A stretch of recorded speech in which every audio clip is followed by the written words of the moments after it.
1 2, check 1 2 1 2 3 1 2 3. Welcome or welcome back. I hope you all are having an excellent Wednesday. I am quite tired after the 11.5-hour stream yesterday. I wasn't expecting to stream for 11.5 hours. I really wasn't. I just 1 minute I'm streaming, and then I'm still streaming, and then still streaming. And then I was sleeping at like 4 o'clock in the morning, 5 o'clock in the morning. But you know what? Before we start the stream, I am going to take a moment to thank my patrons. It's patron thank you time. Oh, thank you, patrons. Oh, patrons. You're so sweet. You're so kind, patron. No, seriously, I'm fucking around, but for real, thank each and every one of you guys. You guys are fucking amazing. Yeah, from the bottom of my heart, thank you. Now, if you don't mind, this is where we left off last night. I was sketching Stain, the hero killer Stain from My Hero Academia. Strike Boy says,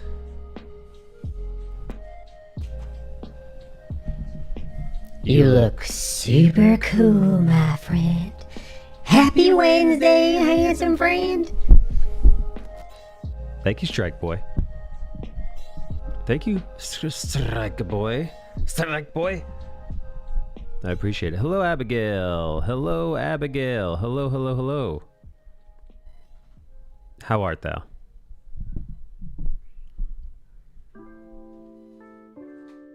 What's up, Abby? Abby, look what I got. Look what I took a bite out of, Abigail. You're looking at my breakfast and lunch right now. Ugh, my desk is so fucking messy, man. You know, here, no tidying up. I'm just gonna let it loose.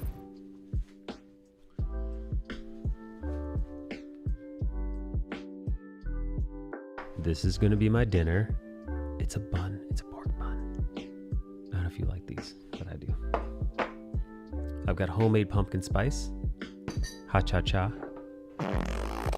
And then I've got a homemade fresh from the farm apple cider, cinnamon apple cider, a donut.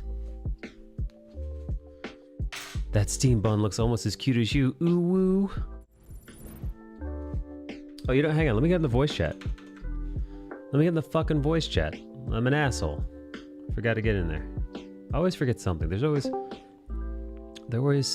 some little fucking thing I forget to goddamn do before stream. Sometimes I forget to put the music on. Sometimes I forget to like mute my own stream. Sometimes I forget to. Oh yeah, I did that too. I forgot to pull my own stream up. I like to monitor my stream on my iPad, mini. I like to make sure that everything is going through okay. Looks yum. Also, that looks delish.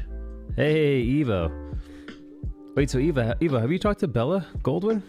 Like, do you know why she quit streaming? Oh, guys, I made some Dave Tran fan art yesterday. We were talking about Dave Tran for a little bit yesterday, so I made this for him.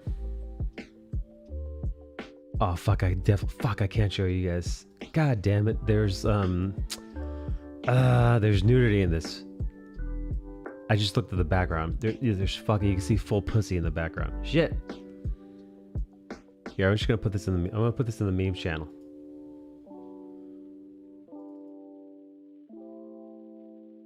Here, it's in the meme channel. I made this specific for Dave. Imagine being able to draw. What's up, Dixie? Dixie Normus. What's up? Hey, Pinky. What's up, Pink? What's up, Strike? What's up, Bale? Evo. She made a whole video to explain it. It's mostly slow growth and not making enough money. Oh, so what, she's getting a real job? It's so funny because Bella Goldwyn always struck me as one of the, you know, like last I watched her, you know, she had a couple hundred viewers on average, hundreds of subscribers. See, I'd always, you know, people seem generous with the donations.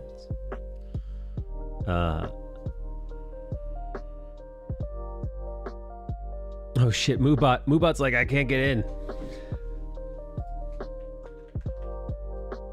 I forgot, I wonder Moobot, Nightbot, and all those bots, I wonder if because of the Twitch hack and the reset stuff.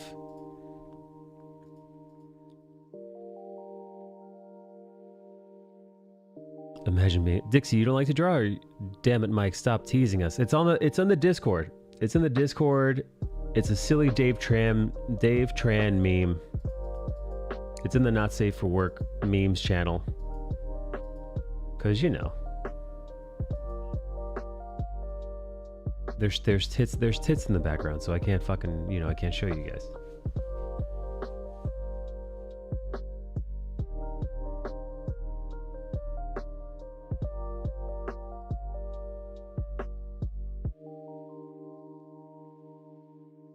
She's gonna try some YouTube art stuff and then maybe go back to teaching music. I think her switch to days only really slowed her growth. Oh, was she more of like a party, but you know, like a nighttime streamer?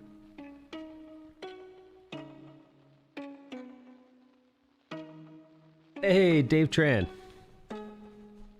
Dave Tran just writes, why? He goes, oh shit, there's a vagina in there.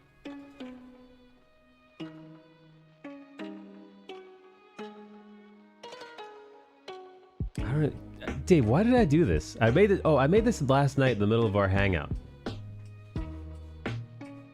Yeah, in the middle of our hangout. Well, Dave Tran, off you're over here and here. But while we were all hanging out and you were in the chat, I was like, oh shit, Dave Tran's here. I was like, yo, Dave Tran's a MILF. And then I just made it, and then I just didn't post it. And then when I swear, man, I streamed for those of you who don't know, I streamed for 11 and a half hours yesterday. And I think part of me streamed that long because one, I kind of wanted to see if I had it in me to like fucking go hard like that, you know, go real fucking hard in the paint, and then wake up and like do another stream. I want to see if like after all these years, I'm an old streamer, you know, I've been at it for what, 4+ years now. You know, because I'm an old timer, you know, you like to see if you still have the moves.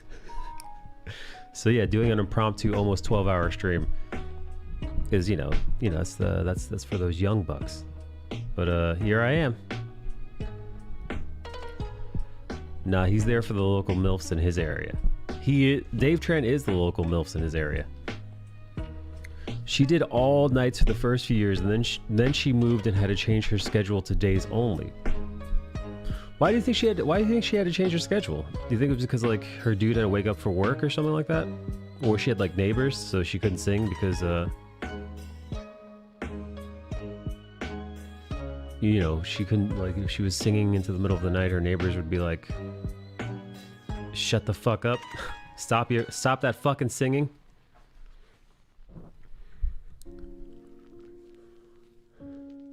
Damn, what kind of Evo? I just out of curiosity, what was her concurrent viewership like, looking like, Bella? See, it's so funny, man, because I was actually just watching one of those like, hey, it's me, and I'm giving you Twitch tips. Hi, I'm such and such. Welcome to my YouTube channel. If you want to become a successful Twitch streamer, follow these 5 tips. I was watching one of those. Actually, I wasn't really watching.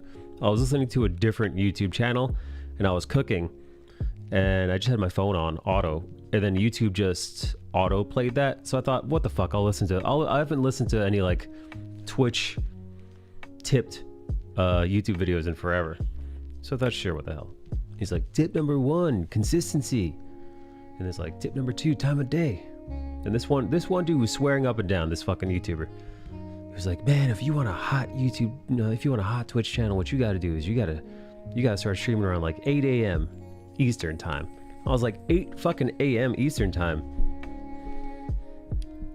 She was still around 100 or so a stream. That's pretty good, I thought. No, I guess not.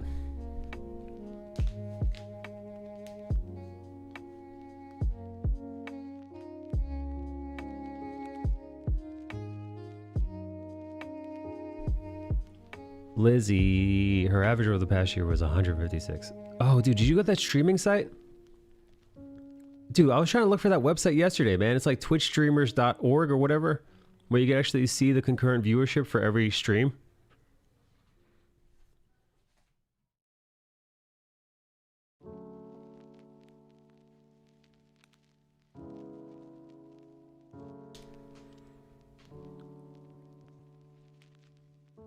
Bard Ross says Dave Tran is a local MILF in your area. Exactly. Dave Tran says to me, "You son of a bitch. How did you even get those pictures of me?" This isn't the first time that I've found photos of Dave Tran and used them in an image. Dave Tran, where's the Weekend at Bernie's image I did of you? I did a Weekend at Bernie's, but it was Weekend at Davies. And I superimposed Dave Tran's face with the sunglasses and everything over Bernie from the Weekend at Bernie's movie. And then that became the default image for our group chat. Fuck, how the fuck did I get that? Fuck, man, I think I may have deleted that because why would I keep it? Weekend at Davies. I use this one. Sully Gnome.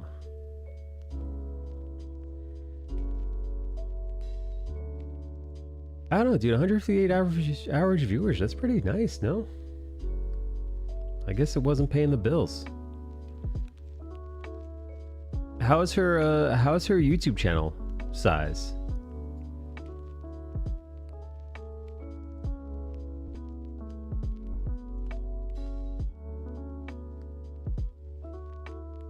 Weekend at Davies. Oh wait, hang on, guys. Oh wait, where's Bale? Bale was just in here. What do you say? Bale says, "The Steam bun looks almost as cute as you." Bale, are you still balls deep in Final Fantasy?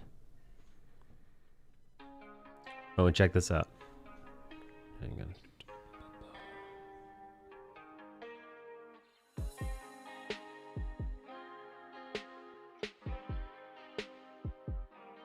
Guys, look, I did not do these flats and highlights and all that.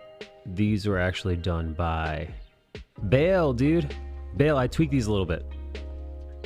I tweaked the colors a little bit. I'm probably going to keep tweaking them a little bit. Bale, what I did was I added a couple of saturation and desaturation layers. I don't know if you picked that up. But what I did was I stole a gradient. I plugged this into Photoshop first, and I made a gradient layer for the red. So that blue layer that you had included as a color layer, but you put it at a really low percentage. What I did was I put a gradient mask on that, so that it would only affect certain parts, the kind of lower third. And then I created this is the Dave Tran move. I created a saturation layer for the red of his scarf, and then I also used Dave's token gradient mask for, because a little tip I learned from Kennedy is where the light's at its brightest is the color is more saturated. So I took that to heart in this and hello. Did that. Hey, it's Eric Kennedy. I heard my name. You've summoned me. You've been summoned. I just saw that thing that you wrote in our chat that I won't repeat. That make you laugh? I don't even know who that person is. I know who the first person you mentioned is, but the person that they're speaking, I don't know that other person. Are they just a famous comic book person? I like it when we speak vaguely. Yeah. You'll never know who we're talking about. Right in front of you. Hey, Rom. I'm gonna Google that person right now.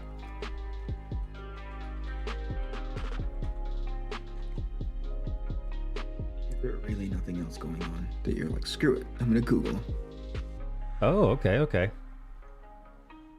Oh. Okay.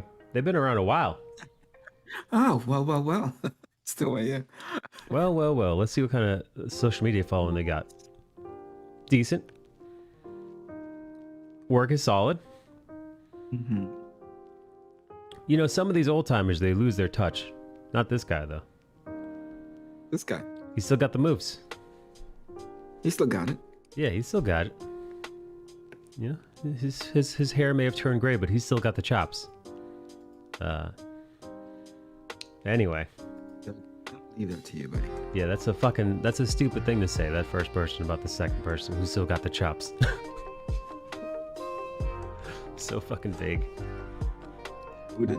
Why fucking even bother talking shit? I think it's never mind. Let's talk about something else.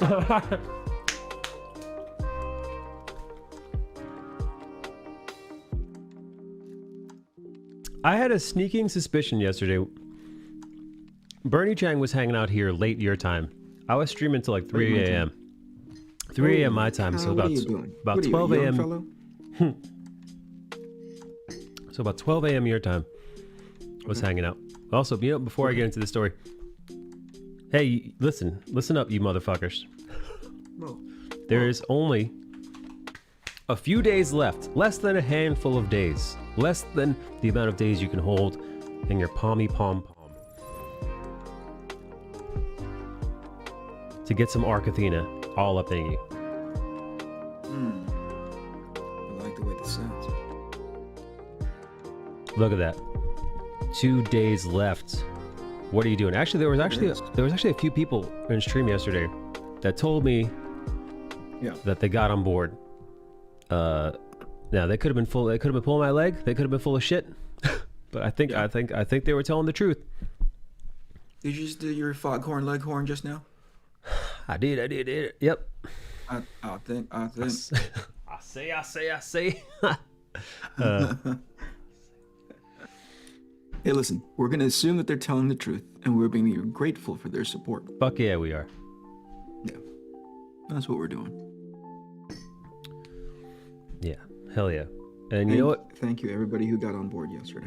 You know, if you don't have the money to subscribe, I'm sure Kennedy and everyone else involved in this project wouldn't mind perhaps a retweet or a share or a, you know, any getting the word out for these last couple of days would be greatly appreciated.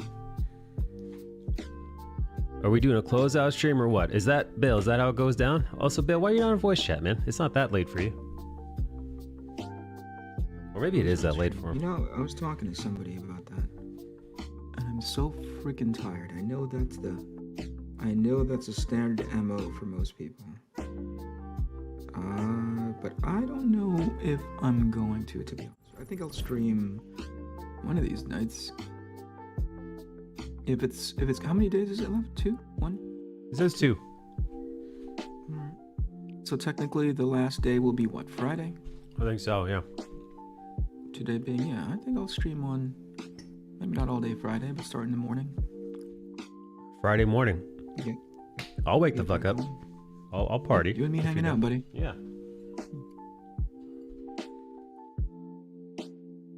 We'll probably miss it altogether. You know, it'll probably be like an Eastern time thing, and it'll be closed out, and we're just already be over. Streaming like stupid people. You know. Listen, I'll say this: I learned a lot off of this experience. I don't know about you. I know you did. I dragged you along with me. Kicking and streaming. Yeah. I said, you don't get to sleep right now, man. What the fuck?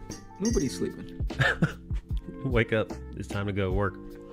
Wake the fuck up. We're working. No, I'm actually grateful for what I've learned via you. And that's not even a fraction of what you've seen. Yeah, I've learned a lot. I've not just the actual process, obviously that goes a long way. But we're talking about like what not to do, you know? Like, ooh, that wasn't very wise, right? Like even setting up something as simple as the nuances of a campaign, you know? That was interesting. Setting up that campaign page, that was a freaking... There's a college course to be taught right there. There is. There's like a whole... You could do a whole YouTube seminar series on just the rights and wrongs of campaign setup. And that's just one small aspect of the entire kit and caboodle. And keep in mind, you can get a lot of there's a lot of resources available to you online about like, the general approach to setting up a campaign for Indiegogo, right? But once you start talking comics, once you start talking self-publishing, it becomes narrow and it becomes specific. What do you think, Mike? Oh yeah, big time. And to your point, thank God you met the people that you did along the way. Yeah, for sure. Because God knows what would happen without those individuals. Yeah, for sure. They had they were our little angels on our shoulders, so to speak, guiding us through, making sure we're doing things right. To my knowledge, without going into the nitty gritty and naming them, one person at a time, but in generalities, all these fellow comic creators and campaigners, I guess, they didn't ask for anything in return, right? They were just helping to help. I keep offering. I fucking love that. I keep offering, and they're just like, no, we just want to help. And I'm like, what the hell? And you start looking around for the camera, so to speak, Sure. It's a rare thing this day and age for someone to just extend a hand and not ask for anything in return. Yeah. And there were a lot of them. Like you said, it's difficult to pinpoint everyone, but the key ones is a couple of good Australians. One is Rob Arnold, who runs a book on Indiegogo called Replicator 3. And the other one is a guy by the name of Michael Bancroft, who just closed out his campaign for a book called Lucent. And man, oh man, they have been an invaluable resource. And again, it's not limited to those two. There have been a ton of different people behind the scenes, but those two in specific have been very active. And I'm very grateful that they were very active in trying to make sure that the campaign turned out as much as it. Let's say this. The fact that if there's any screw ups in the campaign at all, whether it be like add-ons or just all the little things that you're not paying attention to. Like next week, why? Can get you ported for $4.99 today? Sorry to interrupt. Oh snap. Big Man, thank you for the 15 months. Big Man, also was awesome meeting you. So much. At I got a chance to, not to derail the conversation too much, but just for a moment, I was able to meet the lovely Big Man, aka Kenny, at New York City Comic Con. He had a table himself. Oh, cool. We were able to bond over the craziness and zaniness that is New York City Comic Con. Awesome meeting you. Yes. Wait, so Kennedy, finish your thought. You're talking about the guy, the Lucian guy. That was it. That was just like, yeah, they were really kind. I'll say that. They were really, really kind. If there's any sort of mess up during the entire campaign, it was not their fault. It was through mine. It was through my fault. I'll take the brunt of the responsibility. Mike set it up. I'll take the lashings. That's awesome. Those guys are awesome. I appreciate them. Appreciate their help. Yeah, no, dude, closeout stream sounds fun.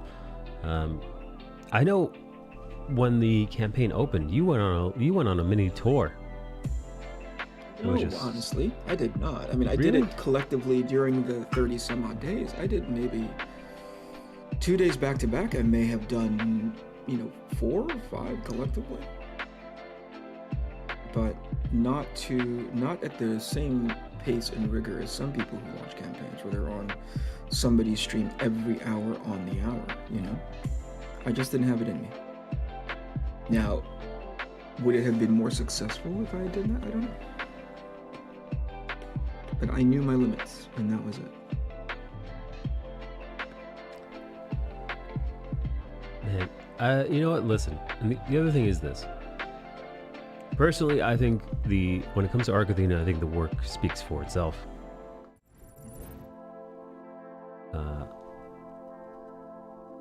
And I think you did about as much as is reasonable for a person to do when promoting their book. Bunch of podcasts, bunch of live streams. You've been pretty solid uh, throughout the entire 30 days to let your social media audience know what's going on.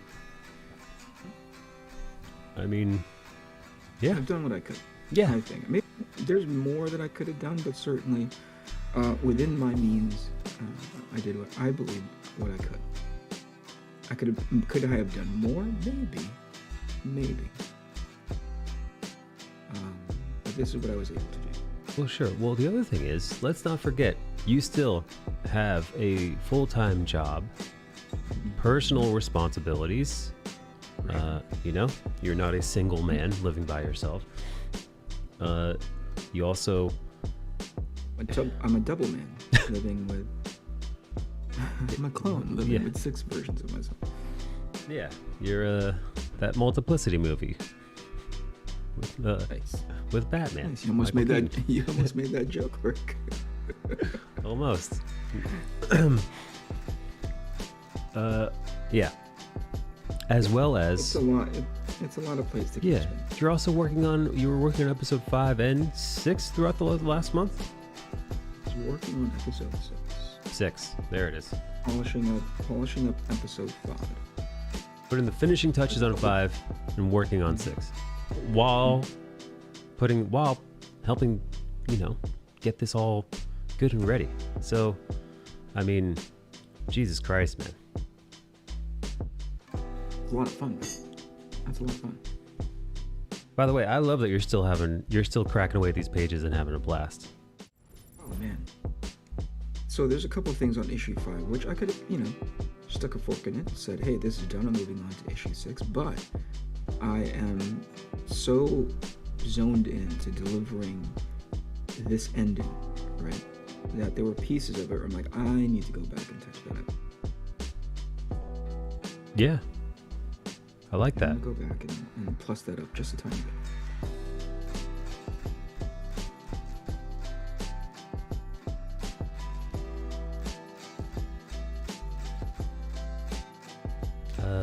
Where's Bale?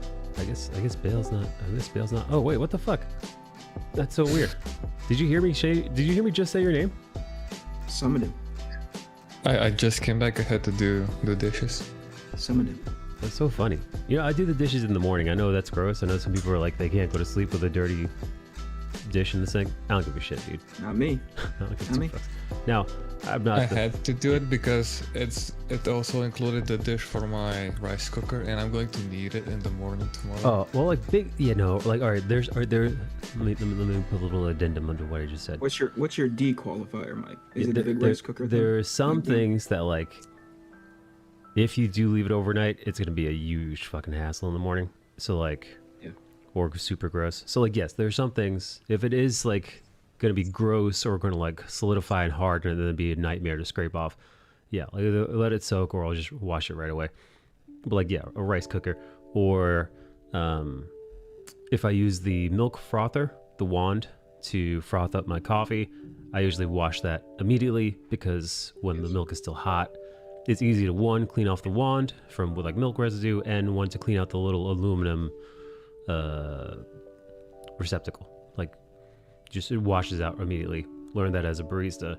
But if I let it sit for hours, the milk is gonna like harden. It's gonna get fucking gross. Then I have to scrub it. So okay, but generally speaking, if the dish is a little bit dirty, I don't mind letting it sit overnight, and I just wake up and do it in the morning.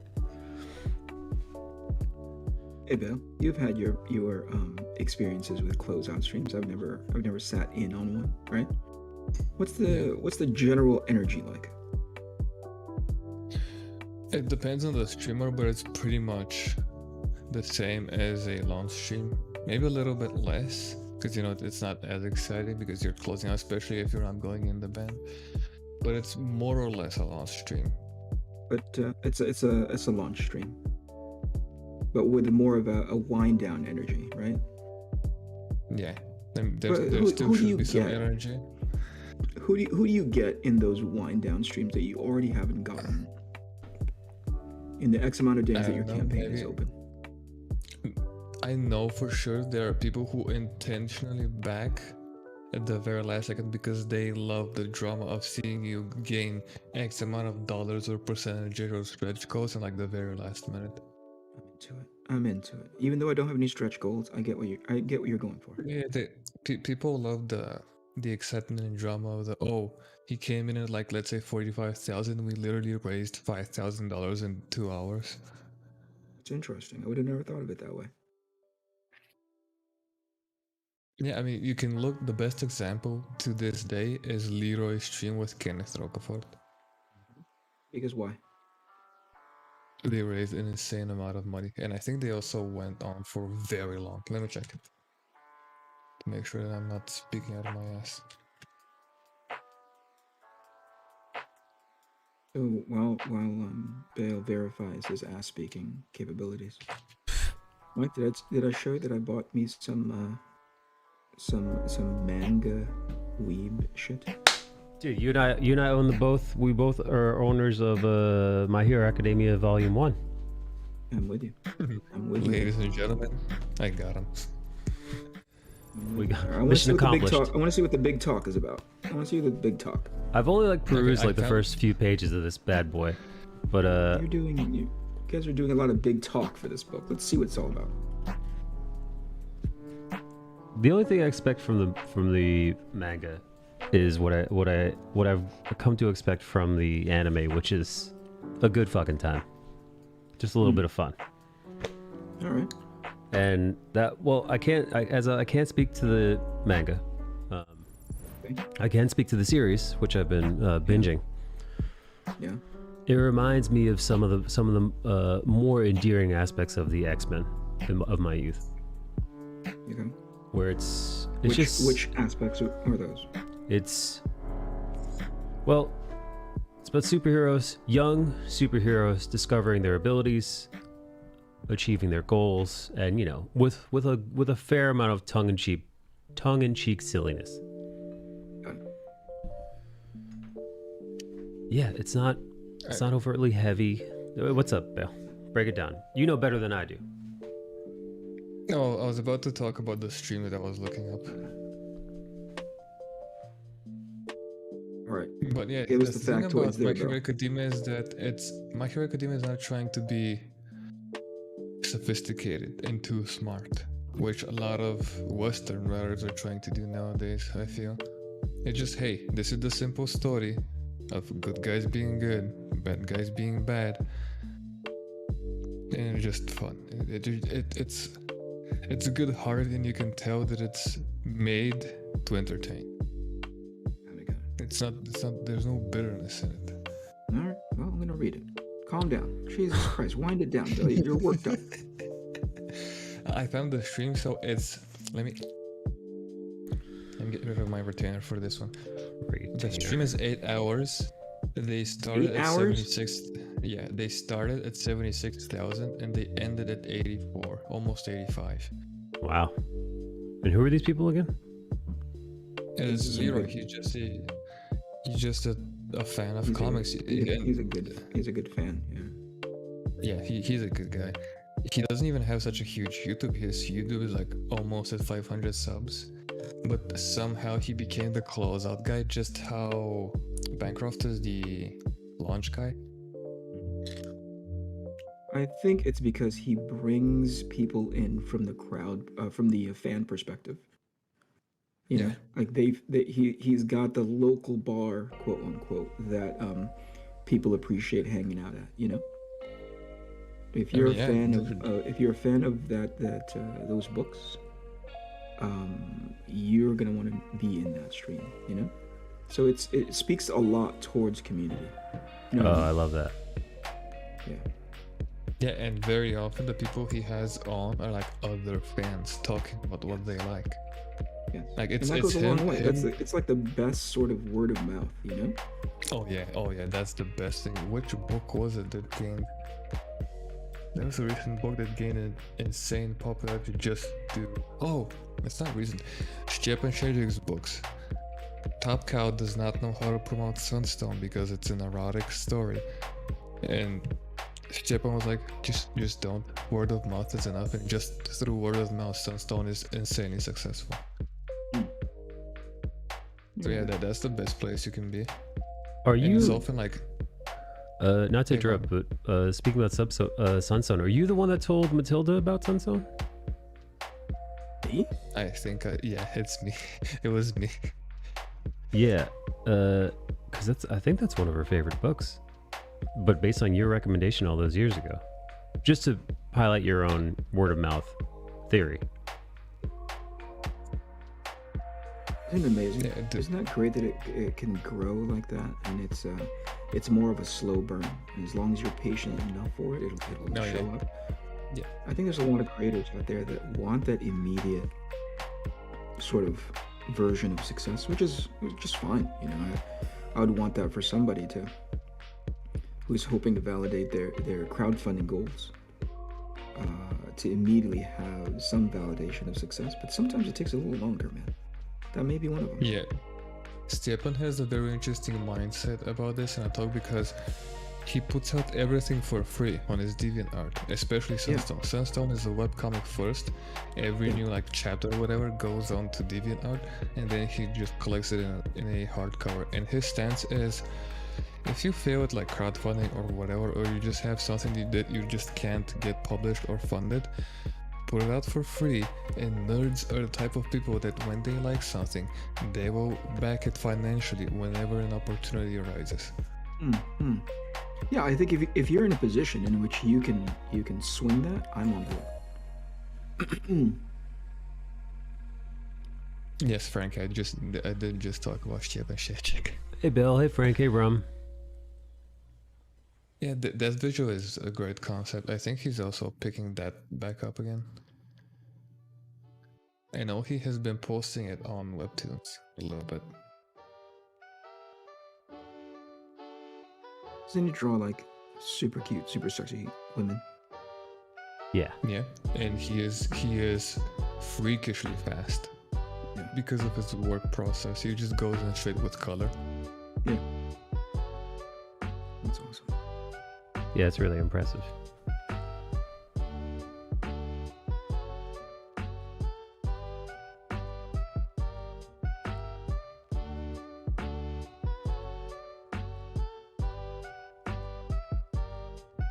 I just picked up his Sunstone books. His expressions are so good.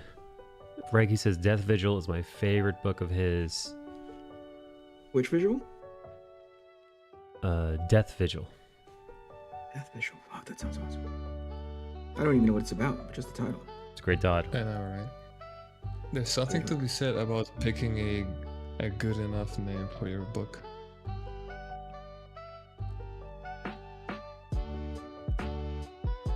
If it's catchy, you know.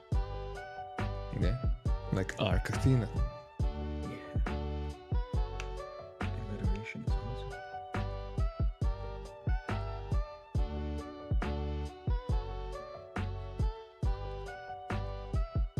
I remember when I pitched that name to the Sled Gang chat, and it was a goof. It was a goof on, stupid wildcats, because cats stood for something, Mm-hmm. right? Yeah.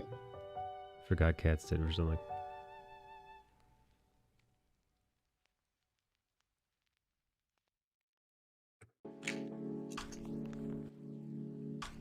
All right, so depending on the stream, you're saying the closeout streams can have pretty decent energy, but there's a purpose to it, which is sometimes people wait until the last second because they're the ones that want to know that they got you over a particular hump, particular goal, so to speak. Yeah, that's cool. That's awesome. Like in your direct example, if you want to get to 50k, a lot of people are going to love the drama for it, and there have been times where people have backed multiple times just to help you get to that Just goal. to get you to 50k. Right on. This looks cool, Mike, says Bell for Tricks. Thank you, Belly. Why isn't Bell inside chat? Bell, how come you're not in Bell. voice chat? What are you doing? Quit wasting people's time. Get in here. Come on, Katie, what the hell? Come in here and do some work, woman.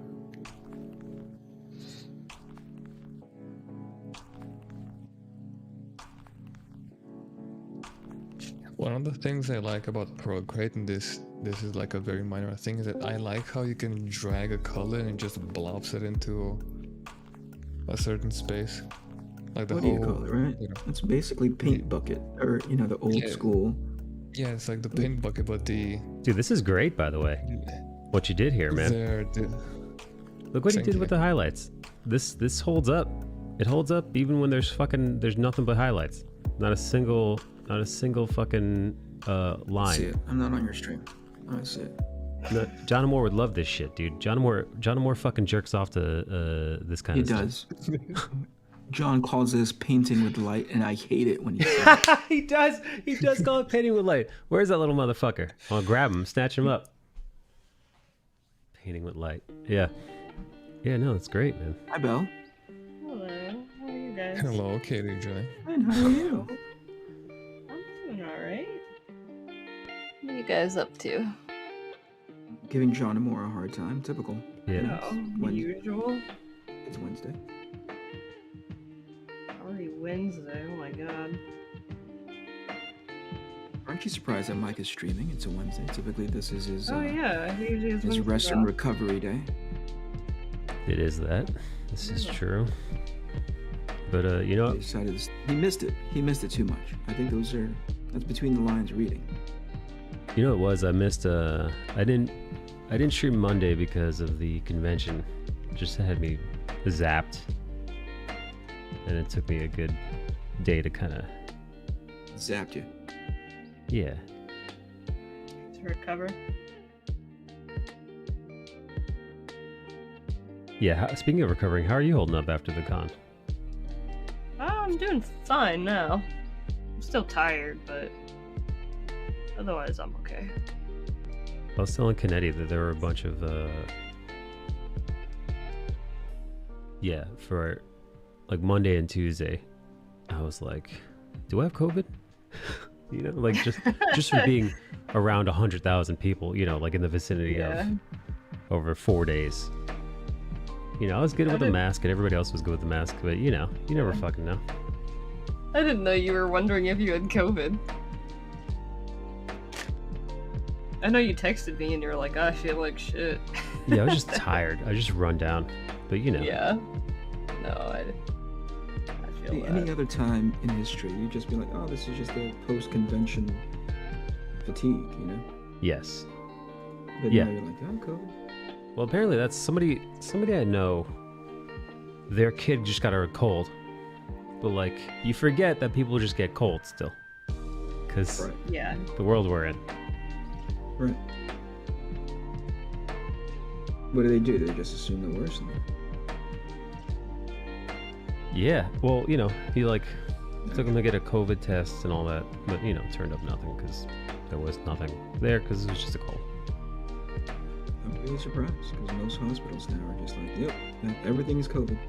Hey, my arm fell off. Yep, that's a COVID issue. My arm fell off. Hey, you got hit by a truck. Yeah, that's the COVID. It's COVID. That guy who hit you had COVID. He passed out. Hit you with his truck. Now you have COVID.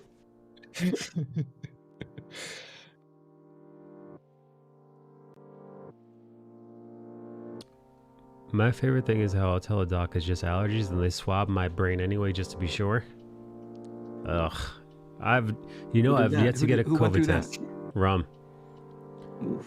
I have yet to get a COVID test. I haven't had a Really? scare. Haven't had a scare. Haven't had to go anywhere where they're like, you need one of these.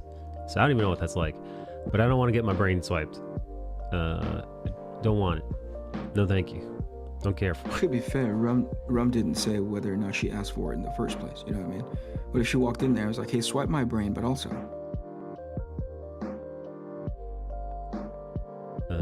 Nikki says my COVID was a swab in the nostril. That's it. What's up, Wasn't dude? it high up in the nostril? It didn't go brain. I had 3 COVID tests since I got pregnant. Really? Why so many, Pink?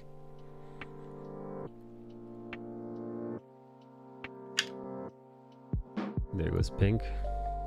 Pregnant as fuck. Yeah, they're not pleasant, that's for sure. Pregnancies? Well, I don't know about that. COVID test. COVID test. Is what I meant. Would you like to know, Katie J? No, I would not You've, like to know. You've had your fair share of COVID tests, Kate. Is that what you're saying? I've had a few, yeah. You administered them yourself, right? I remember you saying. No, I didn't. And they weren't even Right. COVID tests. They were just Q-tips you were sticking up your. There were rectal Yeah, no, I tests. just yeah, they were rectal COVID tests. Weren't They were comfortable. rectal COVID tests? Did you say they're rectal COVID tests? You just invent a fucking COVID Yeah. test on Yeah. your own. Like I'm gonna figure this out. Yep, Yeah. you know, Yeah, new kind. that's right. Take your butt plugs out. It's COVID testing time. Put your butt plugs in. It's COVID testing. Oh God. The nurse said before yes because it was still so new, but now it's easy and painless. When Nikki shows up to get her COVID test, she just immediately bends over and takes her underwear off. Oh my God. The doctor has to say, no, Mrs. Gonzalez. This is that kind of place. This isn't that kind of test. What does Nikki say? Nikki says, "I insist, doc." I think accuracy is better if it's done rectally. Nikki. Frankie says I need to do a COVID test once a week with my work. Oh shit, they got a mandate over there? What the A fuck? mandate in Scotland? Why did you say it like that right now? Are you trying to 'cause, you know. imitate an accent? My brain is just not right. Can you call it trial by combat for that one? They stuck the stick in both nostrils 5 times each because my sinuses were so dry. Oof. Doc made my Oh. nose bleed from the swab. Oh my god, this is horrible. It's abuse. Isn't that abuse? Is it abuse? Sounds abusey. Not Uh, pleasant. Next, Sounds abusey. yeah, That's Gary very- Busey. That's a very Gary abusey.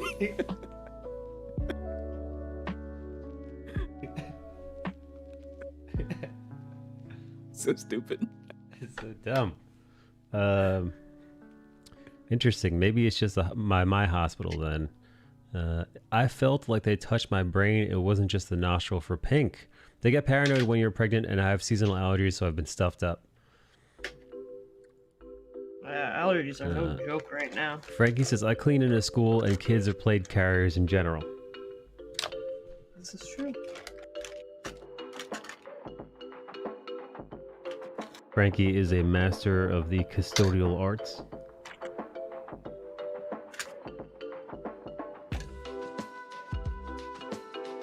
What age? Would you use to? group Did you say Bob? I was curious what age group of kids he was cleaning up after. Like that sounds not pleasant. It doesn't matter. It's 32. hell regardless. It's 32. Frank is cleaning up after us on stream. Cleaning after me and Mike. Oh boy.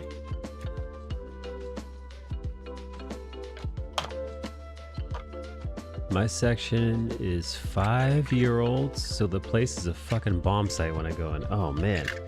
Oh boy. Yeah, I bet. Yeah, 5-year-olds are just, they're like toddlers light from what I remember. Right, because when you were From 5, what you remember? well, I remember being 5 years old and like there's still being nap time. Oh, I thought you meant like the last time you were in a room full of 5-year-olds. No, You hasn't shouldn't happened admit since that, I was but- 5. Surprised you remember back that far. Yeah, I'm like a little elephant. My section is 5-year-olds, so the place is a fucking bomb site when I go in. I miss nap times, says Rum. I wonder if they still do nap time in school for the little ones. I don't know. Hope so for the teacher's sake. Yeah, shut these little fuckers up. Go to sleep. My kindergarten teacher used to play the piano for us. It was really Really? fucking... Yeah, there was a little piano in the classroom. She used to cute. play. It was pretty awesome.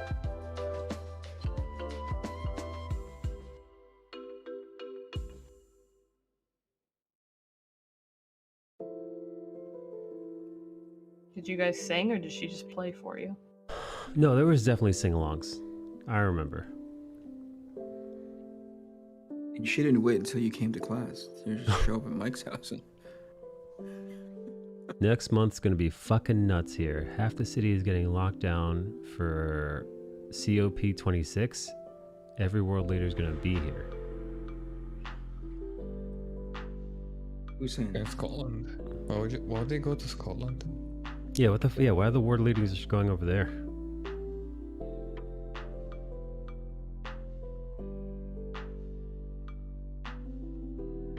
Next month's gonna be fucking nuts. I got to touch a pig's heart when I was 5 because the teacher brought it in for show and tell. Man, that's a fucking hillbilly elementary school. That's metal. Today, kids, we're slaughtering a pig. Yeah, they just arm all the 5-year-olds with little knives. Torch his heart. Just like have at 'em. Pig is still squealing.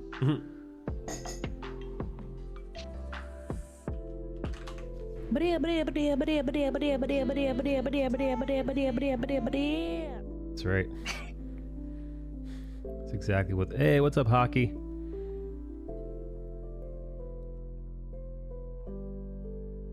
Hey, no, Kennedy. So when I was at New York City Comic Con, I didn't see.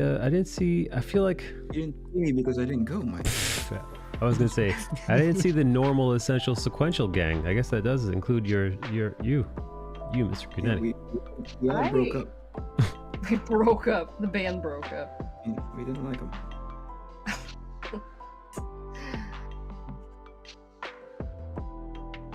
I think there was only like 3 of them there. Yeah, I think it was Klaus, Santa Claus. Clayman. Yeah. And I forgot who the other folks there were. Klaus, Cully, and I think maybe 2 other people. Klaus, Clayface, and other. And other. And other. But yeah, I think, and also they didn't take on a full day's worth of schedule. They would be there from X hour to X hour. They just wanted to limit their exposure. Yeah, sure. Well, I mean, how old is Klaus? 60s? I don't know. Let's ask him. You're gonna call him? I'm calm. Call him on the rotary phone. I'm gonna summon him.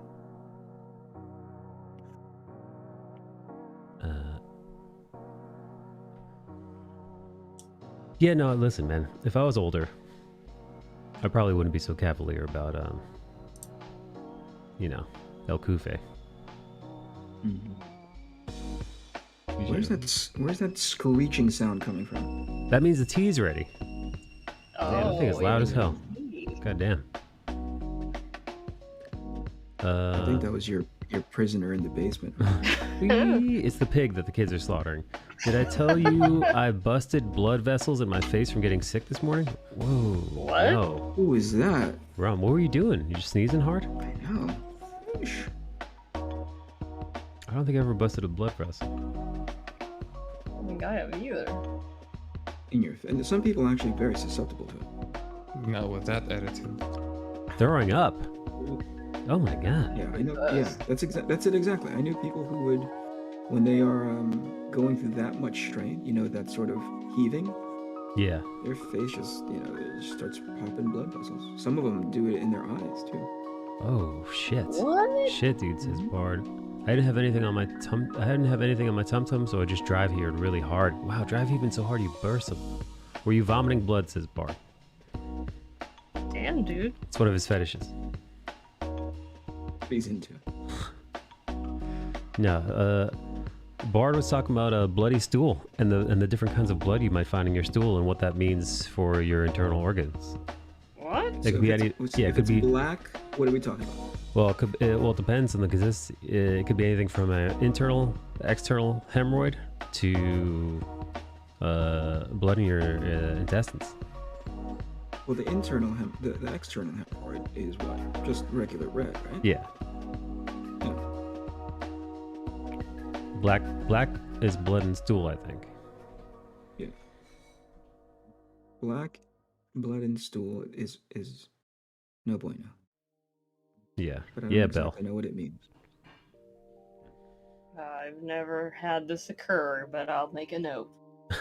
Write it down. Black stool bad. Just put a post-it note in the bathroom. It's just right across from the toilet. Tattoo it on the underside of your forearm. Oh my god. Can you imagine like going over to somebody's house and just like seeing that like in their bathroom? What would you think? Oh, I think this Check person my sure poop knows how right to away. party. I could check my poop right. I'd be like, oh, that's fascinating. Oh, good. Bright and yellow. Black, bad, brown, good. You joke, but we actually have one of those. You have a little What? like chart. A post-it note?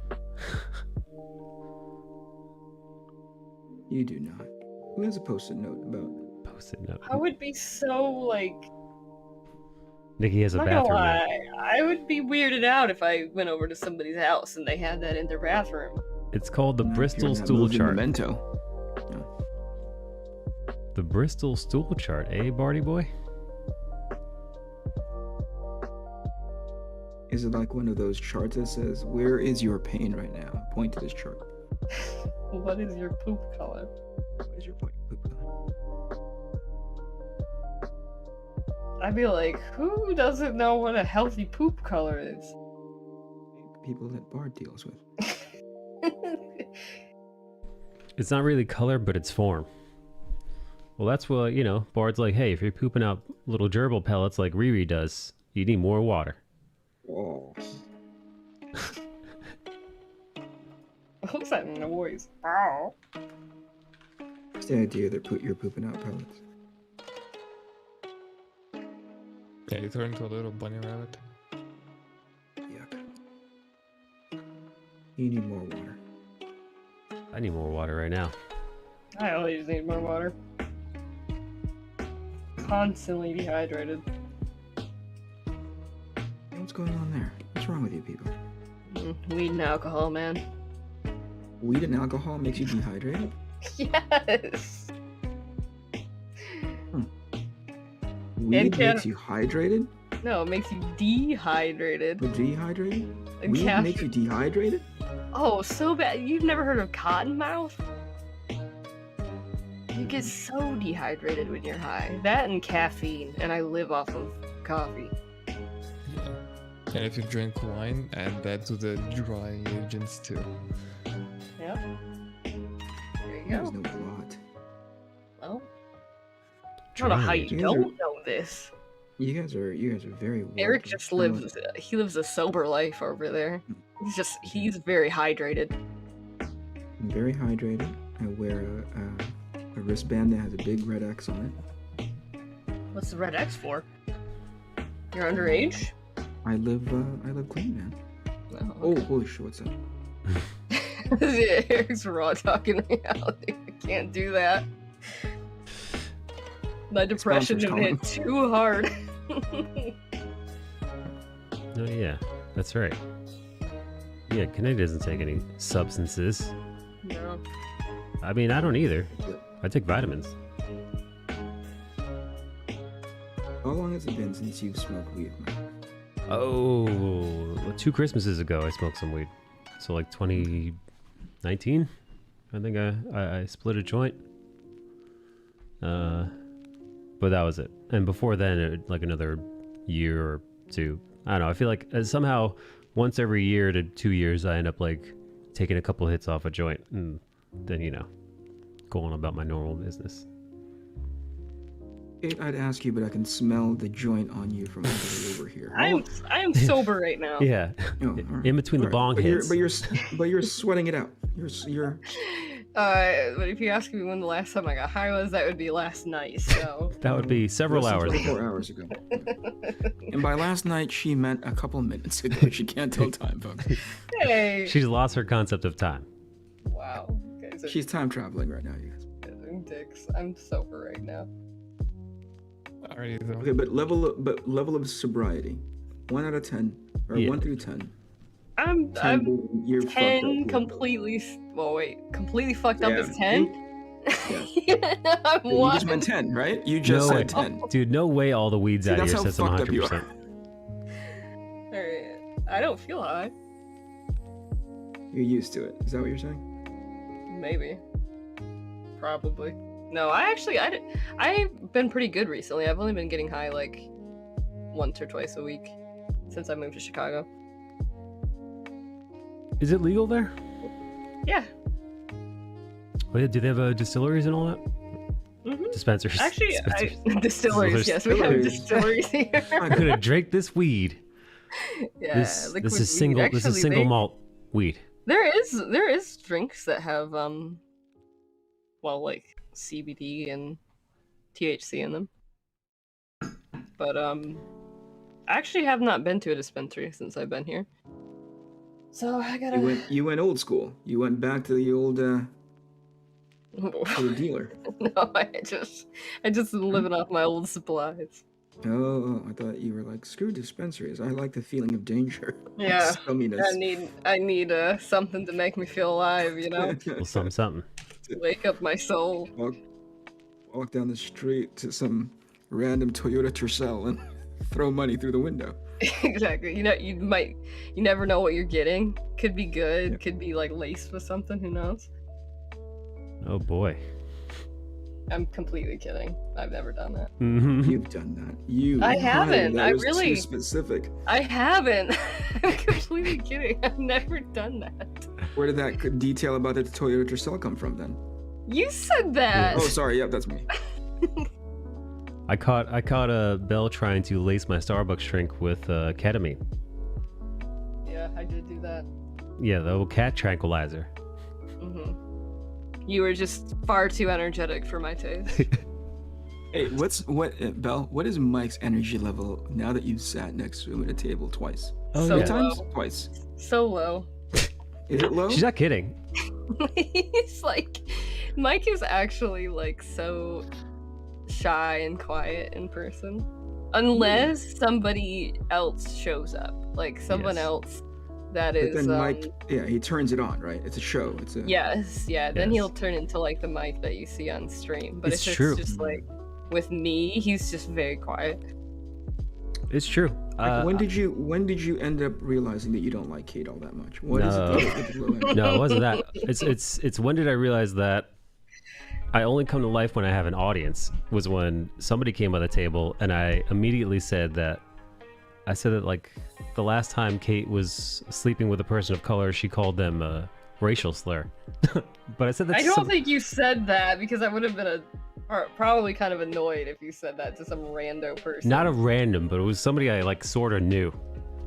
Did you say that? thought I you definitely said that. something. I definitely said that because I text messaged a lady that. And you Oh. were annoyed, by the way. Suck Did I it, give- Kate. You Did were I give you a annoyed. dirty look? I probably did. Here, I've got He's the. sober, by the way, guys. Here, we took Fuck. photos. We have a photo of your annoyance, Kate. I probably would have given him a. I was like, what the fuck? Let's see. Because Mike knew a lot of people at the con. Well, a decent number of people. Because, you He's know, a it's popular New guy. York. He's a popular guy and it's New York. So it's like home field, Yeah. you know? People from my high school were Whereas- like, "Hey, I remember you from high school." So Yeah, like, people showed up and said hi to Mike that Mike didn't even know who they were. that's They true. walk away just- and he'd Mike be just like, pretended. Mike did. was like, I don't know who the fuck that was. I was like, oh, okay. It's true. 100%. He played it off real well though. I had no idea. Yeah. So It's my like- that was Emily, Mike. That was your wife. yeah. So my lady said, "How's Kate doing?" And I said, "I'll ask." And then I quoted you, and this is what you said exactly. "I'm doing pretty good putting up with you. Tell her I said hello," is what you said to me, Kate. Yeah. And then I told- Wow. And then I told the missus, I told someone at the table earlier that the last time Kate made love to an Asian person, she called them a gook in bed. And then my lady says, "Of course you did. I'm glad you're having fun." That's, Then I said, "It's That okay. sounds about It's, right. it's a She little knew you. bored." She says that's on brand. Yeah. Well, yeah. She didn't. She's like Belle was at the She's end of the unfazed. convention, unfazed and inoculated by my absurdity. hmm Well, to be fair, I have a little bit of inoculation to begin with. You've been vaccinated. But yeah, Also, Kate was high the entire time. No, I wasn't high at all in New York. I didn't get high at all in New York, and then I came home, and the first night back, I was like, I'm getting so high. Getting extra high. I mean, it's legal in New York. You can walk around. You can walk down the street smoking a joint here. Yeah, but I was like at the con, and I also was like I wanted to like be present, you know, at the con and like do my best while I was there. And I also was feeling like not the best one of the days. Like I had a migraine, and That's right. I was all stuffy, so I was like, yeah, I don't want to get high. So I'm glad you found your debit card, by the way.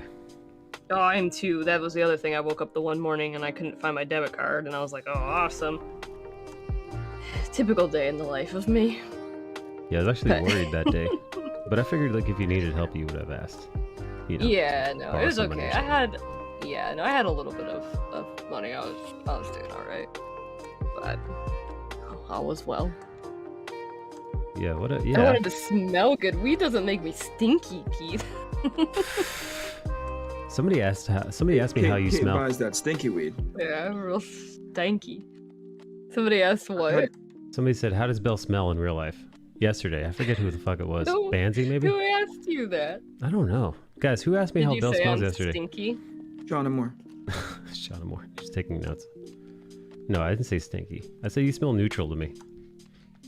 I mean, that's better she's not a D. She's not a D&D alignment. You True smell neutral. chaotic neutral to me.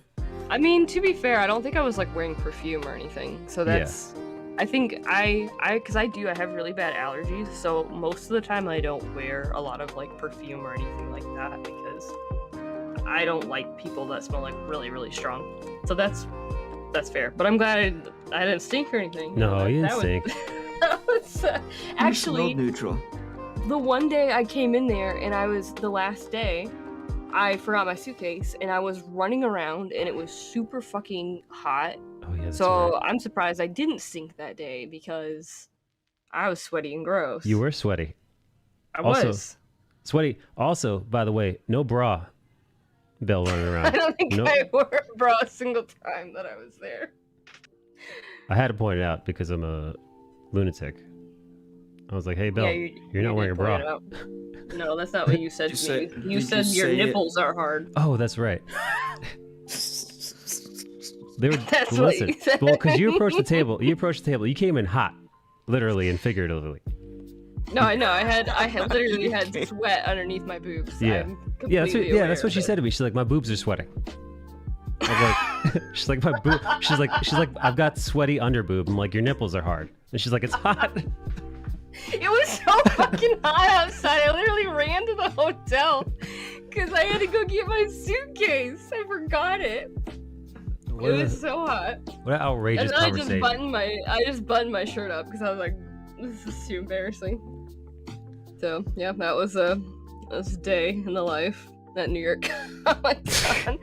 Which actually makes it sound way more interesting than it was because most of the time we were just sitting at the table like Quietly drawing. Was it quietly Was it a- painting. was it a boring show? It was Short a of little- your booby sweat? It was a little pretty slow. quiet. Yeah. It was pretty quiet, yeah. People would come up and talk to us and stuff. Yeah. But most of the time we were just painting. We got a couple of weirdos too. Like, did we? Yeah, I think we had a couple like socially inept people show up to the Oh, thing. yeah. It wasn't for me. It was like yes, but nothing so bad that it was like, oh my gosh, that was terrible. Nothing that I like committed to memory, you know. What's the one that you did commit to memory, Kate? I committed somebody to memory from MegaCon because it was so bad. Tell me. Oh Who shit. else? There was a person at MegaCon that came up to the table when it was me and my sister, and two of my sisters were there with me, and the one went back to the hotel room because she had a headache. So we had an extra chair, and this individual came up, and they were like, it looked like they were about ready to pass out. It was a guy, and he was like, "Oh my gosh, can I sit down for a second?" And we were like, "Yeah, sure, that's fine." And I thought he just needed to like sit down for a sec, but then he like started talking, and he was like, "Oh, I like your work a lot. I I can't draw faces because my stepmother abused me. So now I have issues drawing faces. And then she died of cancer. So Great. yeah, I just have a lot of issues. And I just was like sitting there like, oh, I'm so sorry. Like I just did not know what to say to I that. can tell you what to say. Whenever someone What'd you says say, something Ben? like that, you just go, who asked? I just was like, I'm sorry. I was like, oh, and then he just kept like talking, and he just kept talking and like would not leave. And then he wanted to. He was like, oh, I want to like buy one of your pieces, but then he didn't want to buy it. He wanted to like roll my sister's D&D dice, and he was like, if I get under this number, then I get it for free. But if I get over this number, I'll pay $5 extra. And we just were like, what the fuck is happening? It just was like, it just kept going on and on to the point that like, Nightmare. finally, yeah, he was there for So like, weird. he was there for like 40 minutes. And then my sister 40 finally was, minutes? What Yes. the fuck? and my sister finally was like, minutes. hey, our one sister, she finally came back, and she was like, hey, our sister's back, like we need this chair back, and he wouldn't leave. She asked him 3 different times, and he was like, well, I really need to sit down, and we're like, there's chairs like right over there. Like it was a painful experience. So that's why, you know, these other ones I'm like, oh, it wasn't that bad. It could Oh be yeah, holy worse. shit. Yeah. But me and my sisters have really bad luck like that. We have like a lot of really weird things happen to us. And we joke and say that we've got to be like witches or some kind of weird thing because we You're just drawn. have very strange things happen to us all the time. The freaks are drawn to you. Yes. Yeah. Or people will like, you know, we'll like order something and people will like take our food. Like just yesterday I ordered DoorDash. The DoorDash person took my food. And so What the fuck? I don't know. Yeah, like just crazy things like that happen to me constantly. So I don't know. Life's weird, man. How do you know it was the DoorDash person that took your food? Were they eating Well- it on your porch? No, I guess maybe somebody else took it, but I literally went down there like less than a minute after they said that they delivered it, and I looked everywhere and it wasn't there. They didn't leave a picture. Like normally, you know, with DoorDash they put a picture that's like delivered the food at this location. Yeah. They didn't leave a picture. We tried to call them because you couldn't call them like up to 30 minutes afterwards or whatever. They You're didn't talking about pick, your Dasher. Yes, they didn't pick up the phone. Yeah. So that's why I was like, I think they took it. But I guess I don't know for sure that it was them. But it wasn't there. That's like Tesla owners. Every time I see something involving that car, 9 times out of 10 it's someone keying the side of their cars for no reason whatsoever. Cursed. Hey Circa. Welcome back, Circa. Circa? Hi, Circa.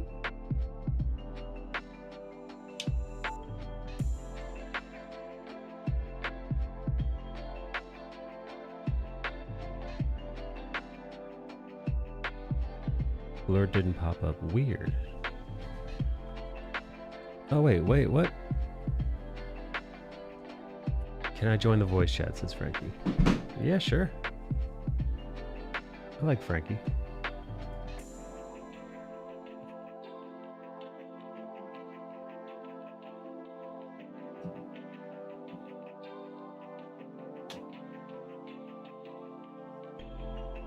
Hey, what's up there? There's Frankie.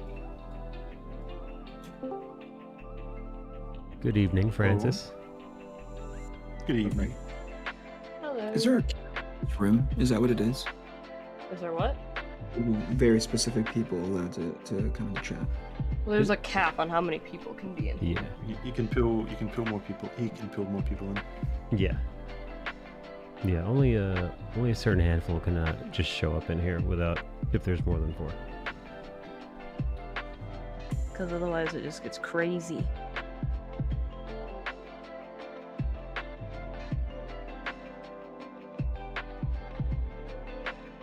That was super cringe listening to you talk about a guy telling you about his fucking life story, Bill. Oh my god. Oh, yeah. That's what you get for It's, being nice. It's true. Me and my sister were talking about it the other night, and she was like, I really think that a big part of it is we're just too nice to people. I was like, probably. It's probably true. That's right. When I worked in Blockbusters, there was a guy like that. And what? Blockbuster? When I worked in Blockbusters, yeah. Oh, okay. There was a guy like that. He would come in for like 3.5 hours at a time, and he would keep coming up to the counter with games and ask like, is this game good? Is this game good? Like he'd come up with like piles of games, and like for like 3 hours at a time ask like people, is this game good and stuff. It's just like, I think I did it for like a week and a half, and then they just banned them from coming in. They banned him? Yeah, because he was like in. What did they do? Would they close? Like right when they're seeing him walk up in the parking lot, they're like, lock the doors. Here comes that guy. Leave and never come back. Yeah, I wasn't there when they actually banned them, but I think it was like they just told him like, you can't come in anymore. Oh my god. Okay, I may open a recently closed wound, but was that guy you? No. All right. This guy was actually like I think it was more because the guy was a junkie they banned him, but Oh shit. Oh, okay. So not because he was asking you no. no, That's a more key like- piece no, of information. Right, so Yeah, way to bury the lead. So, no, it wasn't as much like it was like it was one of those guys that had like the greyish skin colour of someone that's on like, quite a lot of drugs. So it wasn't as much that he was directly a junkie. I was just meaning that's what he actually looked like. Oh. So his junkitude was up for debate. Yeah. What's the word that you just said? Junkitude? Junkitude. His junkism? Mike, get up in the voice chat. What are you trying to get in voice chat for, Circa? What do you have to... Do you have any news to tell us? What's on your mind, Circa? Just to say hello. No news. That's fine. Come on in. Let me excuse myself. I have to have news now. Yes. Get in. You do. Yes. And You have to have anal stories. another interview. What's news? No. Have you been losing weight since you have a personal trainer now? I have, yeah, for sure. That's good. Have you been Yeah, stronger? Yeah, definitely. I've gone up several times on, bench press, bicep curls, all that kind of stuff. But mostly, I just want to look better naked. So, priorities. Hello, I'm back. I heard better naked. Hello. Just kidding. Be right back. Better Right. naked. I wouldn't mind looking better naked. Yeah, I mean, I'd like to say that I'm doing it for my health and all that stuff. And yes, of course, but realistically, it's so I look better naked. Frankie, how do you look naked? I'm a pudgy motherfucker, dude.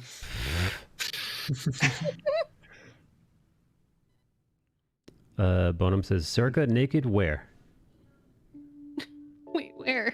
Where did Bonham say that? Probably in YouTube. He's not on either Twitch or YouTube. Yeah. He just Like, jammed knows it. that's what he's saying. He's just like reading. He just, Lying. he He's just making knows. this shit up. But Bonham's ears perked up. He's like, somebody's naked. Looks better naked right now. Someone is naked right now. Someone somewhere is naked. It's naked hour. Ironically, I'm the only one who will see it. Well, you can change that, Bardross. Oh.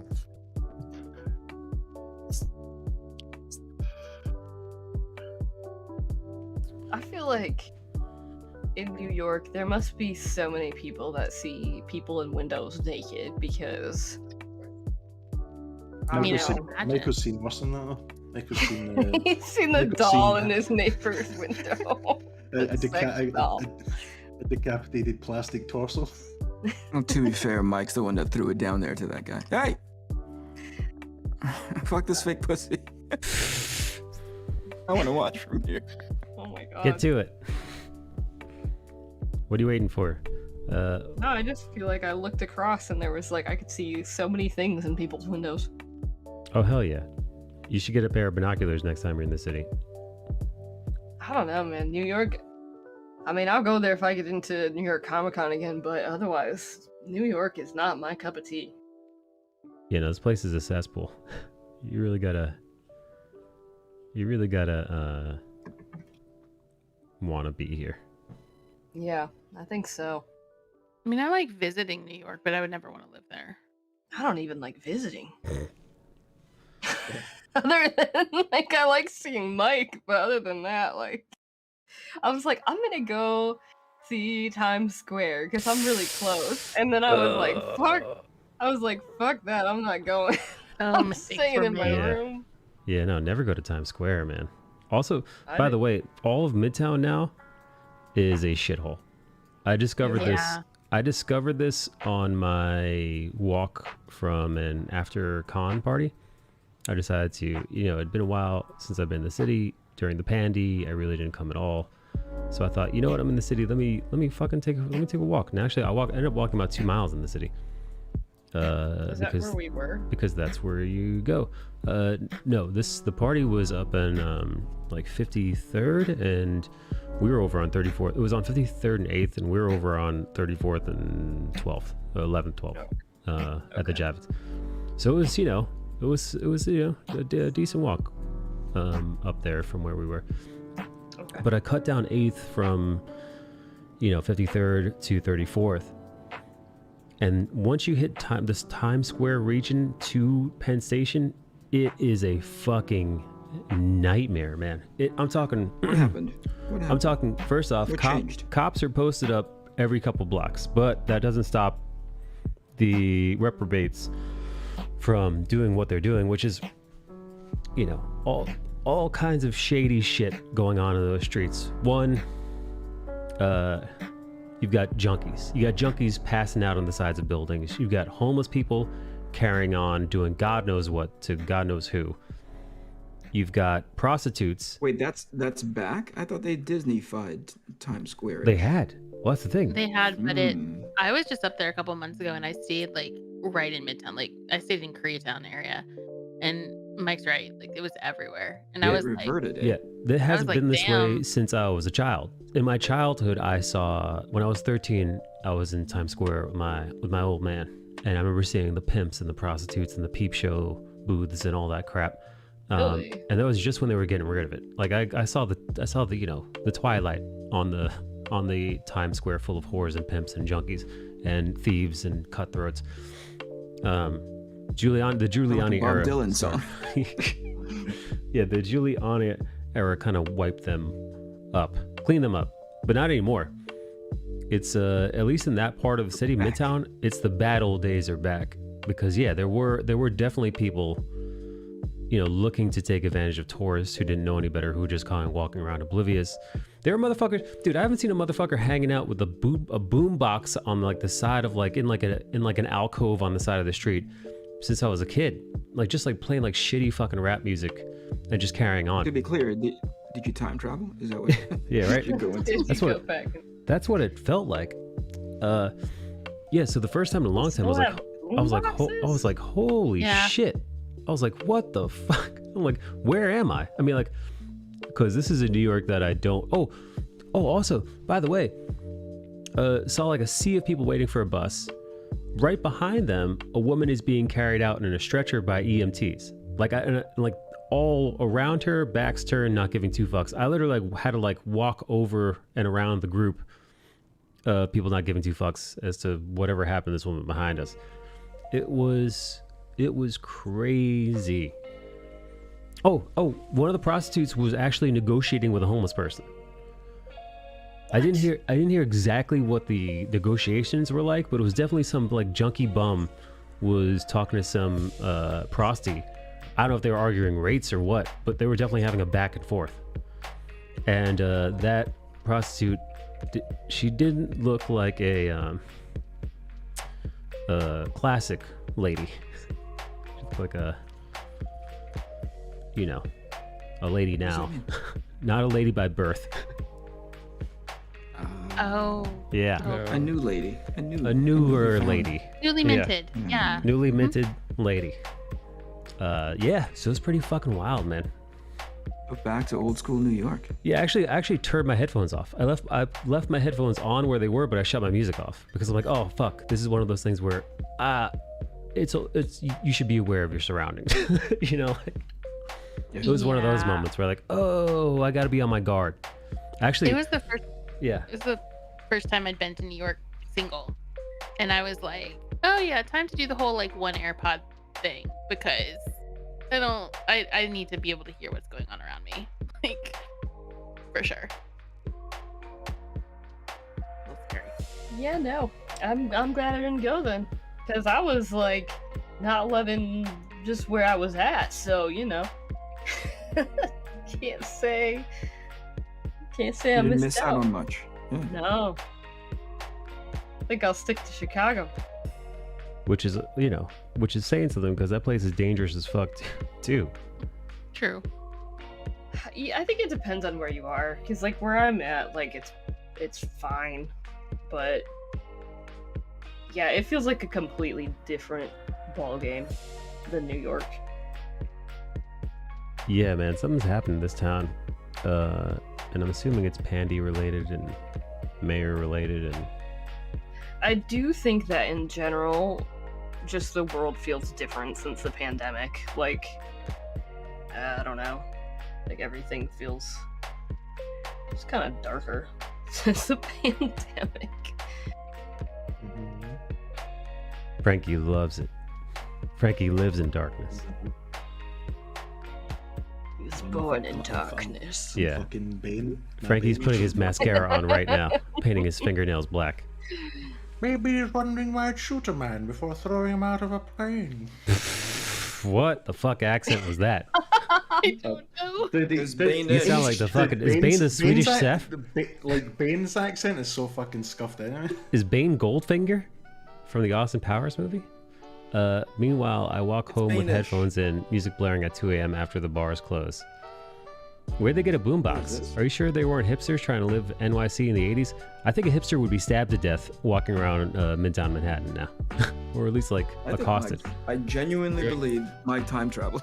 I genuinely believe Mike stepped through a loophole or a time hole.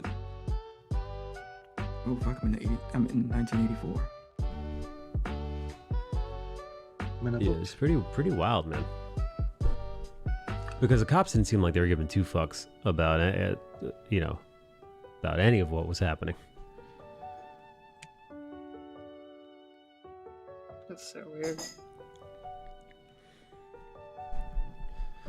Yeah, this is why New York is like 5th or 6th on my list of big cities to live in the States. Yeah, well, They're six. Top Yeah. 5. Sorry, go. Well, it's influenced right now because of the jobs I'm interviewing for, but LA is number 1. oh, Gross. gross. Okay, Fuck continue. that place. Yeah, no, That's not the because I fucking want to, but because that's where the company would want me to move. Bad idea. basically. Continue. You picked the Seattle. one place worse than New York. Like, Seattle. All right, that's not a bad town. Seattle number 2. Chicago number 3. DC number 4. New York. Ugh, DC is a shithole too. Well, I know, You but just that's want right. to live in a shithole, don't you? Well, I currently live in DC, so Oh, have God. for over a decade. So I have like friends and family and stuff here, and plus like lots and lots of job opportunities here. But I mean, technically, like the company that I'm interviewing for will let me live pretty much wherever I want, unless I end up in Imagineering, because then I have to live near one of the parks. But other than that, if I did the Marvel job, then I'd have to be in New York. But we'll see. Marvel's still in New York. Mm-hmm. Yeah. I thought they moved to LA. No, it's DC. Oh yeah, right.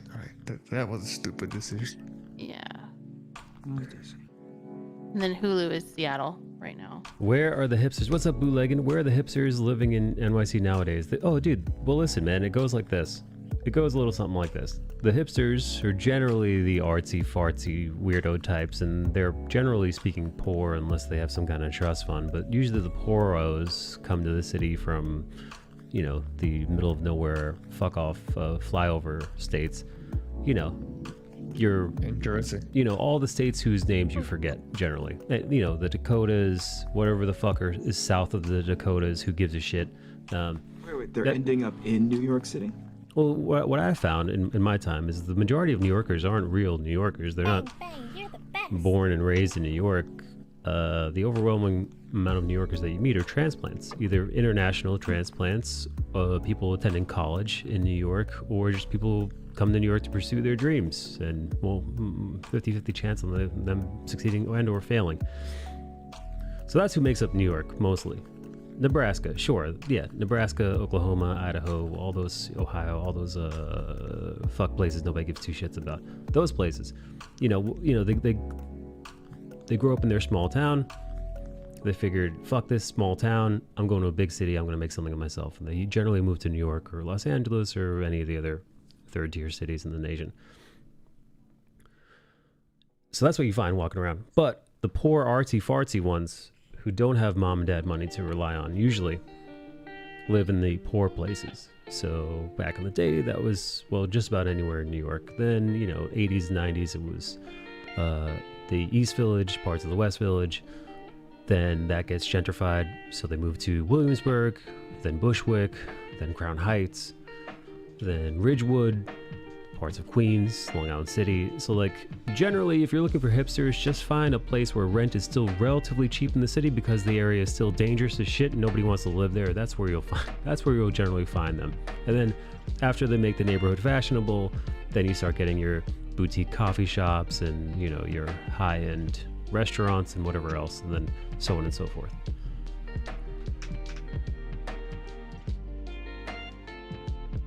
Has anyone watched the new Dave Chappelle Netflix special? I did. It is awesome. Should I watch it before they decide to take it off Netflix? They are not taking it off Netflix. They're not taking it off The Netflix. CEO actually came out in defense of Dave Chappelle and his stand-up special. Essentially, Goodness. I read the little memo that he released company-wide, and yeah, Ted Sarandos basically said that Dave Chappelle is a comedian. He pushes buttons. We're in the business of button pushing. His last special is our most critically acclaimed, or, you know, an audience watched special of all time. So essentially, Ted Sarandos wrote very politely, "Go fuck yourself," to everybody who's He yeah. also, Well, did he also fire specifically a bunch to of that people? that person that went that Netflix employee that went online or went on Instagram or no, Twitter and made a big stink. And I hope people are finally starting to catch up that Twitter isn't shit. That Twitter isn't a barometer by which how you should run your business. And just because you make a big stink there, and just because there's like people, you know, Twitter screaming, doesn't mean you get to change policy. I really hope people learn that. Yeah. And also, by the way, they did suspend a trans employee at Netflix along with 2 other employees, and it was because that trans individual was acting like an asshole. They tried to barge into a meeting of you know, executives. There was like executives, yeah. yeah, there was like a directors only meeting at Netflix, and they fucking pushed their way in, so they got fucking suspended. Now, honestly, I think it's because they're trans and because of this big stink is the only reason why they didn't get immediately fired.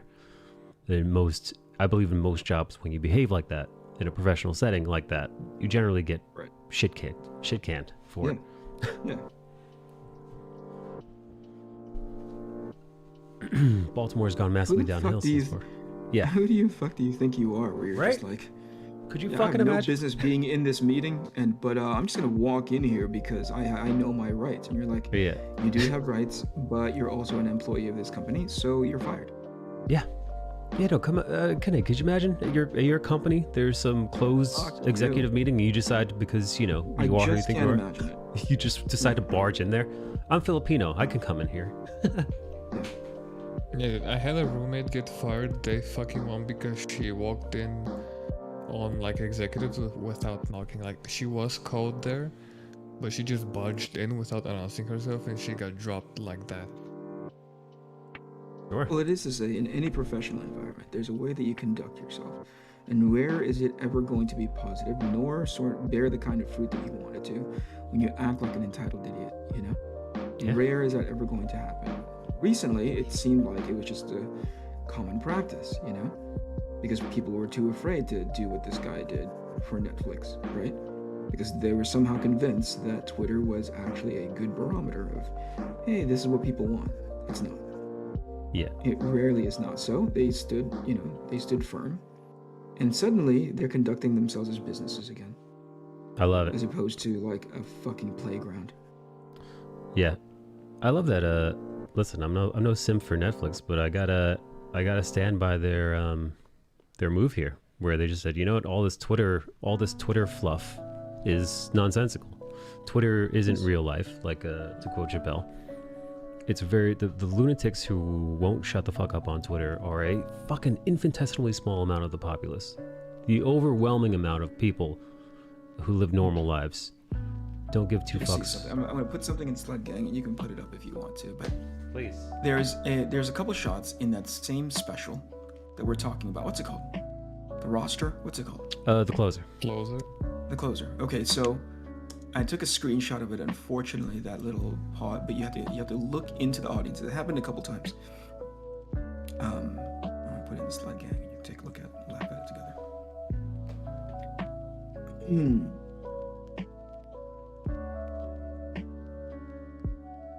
I wonder if you're gonna post who I think you're gonna post about, because there's a couple. Yep, I see him at the bottom there.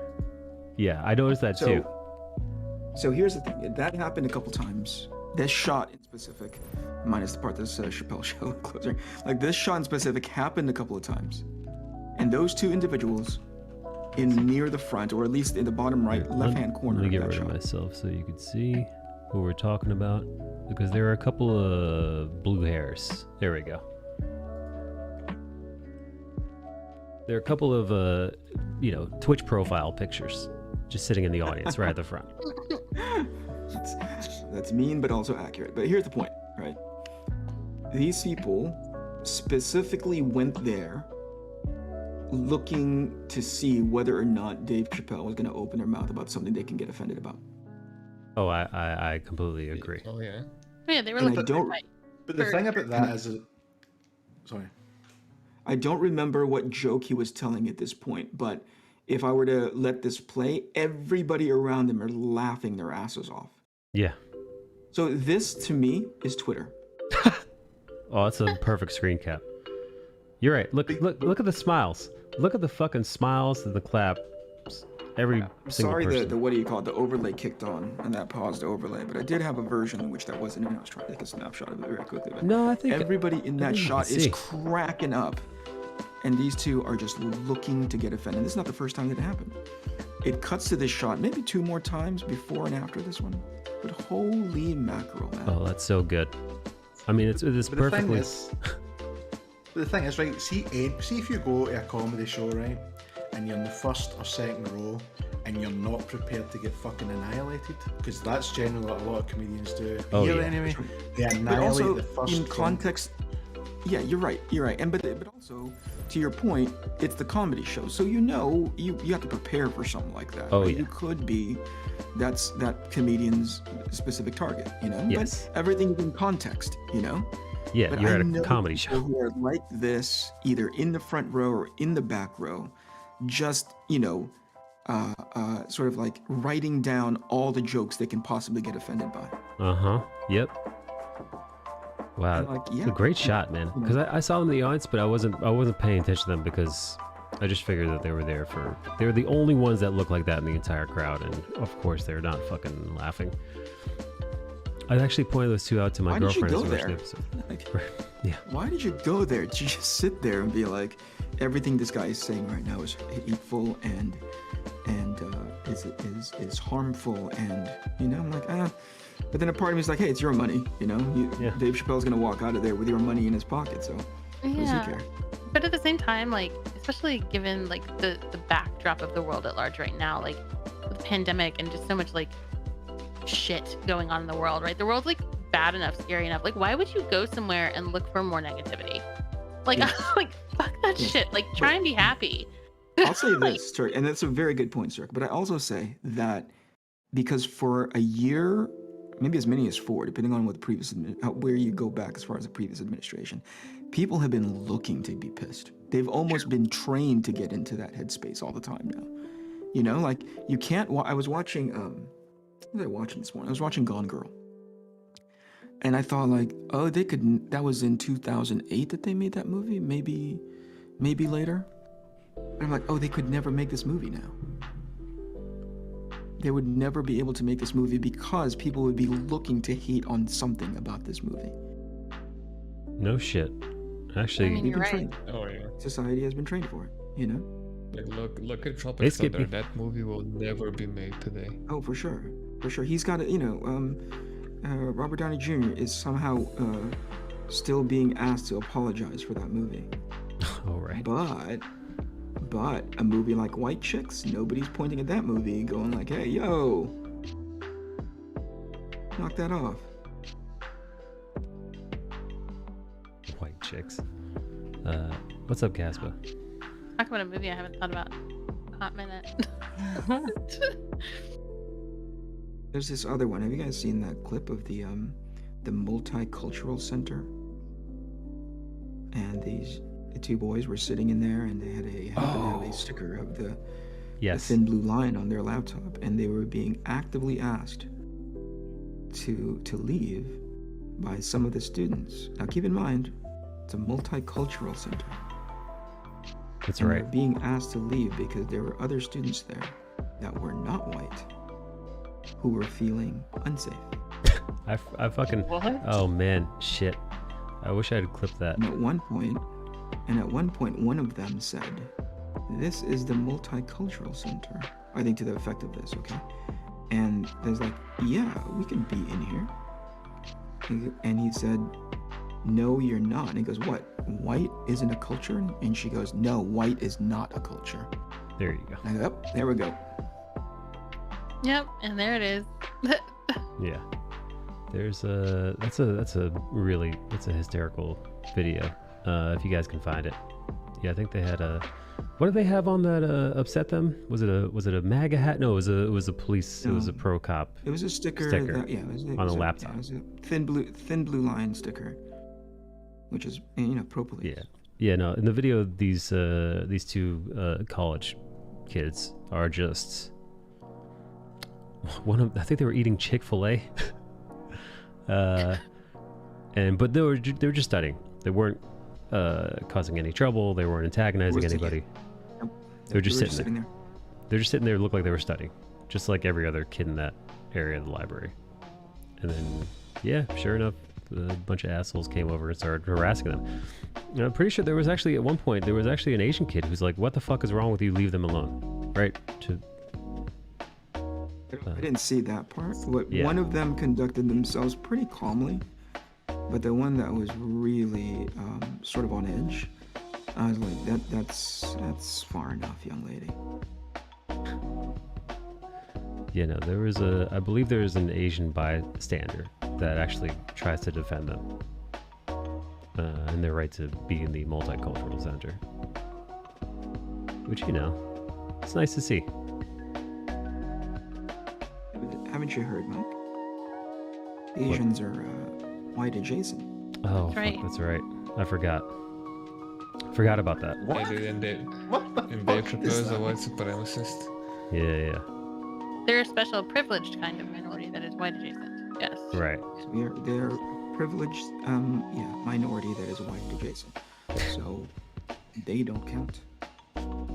Great. I didn't know there was subfactions.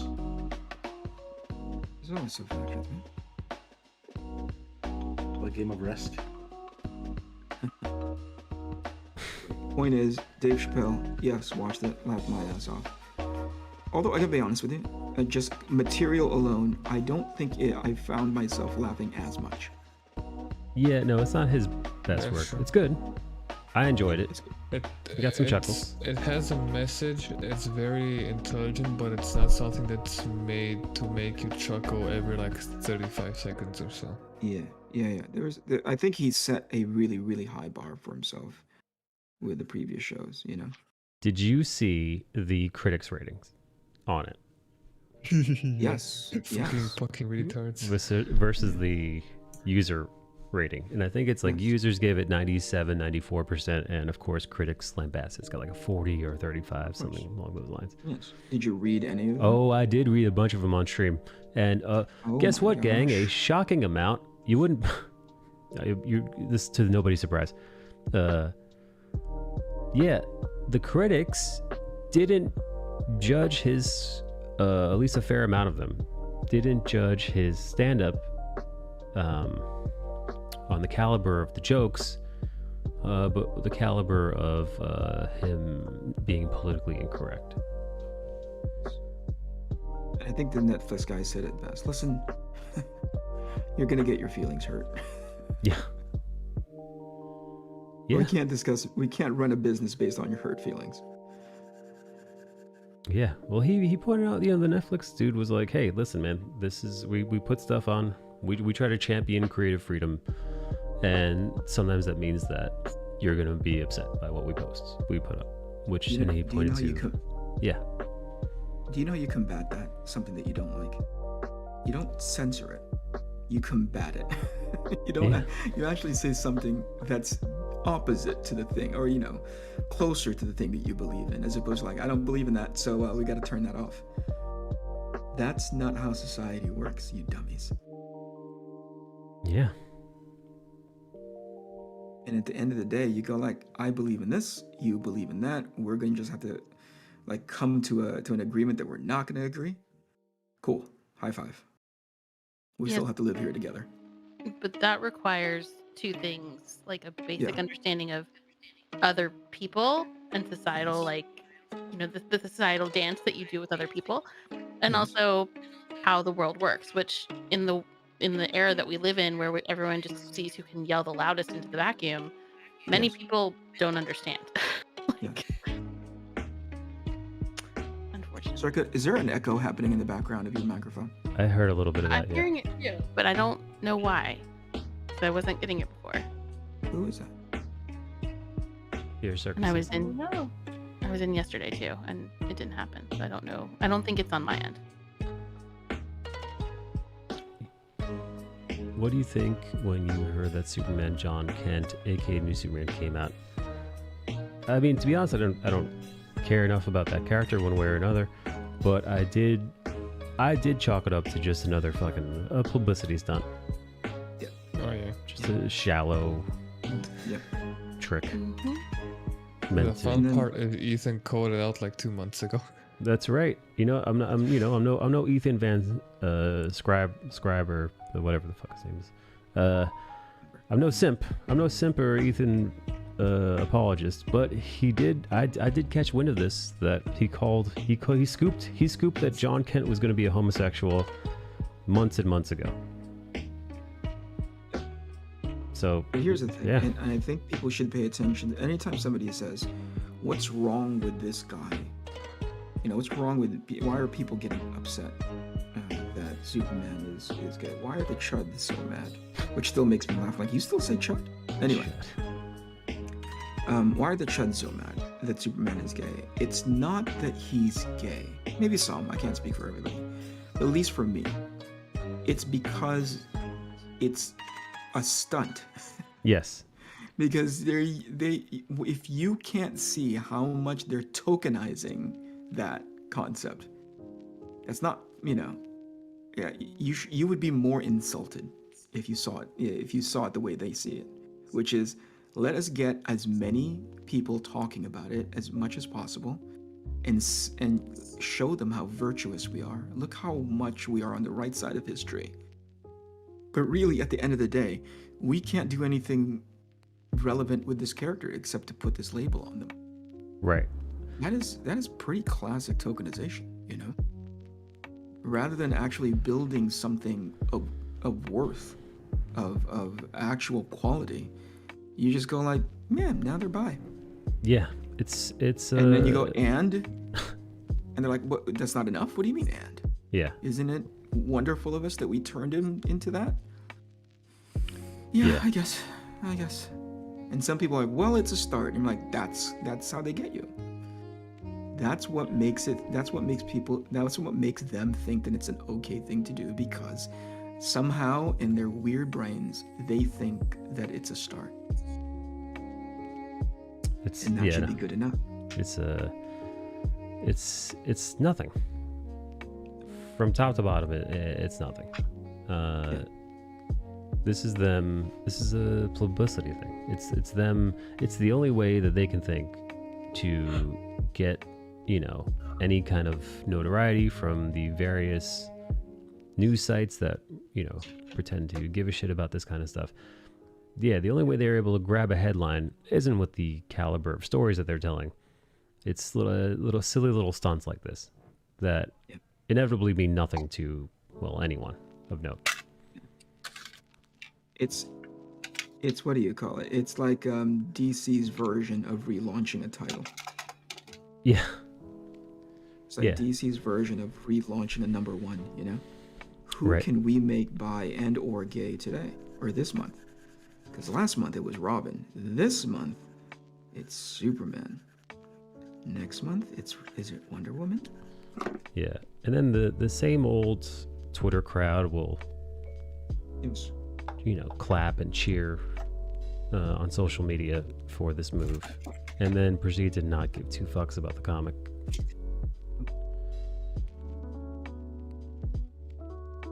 That's the saddest part of all of it, is that at the end of the day, it's meant to sort of incite some level of interest, but it's never sustainable.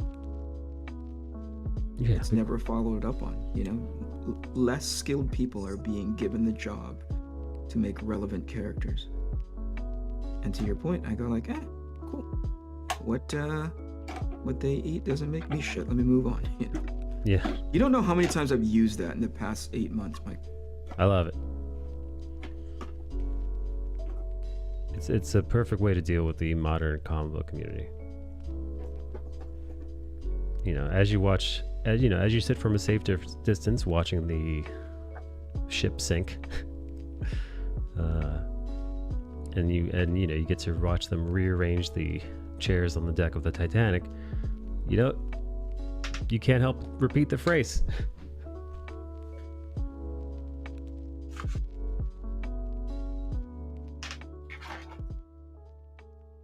I made it abundantly clear that should you ever decide to do your own crowdfunding efforts, Mike, don't make the story about an alien invasion. And don't make a team book. Oh yeah, no team book for me. No team books, no alien invasions. Just make it nice and manageable. Yeah, scale it way down. A lone man in a desert environment. Yeah, in a snowstorm. You know what I mean? Yeah. Yeah, I was about to say even better. As a lone man in fucking Siberia. Yeah, sure. Make it about him like hunting a white wolf, so you only ever have to draw like just the outline, just the eyes. Yellow eyes, Yeah. Make your job easy. Don't think about spaceships. Don't think about, little tiny drone ships, mechs. None of that. Whoever would do that is a stupid person. Oh, also, if you do it, don't do it for 6 issues, Yeah. Don't do it 5 more times. 1 issue.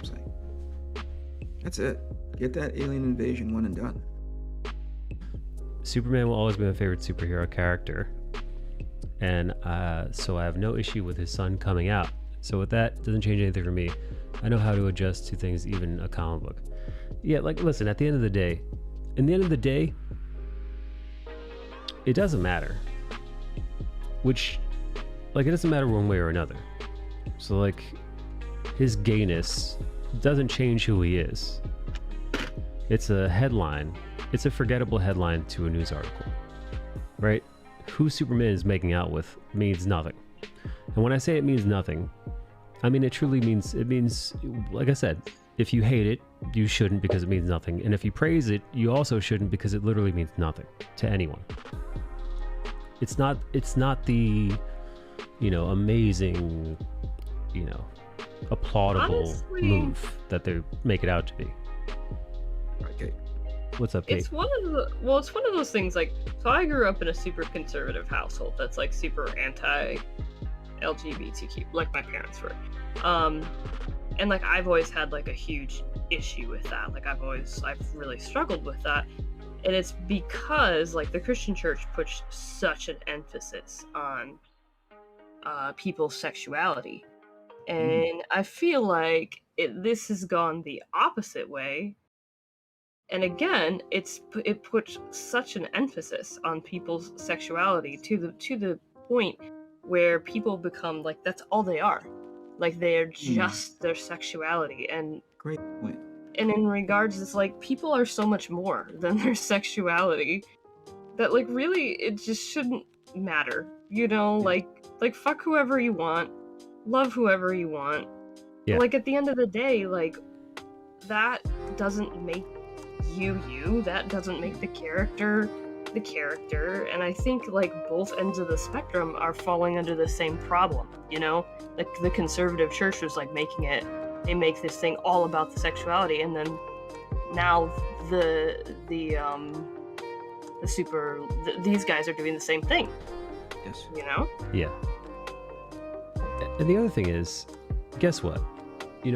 Kate mentioned her parents who were more conservative, which, by the way, I would say at this point, this day and age, 2021, when it comes to people accepting or being non-accepting of homosexuality, I'd imagine the people that do far, far, vastly outweigh the ones who don't.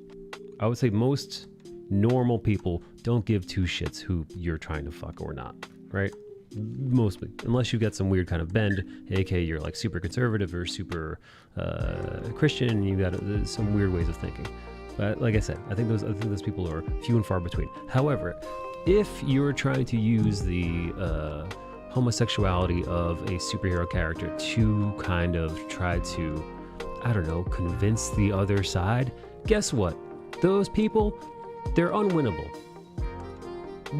You're not gonna, you making Superman gay isn't gonna fucking it's not gonna quote unquote wake anybody up, It's not gonna fucking change minds and hearts. It's because it's a gimmick. It's a soulless, empty gimmick. It fixes nothing. It changes nothing. People don't care. People will pretend they care on Twitter, and that's where it begins and ends. Yes. So yeah, fuck off. Well, because caring on Twitter takes all of 15 seconds to type a tweet, and you're like, look, Well, yeah. it looks like I give a shit. It's easy. It's low hanging fruit. It's easy. Yes. Nice man isn't gay, you Jimbo, you know better. A buddy of mine, Perch, he went down his calendar for 2018, 2019, and he said every week he wrote down what people were pissed about. What?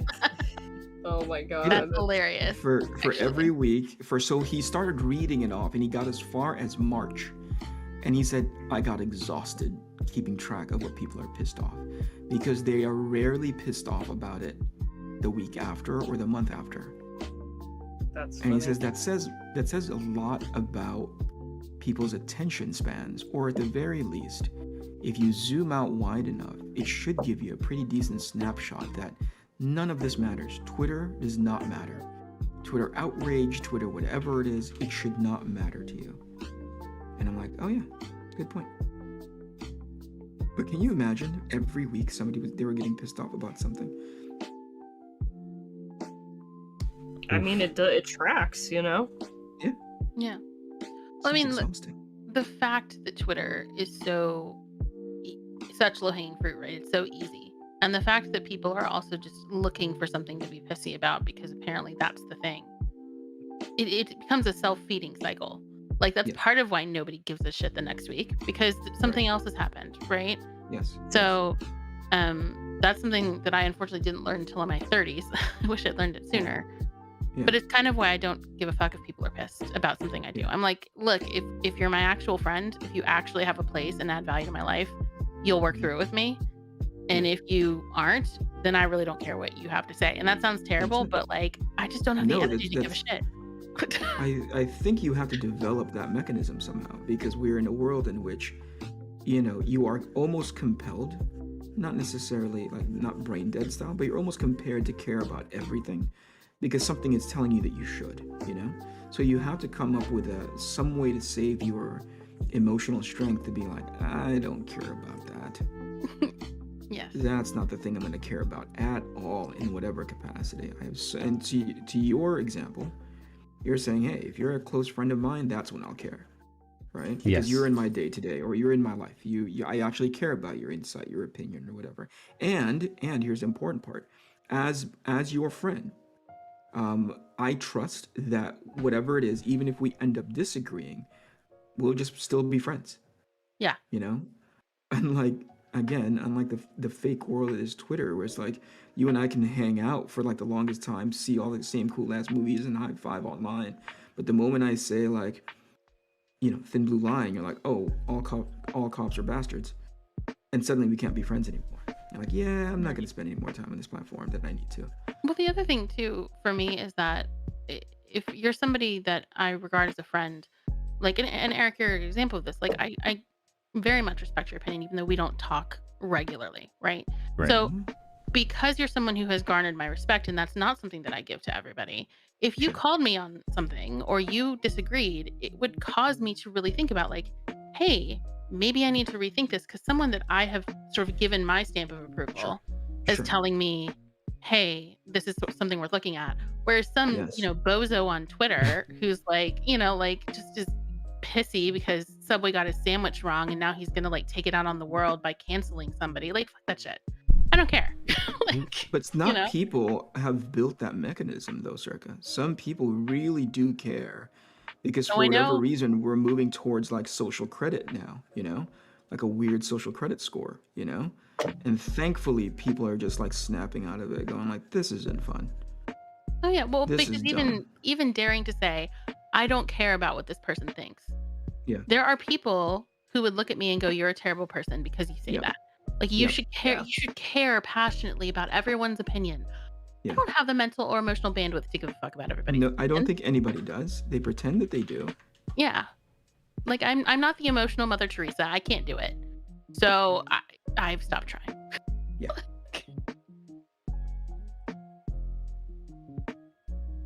It's a much more sustainable way of living. Well, and I think that's something that's always been true, but we have social media now, so you just have access to so many more people's thoughts and opinions and emotions. Whereas, like, at one point in time, that wasn't the case. Yes. You Yes. didn't have access to that. Correct. So And go ahead, Kate. Sorry. no. I mean, that's basically my point. Like, Yeah. so for everybody that's saying like, well, you should care about what everybody feels. Like, sure, like in theory, that's a nice thought, Yes. but like, Exactly. there's no planet on which you can make everybody happy because Yes. and this is coming from like, I'm very much a people pleaser. I don't like letting people down. It's always Oh, me something too. that's very hard for me. But underneath that, I know that there is no world in which everybody on this planet is going to like me or agree with me. Like, that's just not feasibly possible, nor is it something that I should strive for, because it just can't happen. So, like, it's a nice thought, but it's just something that is just not. Yeah, it's silly. It's You silly could to spend try and all do of that. your energy trying to do that, and you would still fail. Yeah. I mean, that's just the reality. But I think, to your point, that we have access to so many more people's opinions and thoughts, and it's, people are, even the grumpiest, most curmudgeon-y, I'm an island person, still at their core wants to be accepted, right? People are tribal They creatures, still want connection. right? Yeah. And so it's very scary to sort of step outside of what you perceive the norm or the crowd is saying. Like, if this is trending on Twitter, oh, I should feel this way, whatever. It's very easy to get sucked into kind of like a group mentality. And for me, I just am someone who trying to water myself down enough to be palatable to everybody would make me a flavor of ice cream that, quite frankly, is boring and I am not interested in being. No, And it so would make you a disgusting flavor of ice So cream, I probably. selfishly Like, choose to maintain, like, my personal flavor, because I'm like, I don't want everybody to like me, because in order for that to happen, that means I don't like me. Like, I've lost what makes me me. And so I'm just not interested in it at this point in my life, but I very much was in my 20s. Well, to your point, I think it was Bella said it earlier. I think most people have been not necessarily trained, but it's in sort of our programming to like, I want to make sure that I care about something, right? Yeah. But this new thing has been introduced into our society that should not be the thing that we care about as much, you know? Things have become skewed a little bit in as far as like what should we ultimately care about, right? And this isn't it. This is not it. Yeah. It's twisted because you can't reasonably expect. Yeah. Go ahead, dude. No. Finish your thought. I was gonna say again, with as much time, energy at your disposal, it's going to be a losing endeavor. It's going to be a losing exercise that you're going to care this much, because for every one person that you're like, oh cool, we're aligned, we care about the same thing, there's somebody that's going to say, well, it's stupid of you to care about that thing. Or have you ever thought about this side of it? Like, I don't think I need to, right? Like, oh yeah, well then I hate you. I'm like, oh, yeah, okay, oh, you're a bad person, I'm going to cancel you. Oh, okay, yeah. Well, I mean, the subject of what people care about has now become something we care about, right? Caring is a trend now. It's like, does this align with everybody else? The social currency thing that you were sort of referencing earlier. It's not enough to look a certain way, have a certain car or a certain job. Like, now you have to also care about the same things that other people in your group should care about. Right. Yeah, it's like a caring Olympics. It's exhausting. I've given up. I'm sitting on the bench. I don't care. It's a caring Special Olympics. Yoji, stay inside, avoid morons. Yoji's got it all figured out.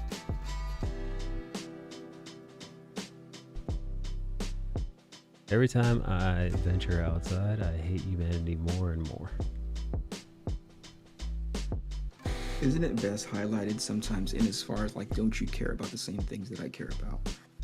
Whenever anytime we have conversations about vaccine mandates and the efficacy of like vaccines, and somehow it becomes emotional to like, don't you care about people?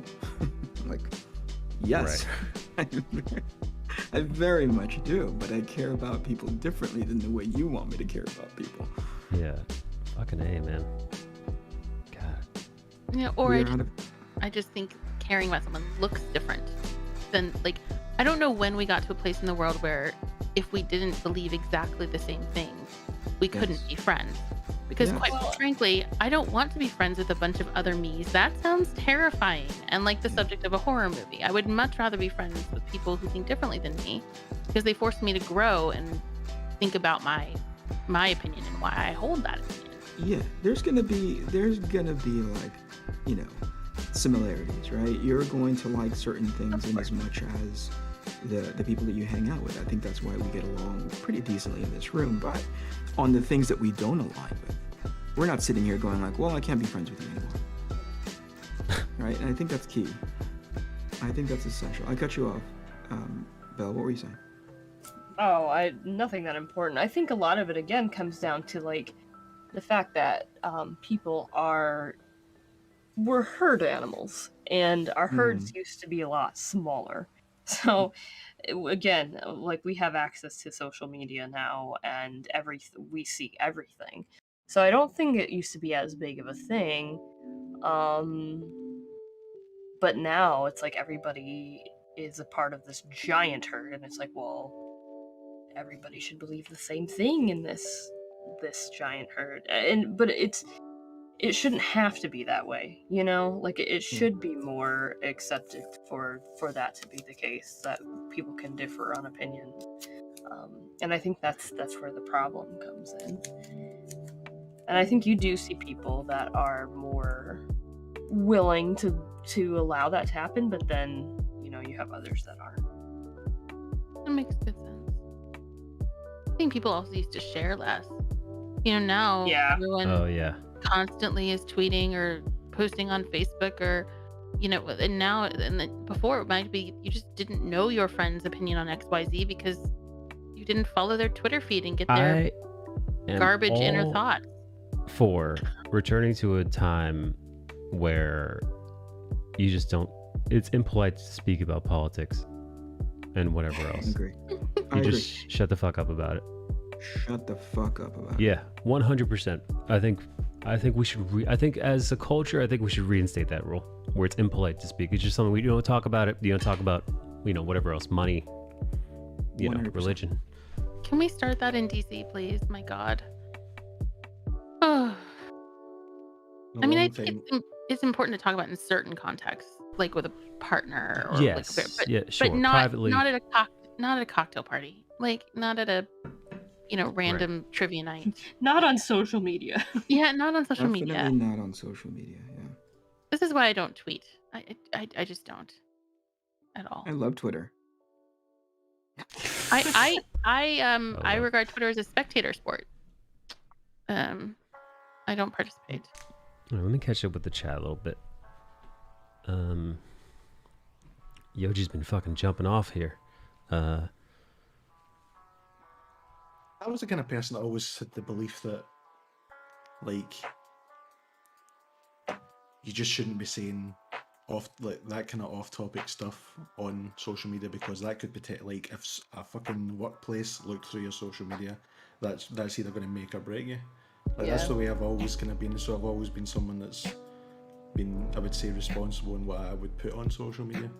And and when you get the idea of these people that just say literally the first thing that comes to their head every 2 seconds, you're just like, how have they got a job? How have they actually got a fucking job? I can answer it in part. It's because it's been rewarded, right? It's actually being incentivized that you have a stupid thought that you put out there, right? And the moment people realize that that's a viable thing, that's an okay thing to do, it's almost like when you used to have a bunch of smart people talking on television, you knew like, okay, yeah, they have this amazing opportunity and privilege because fuck, they built rockets and they sent people to the moon, you know? So yeah, you want to get their insight, but then suddenly it switched so that everybody can do it now. And some people are dumb. Some people are just stupid. They should not have you know, have as much access to their dumb thoughts, and yet there they are. It's like, because we're adding to what you're saying, right? How far do you believe that, like, with the people being rewarded, how far do you think that can be snowballed before the whole system goes, hold on, this is maybe taking it too far? I don't know. I think it's when companies finally get sick of it and start holding people accountable. To be like, hey, at least in a case of like a professional going onto Twitter and using their accounts and acting unprofessionally, I just can't imagine in my time working in animation in which I would crank on some guy who didn't like the thing that I was working on and would just call them all the awful things that comic book professionals have called fans historically the past, you know, X amount of years. And Warner Brothers, or at the very least my director, would be like, knock that off, you know? Stop it. Conduct yourself like a professional. I think that's step one. When people finally realize, whoa, there is a toll for me to act like an idiot, then it won't stop. It'll actually just get worse. Because some guy who's not as smart as the dumb guy is going to be like, well, that dumb guy did it, so I can do it too. And until there's consequence, they're going to keep going. Yeah. Social media, a world without consequence. But what's great is that I think people are finally or most importantly, like employers and people are finally starting to get savvy to the ineffectiveness that is Twitter.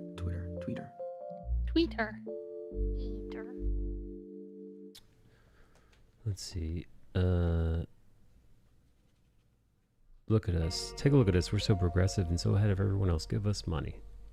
There are minor characters who are gay in Marvel, Iceman, Shatterstar, Northstar, smaller side characters that aren't going to cause controversy. People that care aren't the ones who write the books. Retconning and making characters bi or gay is a stupid cop-out. Watch for the next major reboot and then watch them turn straight or pan. If they really want to be progressive, they should make them a minority, trans, and pan. They should also make them disabled, too. Put Superman in a wheelchair. It won't make any sense, but well, not a lot of the stuff that they do does. Encompass everyone. You should care and threaten to stab people if they disagree. Post it all over the internet. Obviously, we don't have as happy people because we don't have concentration camps like those two countries.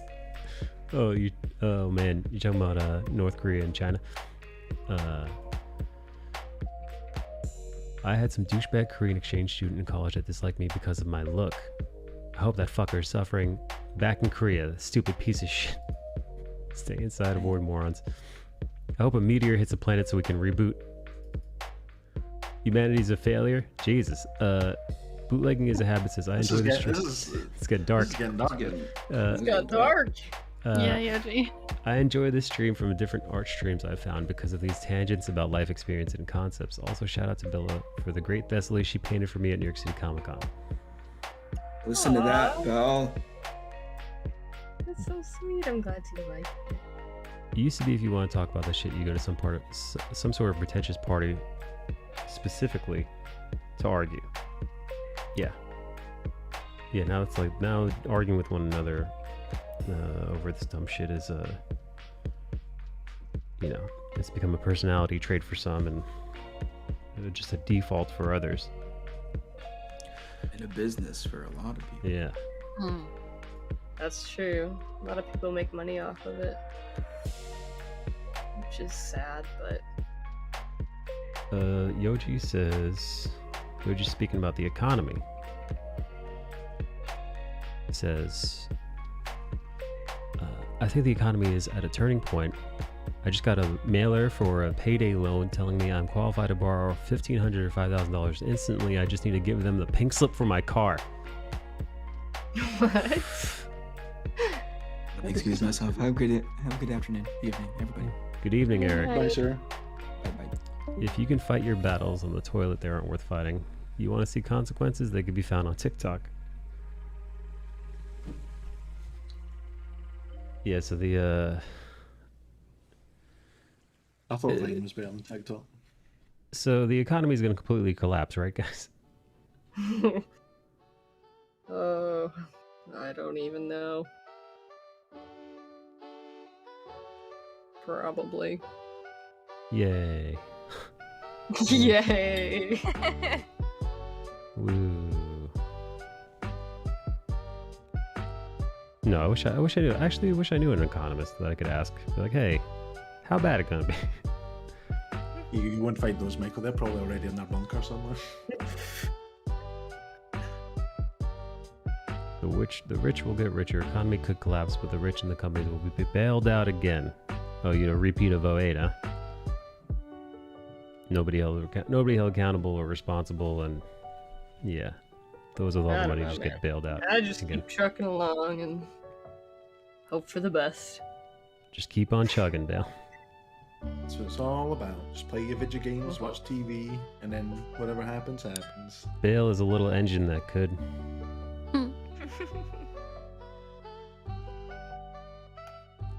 I'm actually gonna hop off to you guys.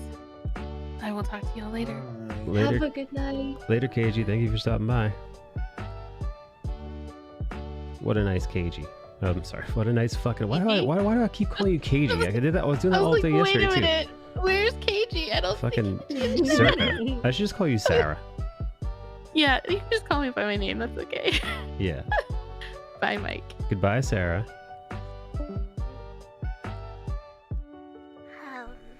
The good part is my life is a dumpster fire, so it's not like I have any great plans that can't get ruined, KG.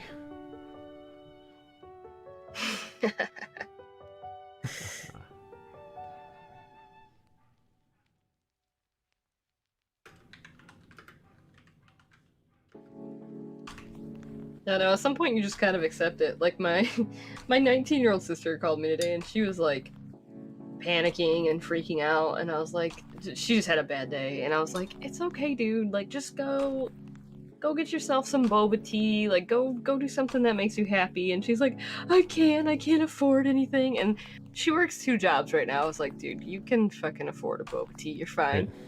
I was like, this is a difference between being 19 and being 31. It's like, I just quit my super shitty job that I have without having a replacement. I have like interviews and shit, but I'm like, yeah, no, it'll be fine, you know, it'll be okay. Good for you. And it's like, whatever, you know, it'll work out. I'm blessed to be around people I know. That's good. That's good, Doomed.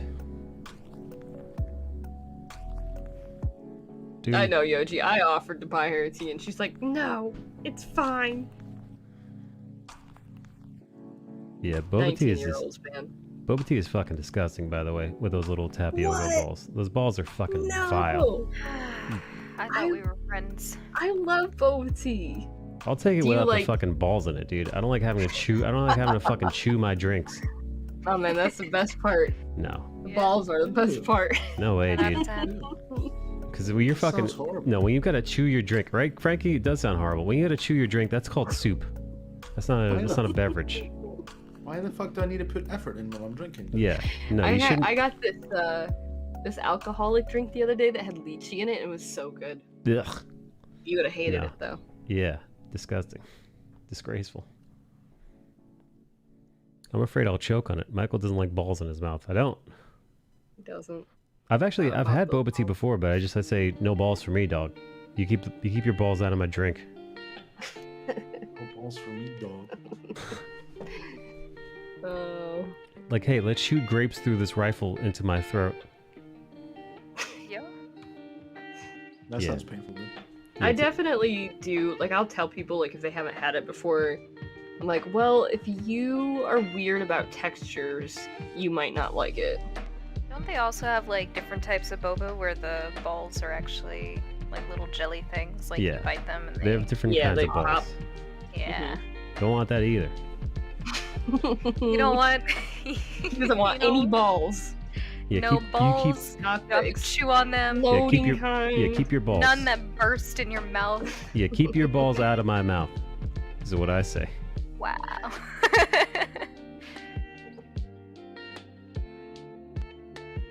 What I say to the young Vietnamese girl handing me my boba tea. Oh I said, no. "Did you put your balls in there, young lady?" No.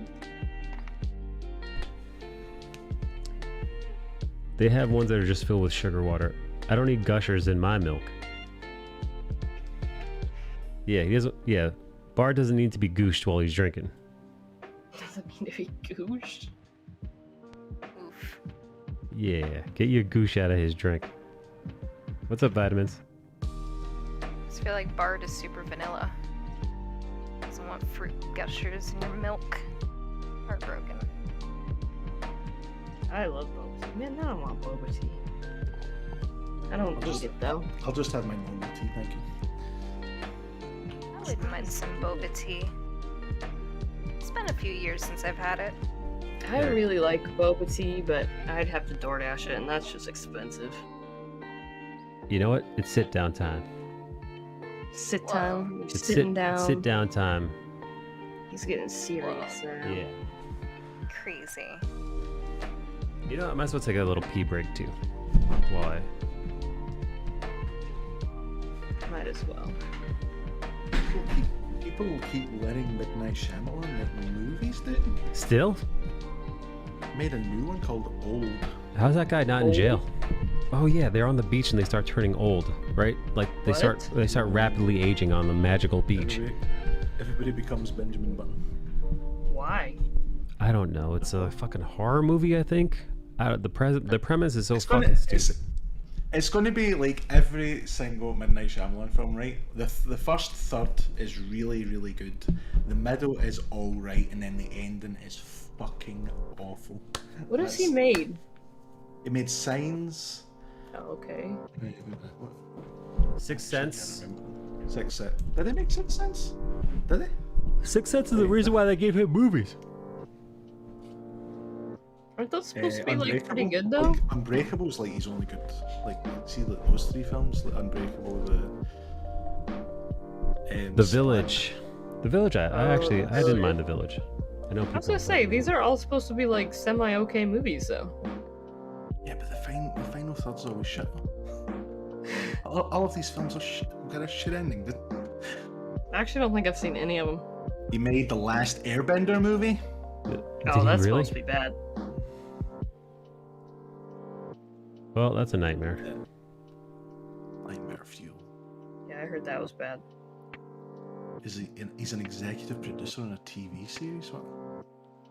The Servant. Oh my god, he was the producer on After Earth. Is that not that Will Smith movie? Yeah, is that Will Smith movie? Oh, I forgot about After Earth. Gross. All right, let me pee. His best film, I would say his best film's Unbreakable. Did you watch Did you watch that last Unbreakable? Or, you know, the... No, I didn't watch with Glass. No, I didn't watch it. Yeah, I didn't see it either. I wonder if it was any good. I've still watched Split.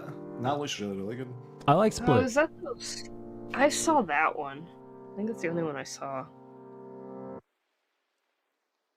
Unbreakable's amazing. Like the start of it's really, really, really good. Like he's the only survivor of a high-speed train crash. Like no one knows how he survives. And then like you find out later on he's no. Yeah. I'll let people It's a watch twist. Spoilers. It's a twist for a fucking 15-year-old movie. Michael, go pay, damn it, says Liz. Jeez. Hi, Jeez Liz. Louise. Why isn't Liz on voice chat, you think? Do you think it's for depression? Guys, I'm going to go pee. I want you guys to yell and tease her about her mental health issues. Go for it. I'm not. Jesus Oh my Christ. god. Jesus Wrong with Christ. you. God damn it. Are you okay, Michael? Oh, Michael.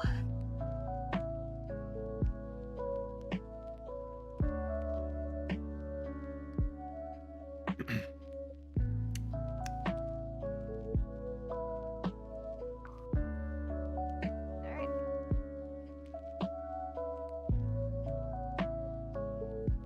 Your bladder's giving her anxiety. Oh no. How are you, Frankie? How are you, Bella? I'm doing alright. I'm a little tired, but otherwise I'm pretty good. How are you? Oh, I'm okay. I'm doodling. You're Doodling. Yeah, I'm What you painting. doodling? Want to see what I'm doodling? I wanna see what you're doodling. Alright. Show me, Father Frankie, please. Father Frankie. Don't call that. Father Franklin? Jesus. You didn't like see my comment earlier because I think he'd like asked if they had some room on the voice chat, and I was like, yes, Father Franklin, bless us with your Scottish voice. Oh my gosh. That's great.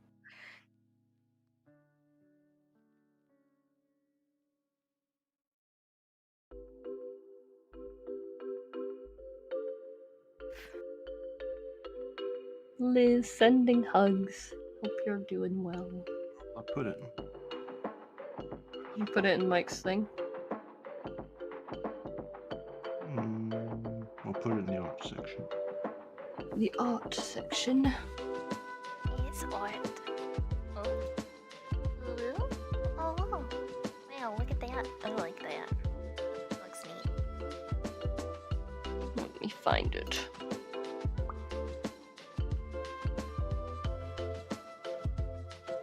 Ooh, that looks great. Thank you. Thank you. Are you still doing your pixel art stuff? I've been doing that on and off, yeah. Yeah. Yeah. Heck.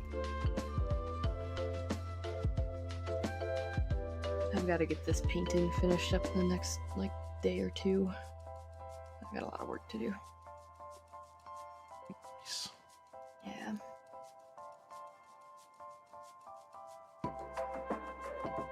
What's everybody been watching?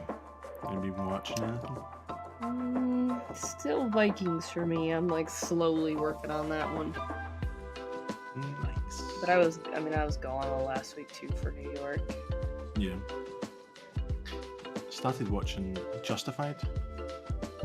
Timothy Oliphant. I don't know if I've heard of that one. He's a US Marshal. It's a TV series. Is it good? It's alright so far. I'm 2 episodes in. Started watching it the other night. Actually been enjoying it. Pretty decent. It's 5 seasons. Oh. Midnight Mass, Bard Ross says. I haven't heard of that one either. I'll need to watch that at some point. So it's one on Netflix's new. I think it's like. I think it's a horror show. Oh. I watched 28 Days the other night, and that was bad. What, 28 days later or 8 weeks Oh. 28 weeks. Was it? No, 28 days weeks later. Oh, 28 days later is amazing. No, it 28 sucked. weeks later is terrible, dude. No, it was so inconsistent. It was so bad. Who was the main character? Was it Robert Carlyle or was it the guy from? Oh my god, forgot his name. Oh, I forgot his name. I'm so bad with names here. I have to look it up. So, right, does the film start in the hospital? Like where he's like he wakes up in the hospital. Oh, you didn't like 20 days later? No, man, it was so inconsistent. There were so many things that I was like, what the fuck? They were so loud, like the zombies would have caught them, and they ramped the thing, like they were going through the tunnel, and the guy's like, I'm gonna ramp this. And I was like, what? So the only thing I could say about that is, right, it's like people just wouldn't have a fucking clue what to do after, like, see, cause it's not like Walking Dead zombies, right, where it's like really, really slow, but see, cause it's like fucking sprinters, it's like, what the fuck? Yeah, but even then, though, there was just so many things that were just like, dude,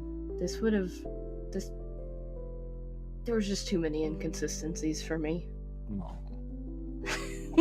I just couldn't do it. It made me mad.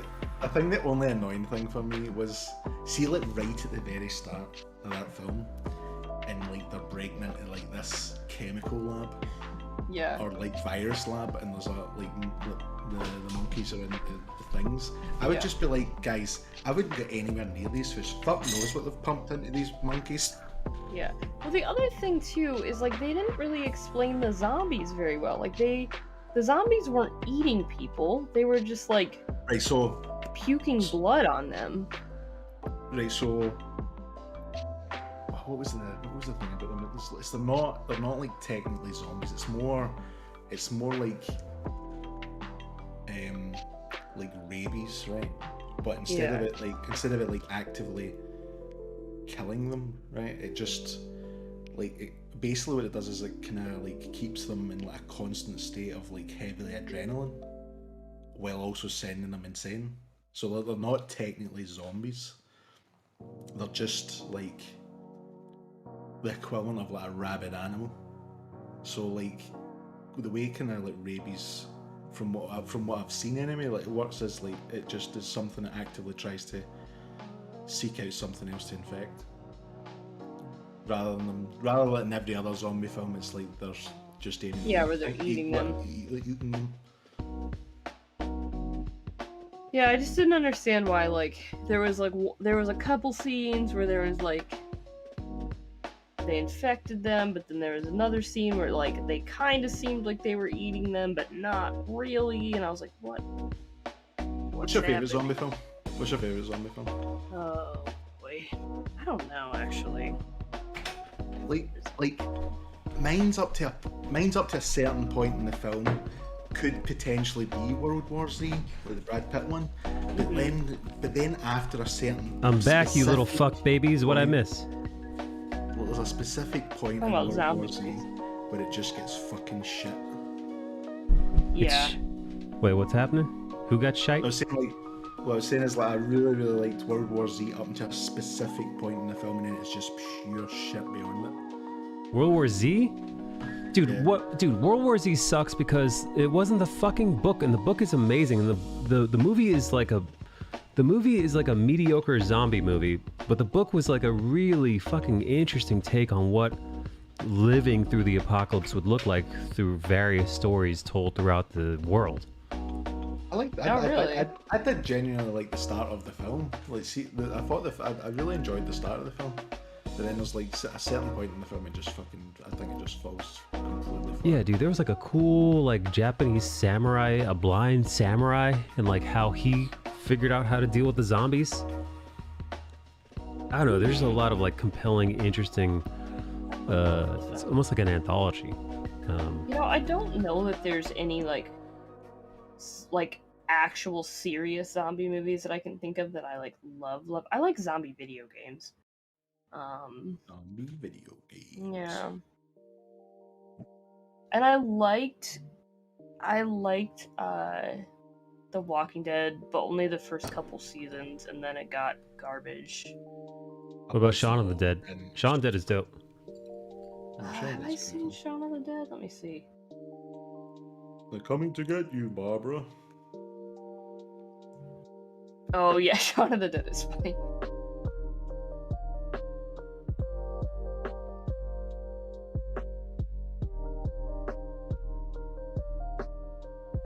I like Zombieland.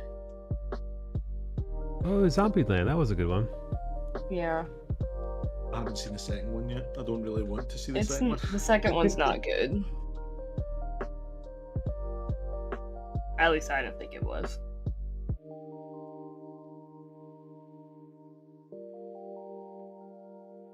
I don't think if there's any. I don't. Yeah, no, I skipped the second one because I figured, you know. No, yeah, it sucked. Like, Walking Dead was really good up to a certain point, and then it fell flat as well. Yeah. Because there was a point in like The Walking Dead after like season 5 or I think it was season 5 or 6, where you could see like the main characters becoming like you were beginning to like see them as like these guys are going insane because they've been out here so long, they've been out surviving amongst the zombies for so long, and like when they come across people there's just like no level of trust towards them. But then, and that's what made it really interesting at that point, but then they kind of did like a hard reset and it just got really fucking shit because of it. Yeah.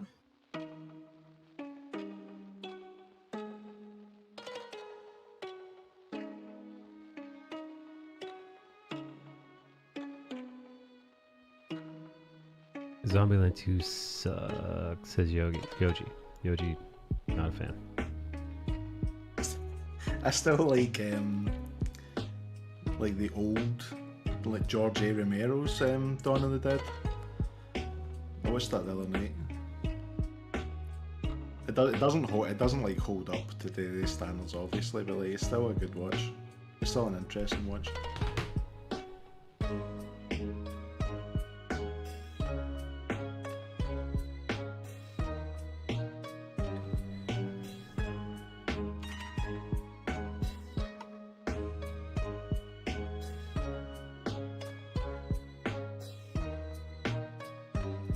Alright, friends, I got to go do a few chores, but I'm happy I got to hang out.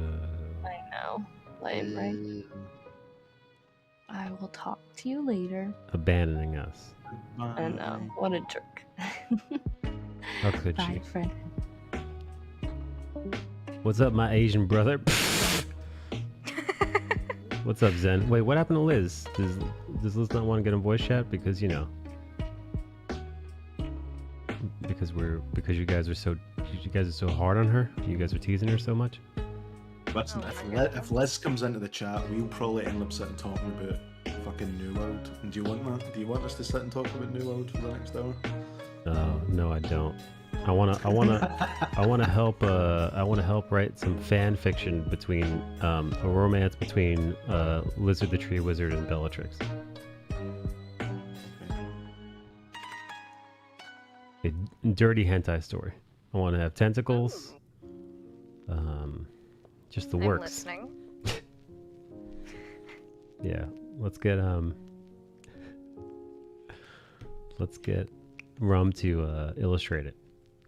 Mm-hmm. Me and my silly cartoon style. Drawing some pretty zesty hentai. Yeah. Liz of the Tree Wizard's pretty zesty. I don't know if you've ever seen her in No, all her glory. I don't believe so. She's a pretty handsome lady. That Lizzie.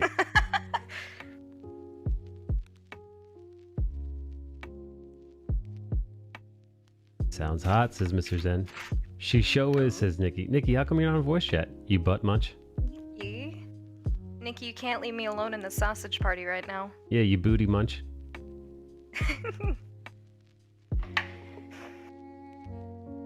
Frankie did not appreciate me calling him Father Franklin.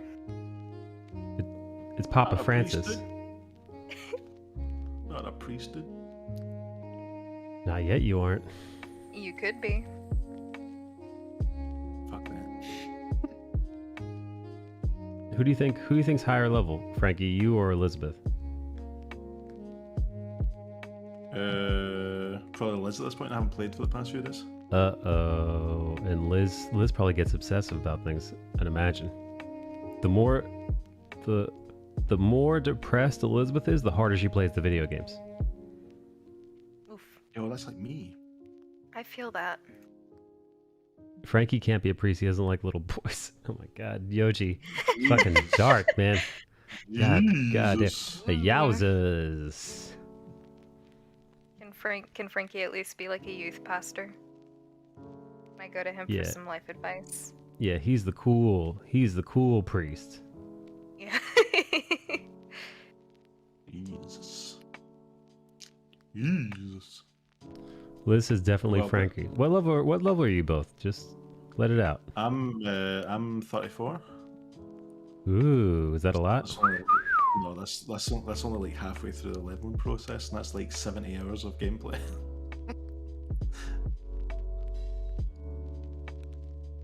I'm 30, says Liz. See?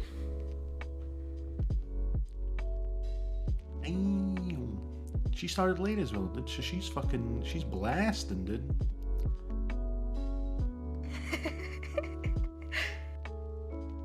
Liz is a little beast, dude. Yo, I'm playing Skyrim right now. I wonder if Rum met Liz IRL. She'd be so captivated by Elizabeth's beauty that she would ask to be stepped on. Oh, probably. Do you want to know why I think you've got fucking sticky notes, Michael? Because of the way you paused just before you said all that. I was looking at my phone. It's as if you're fiddling through this little box of fucking sticky notes and you're going, what random thing can I'll I show you. fucking say just now? Here, look, here. Hands up. I'm just gonna tap my desk cam. Not gonna touch anything on my desk. I just tap the button. Believe you. This is all rigged. It's all rigged, guys. This is all rigged. He's not. Look at my fucking- desk. I was perusing. Perusing the this is- gram. This is a recording he's kept for me in There case we I go. ever asked him again. There are no notes. No notes on the desk. Just the old iPad. What have you? It's it. The notes are inside that Snackerinos. bun. The notes are inside that bun. You need to open up the bun. I need to see inside the The bun. bun, dude. Not my pork bun.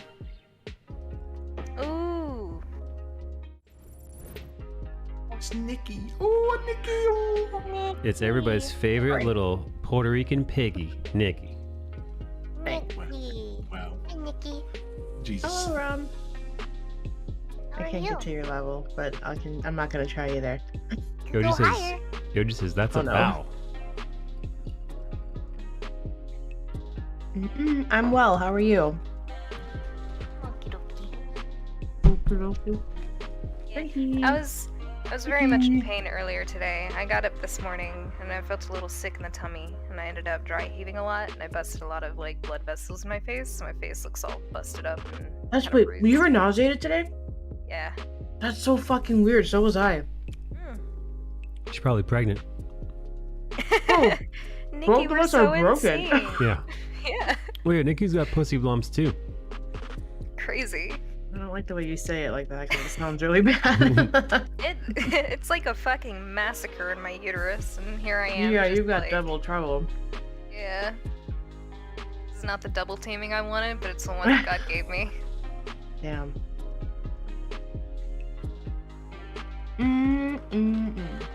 Yeah, my face looks all busted right now, and I'm like, alright, well, it's okay. I'll live. Hey, Nicole, whatever happened to old Mo Bags? Remember her?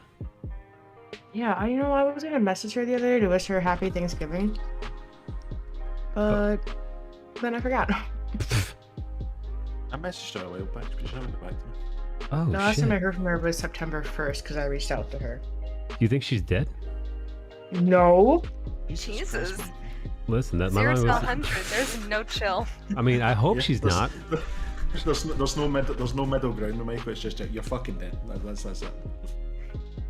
Hold on a second. No, Y'all know I I'm hope like if I a- disappear. Y'all know I I'm hope like if I an disappear animal. for a few days. Oh no. No. Continue, Michael. No. Continue. Eric says, Zomg. Eric who? Bonam. How come Eric's on a voice chat tonight? She's too busy banging women for online shenanigans. The shit you say, man. No, listen. Yoji took a break from this stream for a while. Actually, Yoji, I didn't think you were ever gonna come back, man.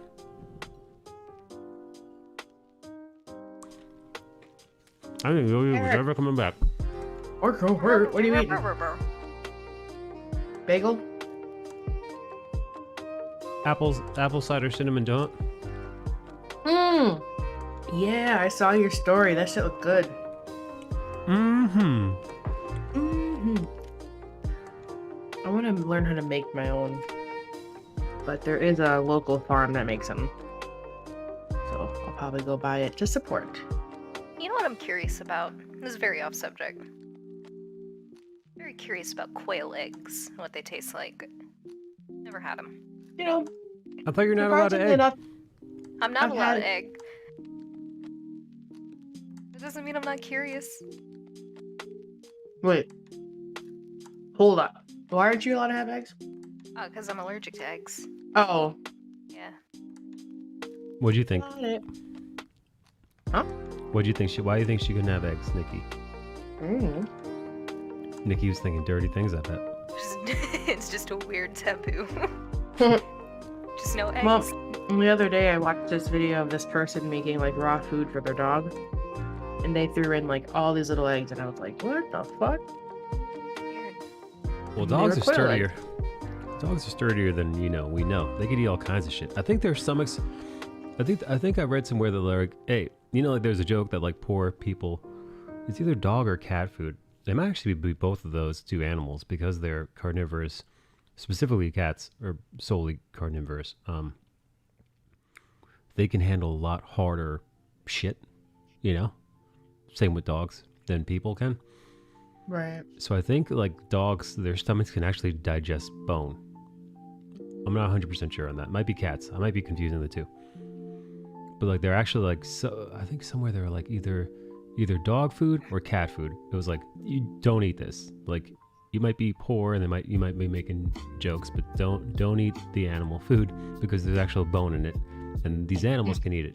But if you eat it, you're gonna fucking die from it. So good to know. Dogs look a lot of crap, so their stomach has to. Big cats can digest bone. Their stomach has to be able to withstand harsh bacteria.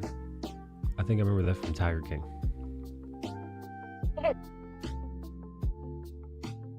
Get some pickled jalapeno quail eggs. Damn, that's good. She can't, dude. She's not allowed to eat the egg. Yeah, I'm allergic, Bard. Why are you trying to kill me? You took an oath. It was do no harm, and here you are trying to do harm. Sir.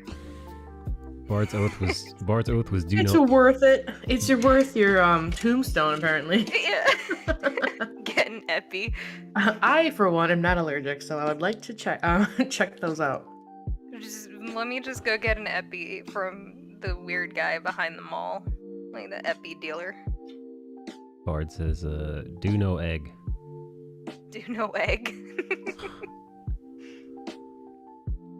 Man, Wow, this piece came out really good. I wonder if. Well, oh, dude, all the colors are all done by Bale. Oh, Bale shit. DM'd me last night, aka this morning. He was like, "Let me color this, Daddy." Oh, I was like, you know what? I believe he said it exactly like that. like that. Mm-hmm. I was like, you know what? Get on your knees and tell me you want. No, he was. Oh, No, he was down. He was down. He did a really good coloring job. EpiPen is $500 per 2, which expire. Ugh, God, that's horrible.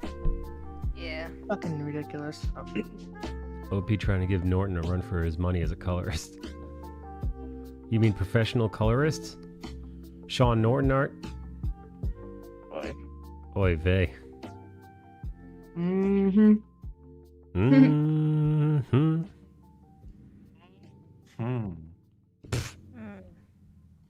All right, now start barking. No. No. Be right back. No. All right.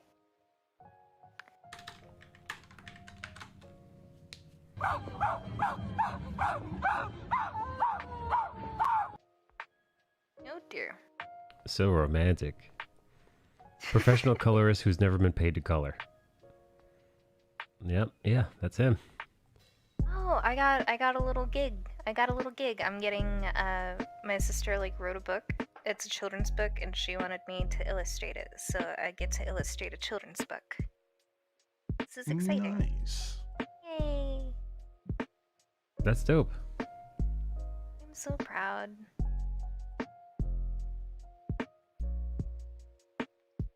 What sort of deviant themes are in this book?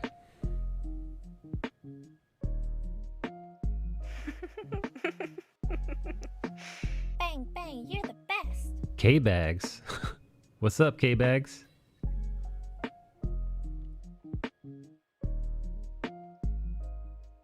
Probably they're all wearing leather, says Yoji. Oh dear. Nah, it's about bears. I get to draw big burly men like Frankie. Oh yeah, I'm Frank. not burly, dude. I'm fat. Big burly man. Yeah, Frankie's big boned, but we love him anyway. Or maybe we love him because he's big boned. Maybe. Give me those big bones. Oh yikes. I feel like every children's book is like, so this is this conversation is uncomfortable. Let's have cartoon animals tell them what they need to wash their dicks. Oof.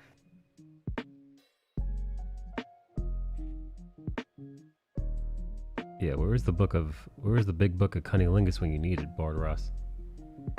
Oh Jesus.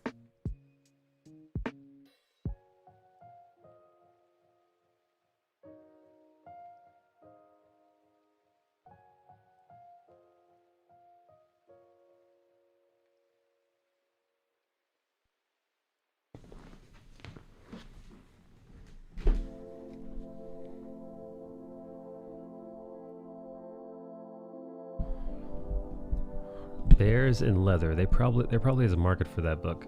Yeah, I had to wing that shit at first. I would have been nice to have an orientation video. Yeah, right? Yeah, there's no like they don't give you a how-to manual when you're a young stud, Frankie. As you know, as you're aware. Eating pussy for dummies? Oh no. No, no. Well, listen, apparently a lot of dudes ain't so hot when it comes to chowing down. I guess like the same could be argued about like giving head. Like a Oh boy. chick. Yeah, Yeah. sure. And don't I know it?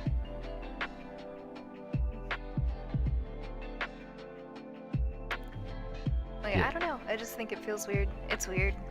Because I feel like unless you anticipate giving someone head, you probably have no idea what the fuck you're doing.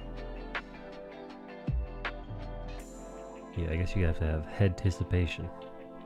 God, no. What? Stop it. Eating pussy for dummies. ASMR style. What if somebody gives you that book for Christmas? Eating pussy for dummies? Yeah, you're just like, oh, I guess I'm shit at eating the cooch. Get that for my husband. Is he no? Slide it across. Is he no boy?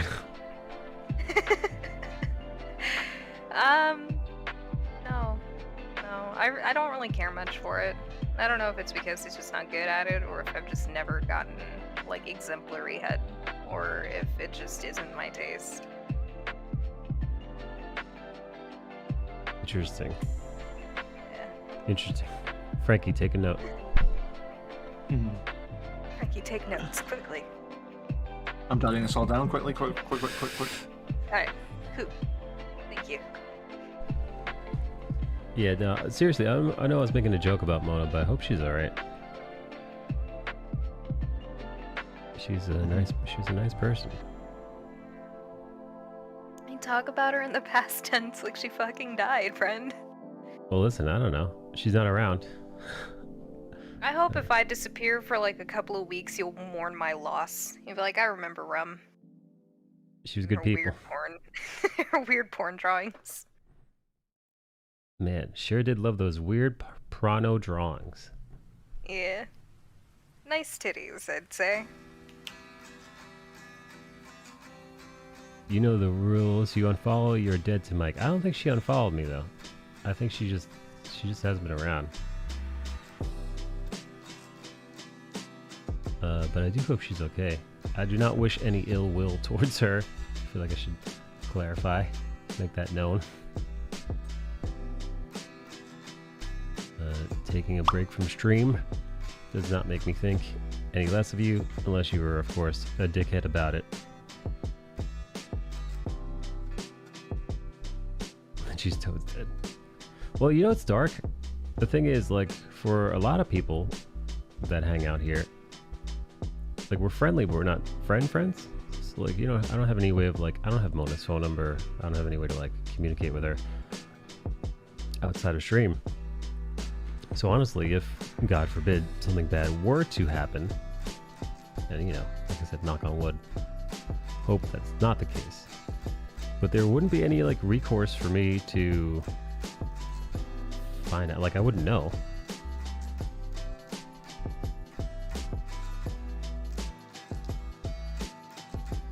Yeah, you know you had community members push Daisy without us knowing.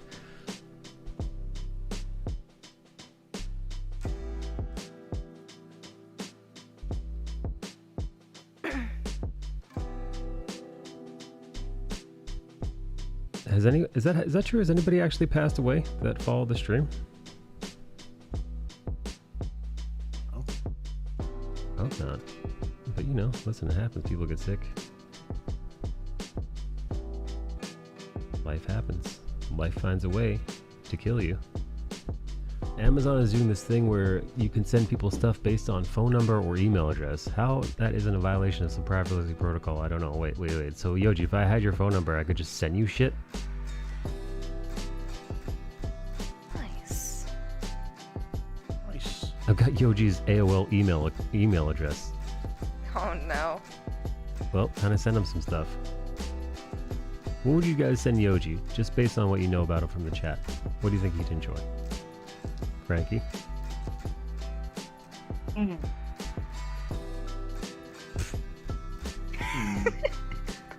don't know, dude. What would you send him? Probably a book about eating pussy for dummies. No, I'd send him...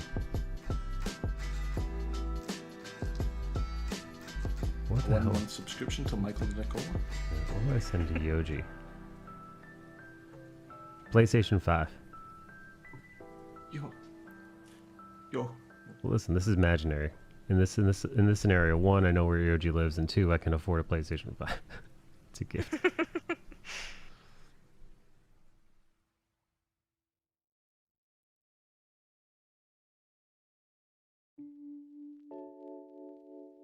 I only know one big comic book pro who uses an AML email address. Yo, do they still give those out? Like, if you want an AOL email address, could you get one now, or do you have to be grandfathered in?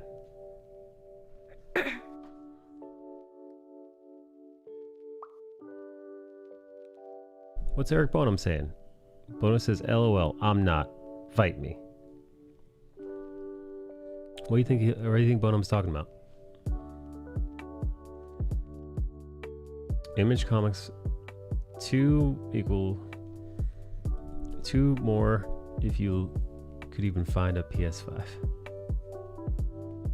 Dog is sick. No. Oh dear. Image Comics bought him his email address for life, is what I'm told. And to this day, it still works. Nikki's calling me a liar. Oh. I ain't calling you a truth. Oh yeah, Bonham's lying to us? The vet. Prime members send gifts, phone numbers, email address. And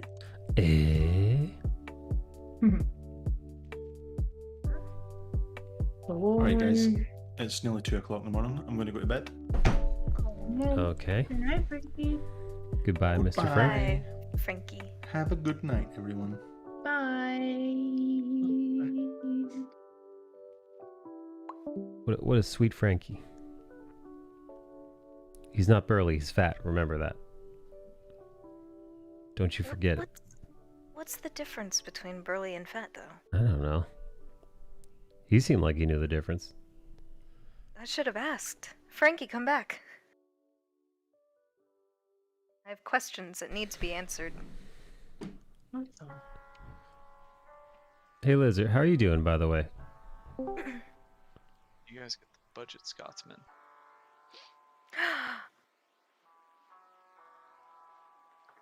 Hello, Ross.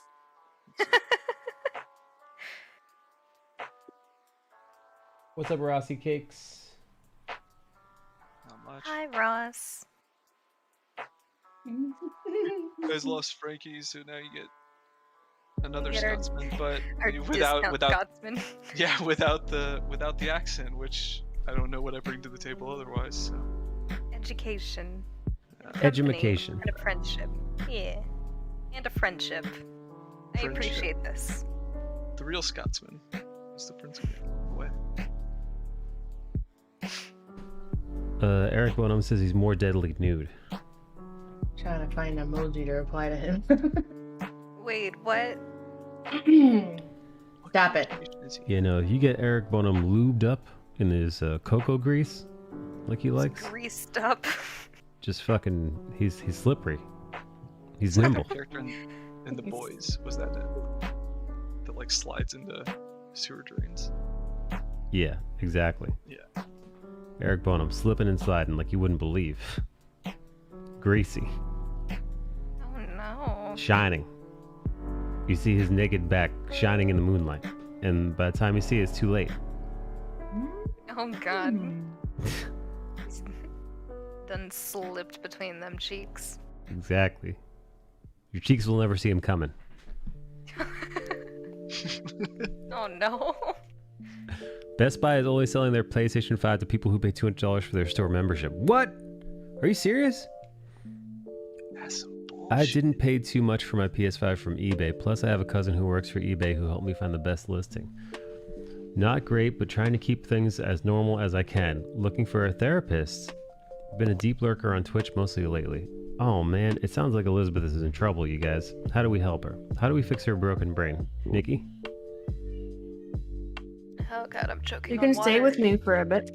Oh no, you have dogs.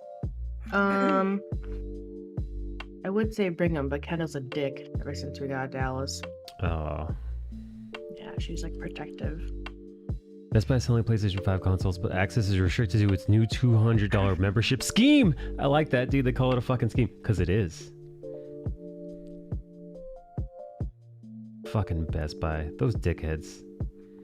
It's like, oh, nobody can get this thing, but we offer this thing. Yeah, I know what to do. I know exactly what to do. Let's shake down our customers. What do you say? What do you fucking say? Just turn them upside down and shake them for their lunch money. Finding a therapist is a shitty process, says Bartholomew Ross. Liz says, yeah, it is, Bart. I already had one. Like, I'm not against others having their religion. Wait, what? Others having their religion? That's a big problem. I'm looking for a way to help myself, not some place to lay my troubles down. Religion? What are you talking about? What? Yes, a lot of therapists have some sort of like religious affiliation, and hey man, like whatever. I'm not gonna. Actually, no, I am gonna bash it because fuck it. That doesn't really work. Like basically, like it's like okay, so we could explore what's actually going on, or we could pray about it. It's like that doesn't help. Freaking Dr. Spicy. I know. Well, it's yeah. Yep. Liz knows what's up.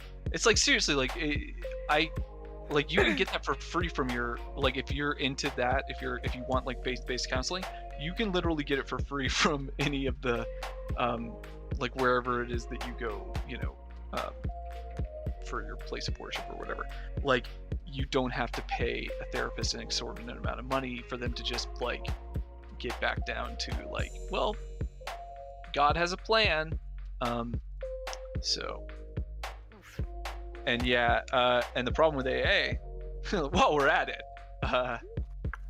so the problem is 12 steps also like super faith-based as well. Yeah, unfortunately. You gotta find one that's like, you gotta find one that's run by atheists. Yeah. Which... There's a couple like new systems that are like because the thing is like AA actually works really well despite having like some deep flaws, and it's an old system, you know, it's nearly a century old at this point, and so people have refined it a bit. So. I'm fascinated because like I see a therapist, but in my time of like looking for a therapist, I've never had an experience with them being faith-based at all. They're usually like, do you have a religious affiliation or like spiritual beliefs? And I'm like, no. And they're like, okay, cool. No. And then we get down to like the science. Yeah. I think I had like one therapist that when I was telling them about some traumatizing shit that my dad pulled, they were like, well, you know, your dad, he was like a country guy, so it's kind of normal. That's a normal thing that happens. And I'm like, no, it's not. What? I was like, I don't think I need to see this person anymore. You are balls. You suck. Yeah. But yeah, no, that sucks, man. But yeah, Liz, just the only thing I can say is that, you know, I can commiserate because yeah, I think the average number of like different therapists you have to try out before you find one that you like for most people is 5, which blows. That's a lot of wasted time. So yeah, that sucks. Something I'm not looking forward to is because I'm moving to a new state, I have to look for a new therapist. I'm like, oh, I don't want to do that. My therapist retired at the beginning of this month, and so... What did you put him through? It was a her. No, I put her through the ringer. It's a her now. The better part of a decade. Yeah. No. I don't know, man. I'm not looking forward to it because having to like develop that whole rapport with a new person and be like, no, I promise I'm not like, no. Yeah.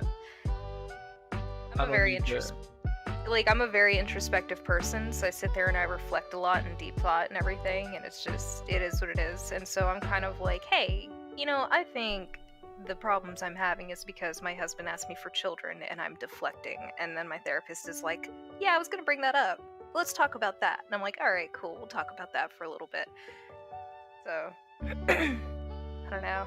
I don't want to have to go find a new therapist and then have them like baby steps and walk me through the process all over again.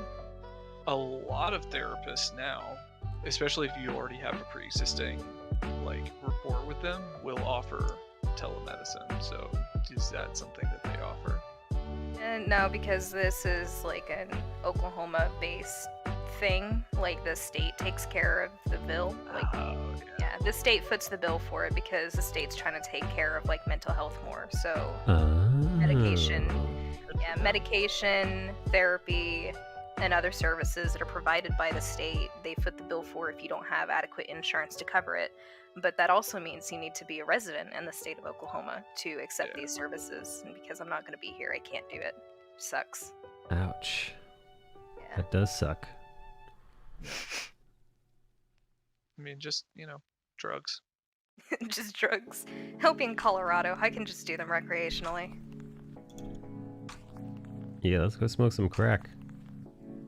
You wanna go, guys? You wanna go do some recreational heroin in the parking lot with me? Yes. Yoji says, Elizabeth, you are a kind and wonderful person. Hang in there. Oh, I Yep. stand supportive, Yoji. Yoji's trying to fuck Liz, I think. Oh no. Oh my god. Which This is was crazy. wholesome. Because Yoji hates white women. Oh dear. Who's cackling?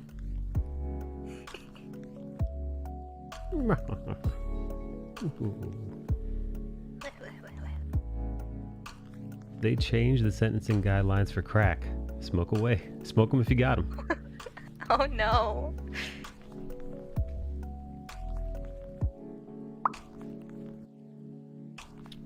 Listen. I got nothing. I was Okay. I was gonna say something about the crack that you don't smoke, but Crackety crack. Crackety crack. baby's got crack. No. My roommate used to say that crack was a love drug.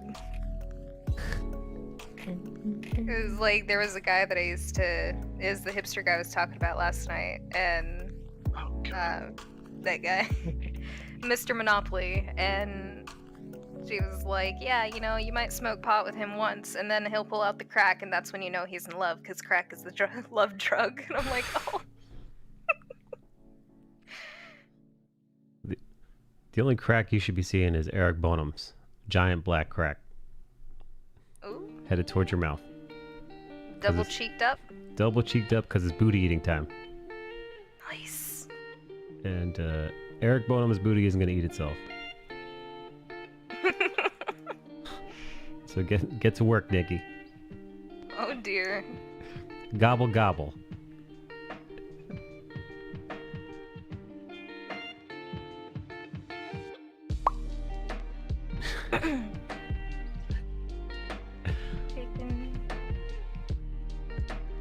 Nikki, it's Thanksgiving and Eric Bonham's butthole is the turkey and your mouth is the stuffing. Get to it. Oh no. Oh no. Oh dear. This isn't what the pilgrims had in mind, I don't think. Man, it's bringing people together. Where's Nikki? She's supposed to be making noises when I tease her like this. She's just ignoring. Oh, she's muted because Joe's sucking on her toes. Boo. Oh no. Yikes, friendo. Eric Bonham says, oh my, I'm not ready. Bonham, grease up. It's time. Grease up, baby. It's almost dinner time. Or am I?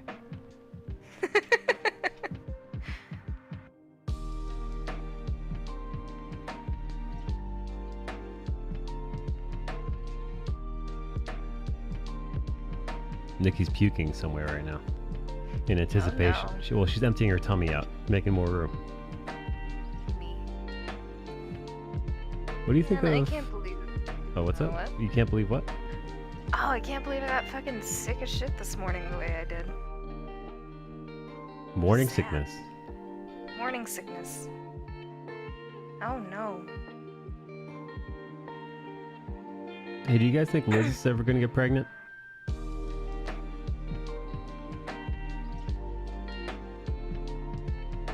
I don't know enough about Liz's uterus. Oh, wait, you think her uterus is jacked like Nikki's and Ramos? I don't know. Apparently everybody else is.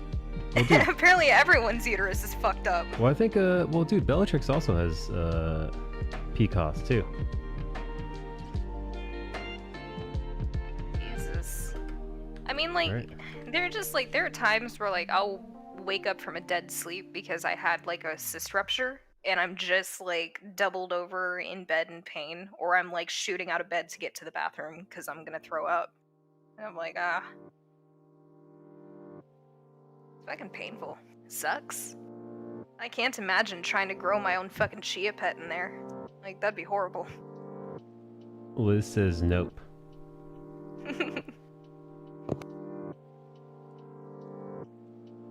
That's because you haven't met Yoji yet. You're just gonna put a Korean baby in you, Liz.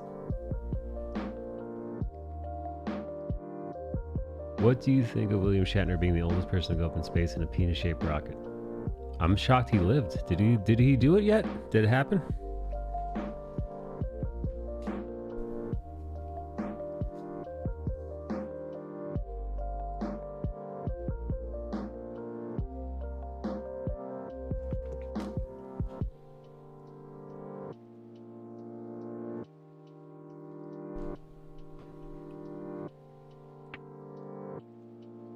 Shatner made a lot of money off Priceline stock? He did? He was already a wealthy man, was he not?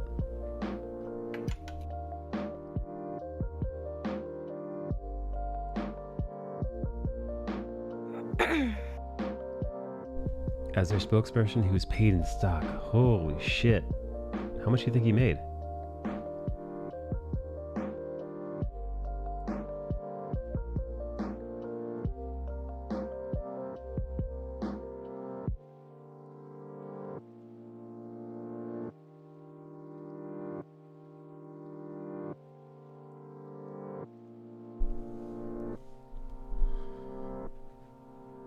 He boldly went there for sure. He was comfortable. He got extremely rich off the stock. Hachi Machi. Over 100 million. And that was a decade ago. Yeah, imagine Priceline stock has only gone up since then. Damn, dude. So he's rich. But also he's almost dead. So yeah, what do you do when you're like your late 80s? You know, you got maybe a handful of years left, at least where you're coherent still. But you know, you're a multi-millionaire. Like, what's the plan? Goonies cave. Goonies never say die. One-eyed Shatner, it really is you. Yeah.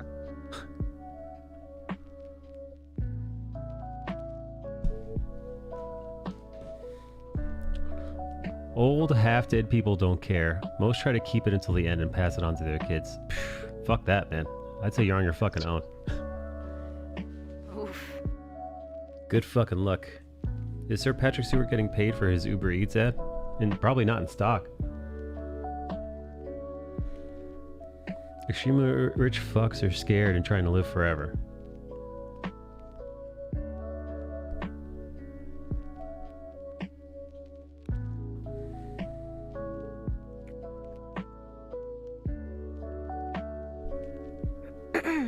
Yeah, I mean, well, who isn't scared of death?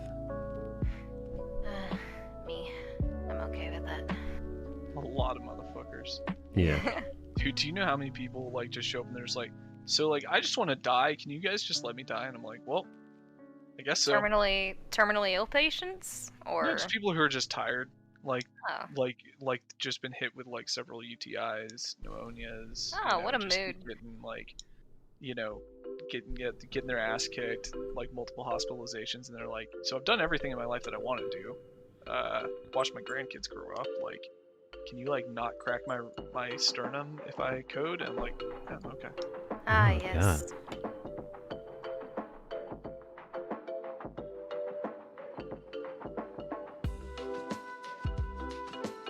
I feel that though. I'm kind of like okay with the idea. I think like the reason I made peace with it though is just because like I was laid up through training, like on the verge of death, and then all last year is just riddled with a lot of like health complications and shit. And then I didn't die. So I'm like, well, alright, I guess we'll just see this out. But I wanted to get a DNR. Wouldn't really get... I don't know, they wouldn't let me get a DNR. I don't know why. Liz says, yeah, I feel that.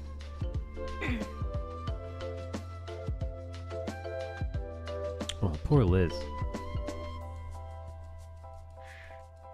Man, I wish I could kidnap Liz. I mean, it wouldn't help any. I'd only make her depression worse, I think, but you know. No, man, that's how resilience is bred, you know? Like, kidnap them, force them to go through some shit. They'll come out better on the other side. Or not, or they just break.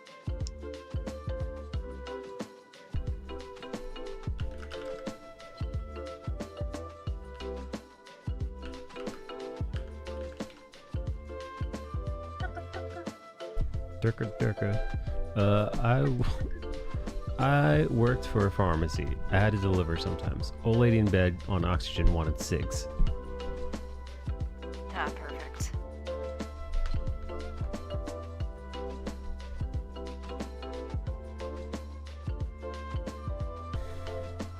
Imagine I'm hanging out with Liz and she's her depression it only gets better because she's so fed up with me she starts to choke me. And like that's what helps cure the depression. Physical violence. Oh Jesus. Is this part of the fanfic? Because this part's not. It's fun. We're What? just I love you too. Who are you talking to? Your mom? Aw, thanks, No. Nikki. Is that your mom you're talking to, Nikki? Joe? Joe Mama. Joe. Get out of here, Ross. Making himself some dinner. Oh, man. Do you think Liz's depression gets like dark? Mm-hmm. You think it's the dark kind? Because that'd be a bummer. Because Liz is very small, and she's got freckles, I think. And her boobs are pretty tight. Nikki, Nikki, her boobs are pretty tight. Listen, this is part of the fanfic, by the way. I hope you guys are writing this down. Nope.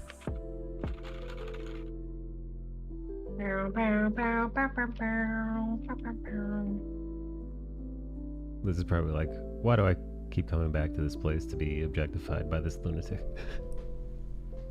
I ask myself the same thing. Oh. I don't. You get used to it, lads. I smell coffee. I wish I could drink some coffee right now. I don't want coffee right now. I don't like that. How do you like your coffee? I'm drinking coffee right now. Cold brew. Dude, I let this cold brew for like 48 hours. Damn, you're gonna be up for the longest. Yeah, why the fuck you think I did a 12-hour stream yesterday? Just out of nowhere. You streamed for 12 hours? Holy shit. Well, 11 and a half, Yeah. but who's counting? Well, you know. You know. I was there. I remember. Liz says, because I love you all. Fuck, that sounds so good. What sounds good? Coffee, man. I didn't start getting decaf. Well, too. I made myself my own pumpkin spice today with actual pumpkin. I strained the pumpkin. Well, first off, took the pumpkin, mixed it in with some vanilla almond milk, then I frothed it in the wand, and then I went, steam that bitch, made it hot as fuck. Then combined it with a little bit of brown sugar, a little bit of vanilla extract, mixy. I strained that through a cheesecloth to catch all the real actual pumpkin, like Lumpkin. what happens is you need to strain it because otherwise in your drink you'll get pumpkin bits. And then I added a couple shots of espresso. Oh. With a little pumpkin spice, with a little pumpkin apple pie spice. Yummy. Nice. Maximum yums. I just like my coffee black. Yeah, that's what I was about to say. Yeah. I don't would have time to do get what my he's fancy. doing. I don't have time to be fancy like that. I got shit to do. I like my shit to taste like dirt. Yeah, I want to I'm suffer. also busy, but I make time for it because I like it. No, I've ever since I became a barista, I turned into a fucking coffee snob. Snobs. I work from home and I start at 7 o'clock and I wake up at 6 on purpose to get my coffee and breakfast, so I'm not rushing. I fucking hate rushing in the morning. It throws off my whole fucking day. I too work from home. Can't be too depressed. I have to be scrappy enough to still fight Michael. Scrappy. I'm scrappy. Wait, you said something about fighting you? Yeah, Liz, I've surmised as part of the fan fiction. This doesn't have anything to do with you and Belle and Tentacles. Your only cure for the only cure for your depression is beating me up, pummeling me. I'm not gonna make it easy on you though.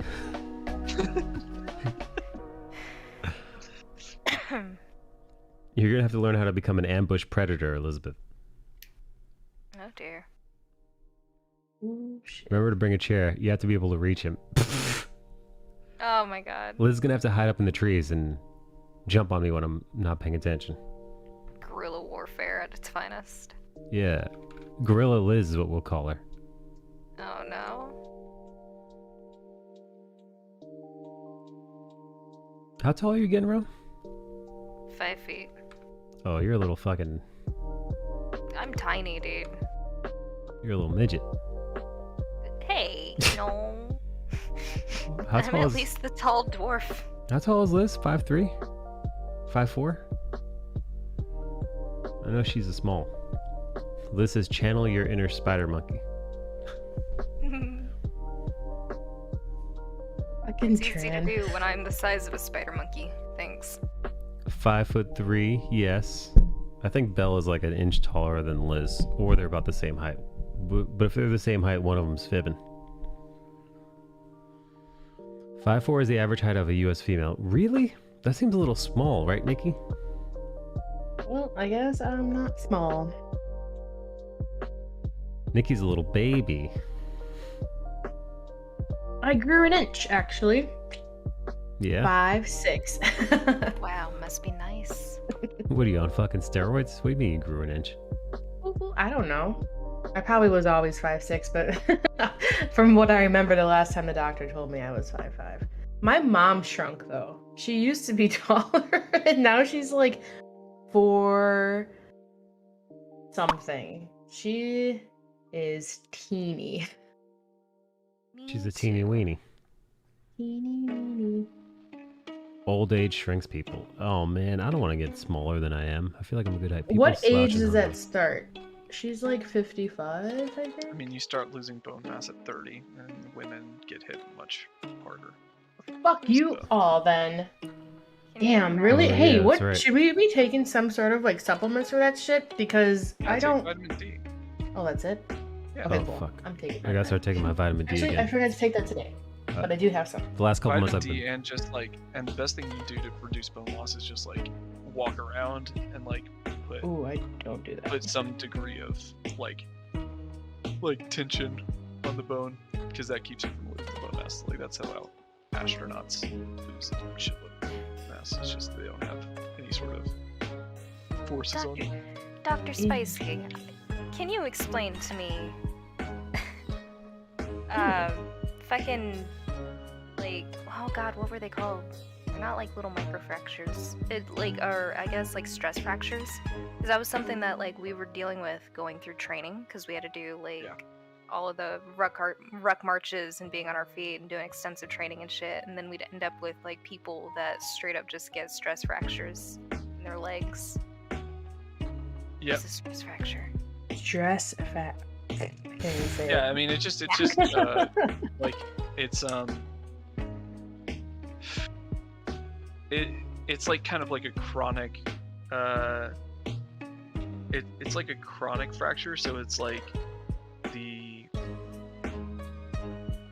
if you put like repeated like heavy force on it, so like people who have like bad running form, it happens a lot. Like, so that's like what like shin splints are. And so it's usually like in some sort of like overuse based injury. So like they tend to be very painful, but there's not much you can really do about them because they're just like, yeah, they're small fractures, so they're not like displaced or anything like that. So the best thing you can do is just like take time off and like let it heal, and it will heal. Like it's not that bad. Nifty, I learned. See, education. I'm learning. I was Thank just about to say that. Education. Education. Yeah. I like our discount Scotsman here. Discount Scotsman. Women have a harder time absorbing calcium, says Yoji. More about the estrogen. I feel that. I don't have a lot of estrogen. Same. That's the problem. Oh yeah. Yeah, it is. Yeah, estrogen's protective for that. That's why. That's why people will typically try and take some sort of hormone replacement. Wait, is that why? menopause. Is that why she's always drawing horny pictures? Yeah, probably. Yeah. I don't know why that would have to do with anything. Too If much she has low estrogen. testosterone. Low estrogen, too much testosterone. Do you think Elizabeth has too much testosterone? Oh, Jesus. Just overtly aggressive.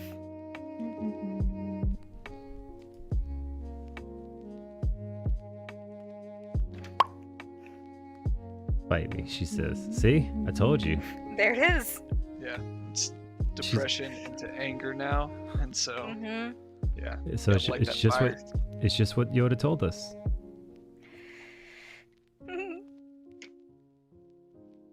Yep. Depression leads to eating a pint of Haagen-Dazs, which leads to anger. I like Haagen-Dazs. Sorry, I'm like spacey today. Fucking heck. That's okay. Is it though? Mm-mm. Exactly. Thank you, Nikki. Yeah, Nikki. See now, Rum. Unlike yourself, Nikki doesn't have giant pendulous breasts. Whoa. She has little mouthfuls, is what Skullbash calls them. I prefer to call my pendulous breasts, as you put it, as my chesticles, because I have too much testosterone in my body. Yeah, you got too much chest in your bloodstream. Oh, jeez. Mouthful.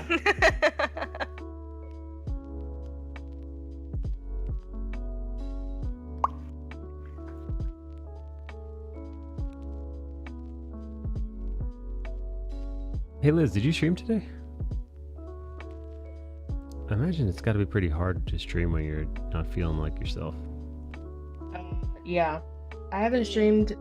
Okay, so the last time I streamed was probably a week or two ago, but before that, like I used to have a routine. Remember how I would only say I would stream for like 2 hours and I'll end up going for like 5, 6, 7, enjoying it, and then yeah, man, shit took a turn, and it's really hard to stream because like people know you, they know how you are, and it's like I'm not trying to stream faking it. I don't want to put on a show.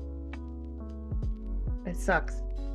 I'm very upfront at the fact that like there are just days where I try to stream and I'm like, guys, I can't do this. I'm having such a hard time, and they're like, that's fine. The community is very supportive. Yeah. Rum's titty make a sad noise when she's depressed. What does the sad titty sound like? I don't know. I've never heard it in real life.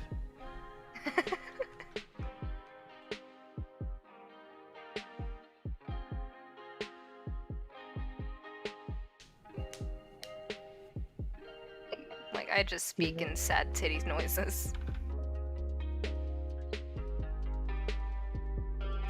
Dude, that's looking sick. I love the colors. Well, dude, again, thank Bale for the colors. He did a lot of the work. I'm just tweaking it a little bit. But he did the flats, he did the highlights, he added the cell shading, and I'm just doing the stuff that I do to make it pop a little bit. So I'm adding so I'm adding some some, you know, mixing up the line weight a little bit. You know, see, making him pop from the background.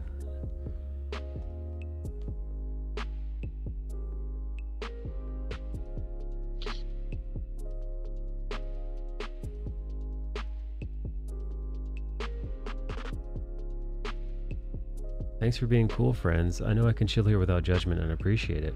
Wait, let's see. What's Liz say? Sweet Liz says, no, I did yesterday without a camera, but yeah, it's been too dark to be positive on stream. And like, I don't want people to pity me or worry. It's just the way it is right now. Looking for the help I need.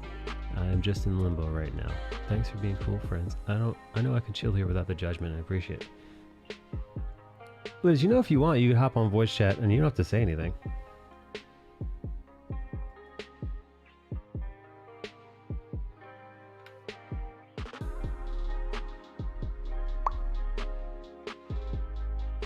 Like if you just want to chill.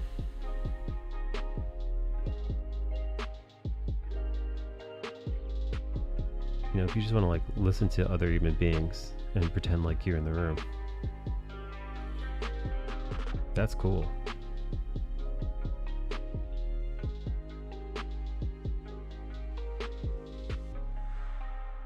It smells like it's gonna rain.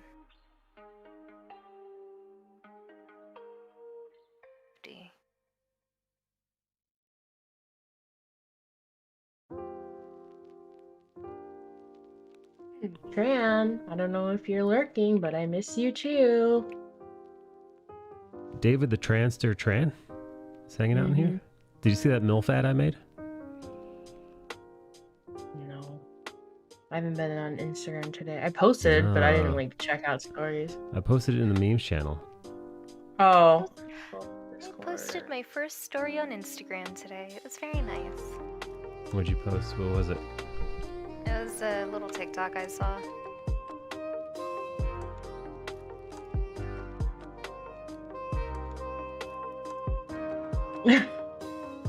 What's the Liz say? Who did that? The Liz Did says. you do that? What? The Liz says, I appreciate that a lot. I'm just more comfortable with my mic unplugged right now, if you know what I mean. I like listening. It's calming. Very nice. Did you make that ad? Oh yeah, I made the ad.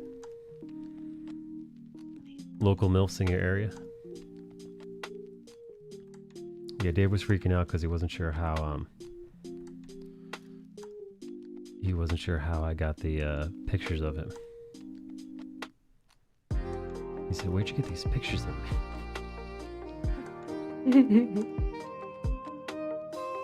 And it's not the first time I've used photos of him. I said before, I made a Weekend at Davies instead of Weekend at Bernie's, and I used a photo of him, and I kind of superimposed his face on the body of Bernie. And he loved it, I think.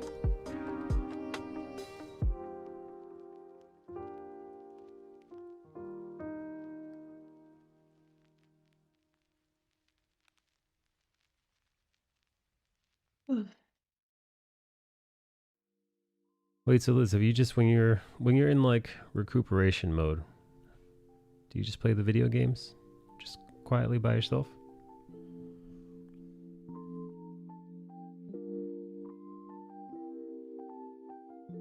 I imagine I was in a funk a few months back. I just wasn't really like, didn't have any urge to draw or create anything.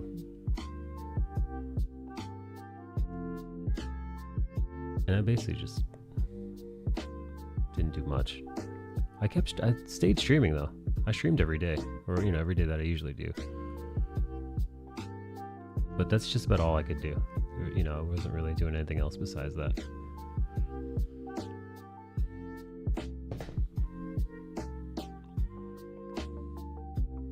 Yeah, that's it. And chores. Oh yeah, you're still choring? What do you do? What's your chores look like? Nikki, what kind of chores did you do today? I have been in I clean my kitchen more than I used to. Oh. And I used to hate fucking doing the dishes, and now I can't remember the last time I like used the dishwasher. I don't know if it's just the water and like the warm water and just like relaxing and stuff, but it definitely relaxes me. So now my stove has been cleaned the longest it's ever been. You know, oh, I The clean, stove, the countertops. dude, I clean the countertops and the stove today too. It is relaxing. Oh. I like when I wake up. I was telling everybody, I don't mind dishes being in the sink overnight. What I do is I just do them when I wake up in the morning. Unless it's like, one of those things where, I the pots said are gonna be goodnight gross. to you guys. Yeah, I had a couple pots, and I could have, but you see, me waking up in the morning to get my coffee and my breakfast and stuff, I need to have like a fresh, clean, canvas, if you will, for a kitchen to do that. And anytime I don't wash the dishes, so like last night when I said goodnight to you guys, I ended up cleaning the kitchen because I knew I wasn't gonna go to bed. Well, see, for me, that's my quote unquote coffee stuff is just my espresso machine. Yeah. So for that, I'm super diligent. So whenever I use my espresso machine, I immediately clean the wand, the steamer, and I clean the anything that's dirty, including the little aluminum canister that I use to froth the milk and all that, as well as the coffee grind holster thingy, because that stuff will get gross if you don't clean it, and it's super easy to clean when it's still hot. If you're trying to clean it once it's dried, you're fucked. So so when it comes to like my morning routine, I don't need to do any dishes as long as there's a cup that I can use. I'm good. Yeah, I feel better if I have things tidier. I prefer having a clean kitchen to cook, and my dogs produce enough extra hair to have to vacuum every day. Oh man, that's right. You have pets, dude, that shed. Mm-hmm. Oh, fuck that, man. I was looking into the excuse me, wow. The Bissell Crosswave, Liz. Have you heard of it, or do you own one? It's a cordless, oh my god, I can't talk today. Cordless multi-surface wet dry vac. So you can like sweep, if you will, sweep, vacuum, and then you mop with it. And you can sanitize and stuff like that. And I really want one of these motherfuckers, because Dallas is just trashing different areas with all his hair, and sometimes like when he coughs, like he's an old man, I'm like, what are you doing to my house? So I gotta keep up with him.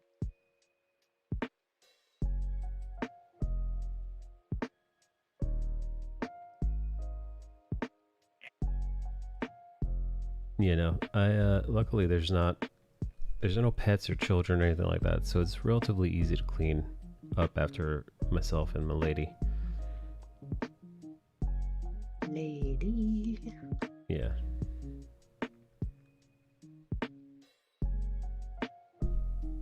I'd love to have one. Like that. Oh my god, I have a cordless vacuum, and that is a godsend built for mopping, but I have a simple Swiffer thing. Well, I have a Swiffer. Yeah, same. I don't have a cordless vacuum. I've got a cordless, what do they call those things? What are the fancy ones called? But that company that makes like the nice ones, like they're like really ergonomically like cool looking. Dyson. I've got a Dyson. I'm staring at the Bissell logo, so I could not think of anything else. Man, Dysons are nice. Yeah, but that thing, it doesn't last like more than like 30 minutes of charge. Oh. Yeah, so if when you vacuum, you gotta vacuum it quick, baby. Yeah. I just like, every time I sweep or so what I do is I do a sweep first, and then I vacuum like the same floor, and then I have the Swiffer wet jet, which is fine, but like deep down I'm just like, how much stuff is really getting off the floor right now? And how much stuff am I trapping in this, you know, little pad versus just kind of spreading it with some Spread. So it's been like bothering me. I've like just like spread it all over. Spread. I don't know, maybe like this whole slight depression ordeal gets me thinking about like random shit. Deep down OCD.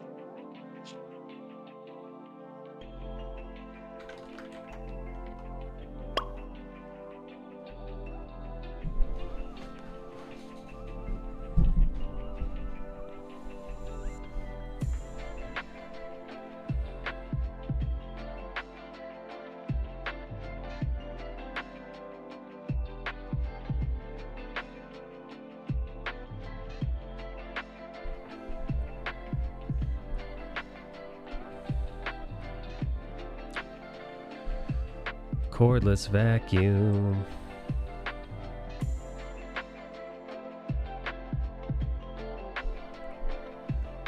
Yeah, thank you, Rogers, for that. Rogers is like Dyson. Oh dear. D. Rogers like dice these nuts. Oh no. You nasty Dyson. I have heartburn. That hurts. Is it from the puking earlier? Probably. Liz, did you know Rummy was puking?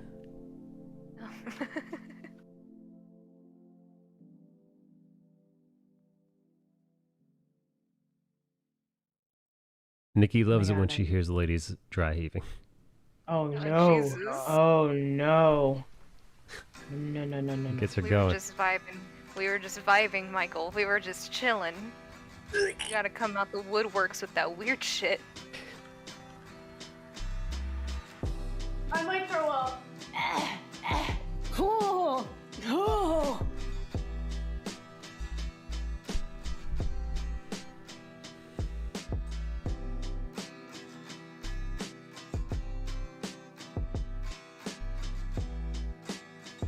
Wait, who does more cleaning around the house? You or Joseph, Nicole? I would say it's pretty equal. Especially because he takes care of like the outside shit. You know, he enjoys cutting the grass and doing lawn shit and blah blah blah. He loves vacuuming the pool and cleaning up the deck, extra. Fuck that, dude. I would honestly consider just paying somebody else to do all that shit. I think the only time I ever pay for something to get done is shoveling because I'm like, no thank you.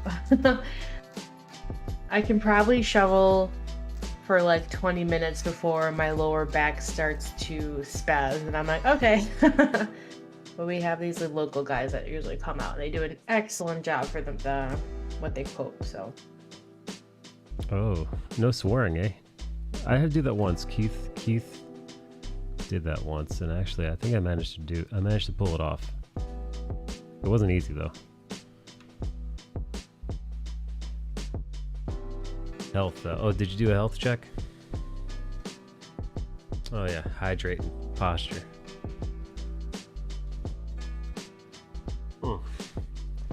Coffee is not hydration.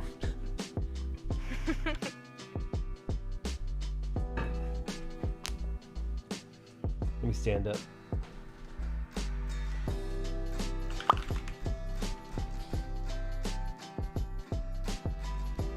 I want to get one of those like walking boards. What the fuck is that? It's like a, I don't even know how to, it's like a treadmill, but without like the bars. I mean, it has it. You have the option of putting it down or up. Go on, But Daddy. my desk isn't like sit to stand or anything. However, there are some moments where I just like I'm waiting on hold for so long that I'm just sitting here, either looking at emails or on my phone. I figured if I could just like walk in place while on hold.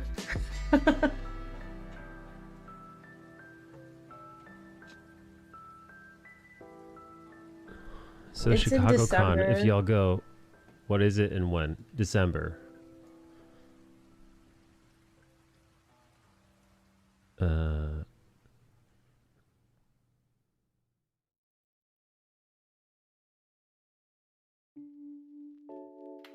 Yeah, I don't know what day. It's called C2E2. I'm not sure. It's December 10th, a Friday, to Sunday the 12th.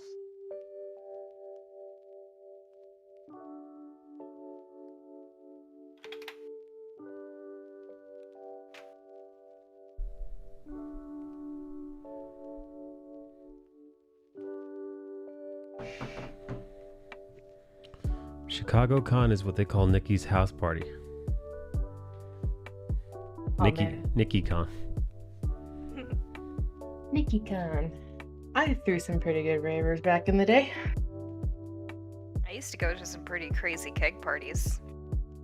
Oh, you know what I just realized? Oh my god, keg parties. I miss going to keg parties. I miss being like the stupid resilient 16-year-old I was. I feel like I'm all broken inside now. I've never keg partied before. Don't do it, it's a trap. I'll be looking into it. Chicago is a really reasonable drive for me. I used to drive there almost every weekend without GPS. Whoa. Whoa. How long of a trip is it to Chicago from where you are? That we like what, 3 hours, right, Liz? Excuse me.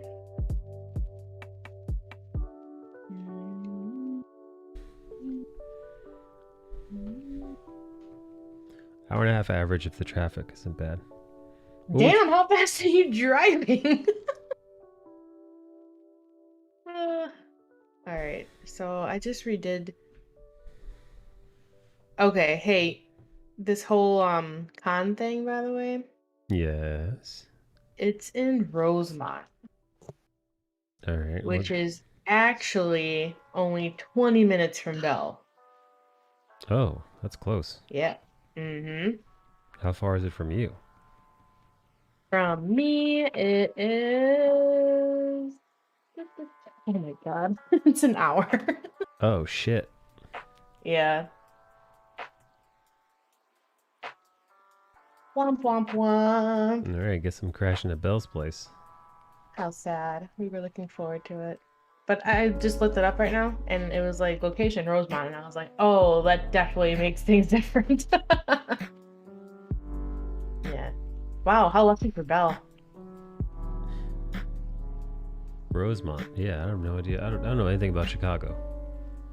So I don't even know. I don't know what or where It's that is. by. Oh, never mind. It's by O'Hare. Oof. Talk about traffic. Imagine is it by a park? What, Rosemont? I could have sworn I passed a giant park in Chicago when I was driving over there. You pass a bunch of parks. Well, if this is the case, and if she... Ooh, Liz. I wouldn't drive an hour from and to and from. But if you end up going... That adds some time. It's North Chicago. Yeah, how long of a drive would it be for you, Liz? Yeah, North Chicago, fuck.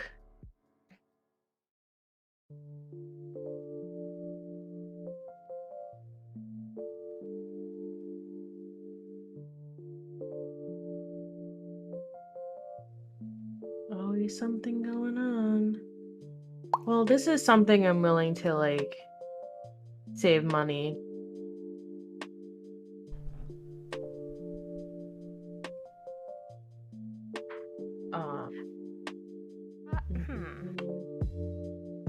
I would probably even look into some sort of Airbnb. 3 hours. myself. Holy shit. That's not bad. Yeah, that's nothing. I don't know. 3 hours seems like a lot. This is very off subject. My sister wants to commission me for a lewd art piece. Is this the sister whose husband you boned? No, this is the other sister. This is the one that lives in New York.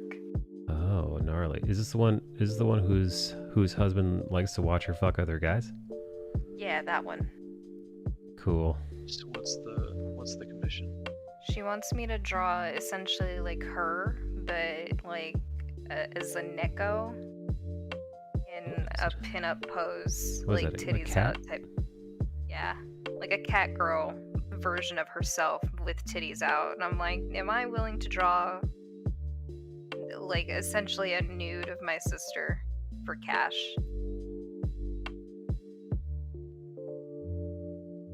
Feels a little weird. This feels like a weird territory. Yeah, that is kind of wild. Your sister must be really Yeah. comfortable with her body. Oh, she has a fet life. She follows me on her fet life too. Oh boy. So I mean, yeah, What the fuck, man? yeah. Yeah. Well, not Like, not it's very weird. inhibited. She's very comfortable with herself, and like, you know, it is what it is, I guess. And she's kind of one of those people that she believes like you should embrace your sexuality and not be ashamed of it, and blah blah blah. And like, I get behind that. That's fine. But I'm also like, am I willing to draw my sister's titties for money? Liz, would you draw your sister's titties for money?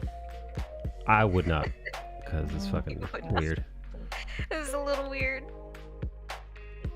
Avondale, Irving Park. $73. Ooh. 2-bedroom.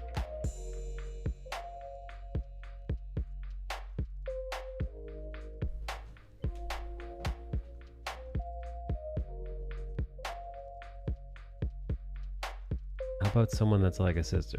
Belly. Would you draw Belly's titties? Yoji wants to know.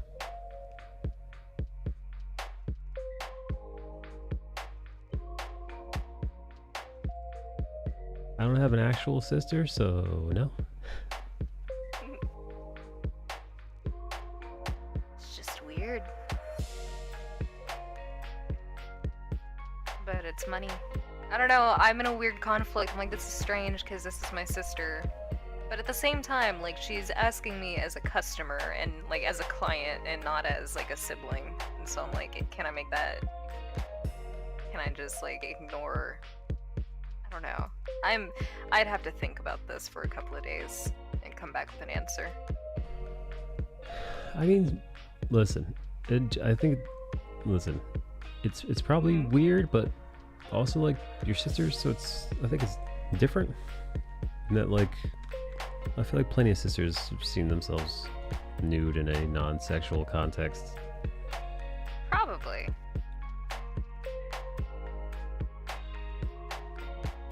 It just feels very interesting. I'm like, okay. It comes down to, I guess, being able to differentiate, like, I guess, professional from personal, and does this count? Right. Liz says, I mean, but my close girlfriend that is like my sister's like my sister by marriage? Sure.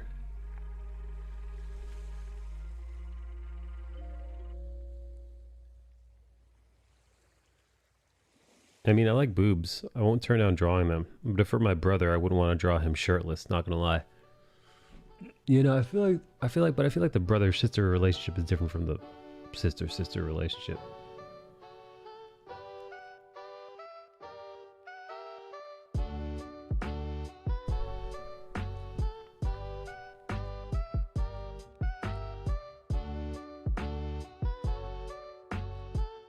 Yeah, so like, you know, if I had a brother and he was like, yo, draw me without my shirt on looking cool, I'd be like, yeah, it's fucking weird, but who gives a shit? You know? Like, yeah, pay me money, asshole. Yeah, whatever the fuck you want.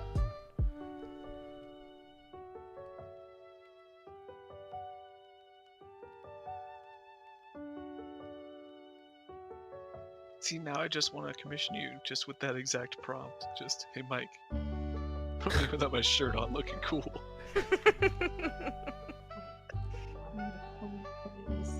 Oh, I lied about the location of the pond. Wow.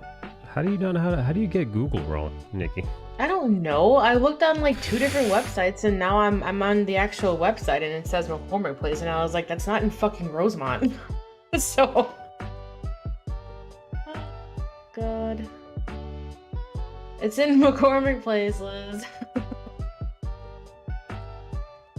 Where's that? I think, literally like the fucking heart, right, super close to the fucking Lake Michigan. Chinatown. Fuck, what's this place called? How do I not know what this is called?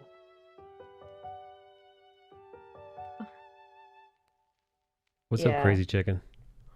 So that cuts it down. Ooh, a half hour for me.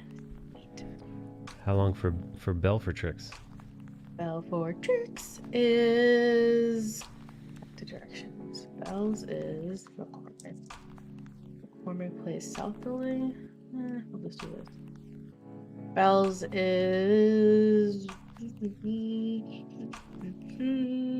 25.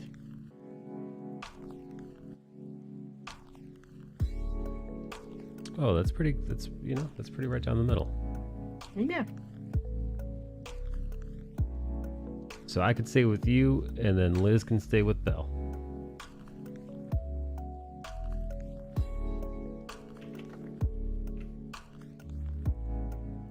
Hey, are we really talking about this year? Yeah. Did you get your tickets and shit? No, I'm about to though. Oh, I was like, cause that's a deadline too, sir. Yeah, you're right. That is buy your badges before October 24th to get them in the mail.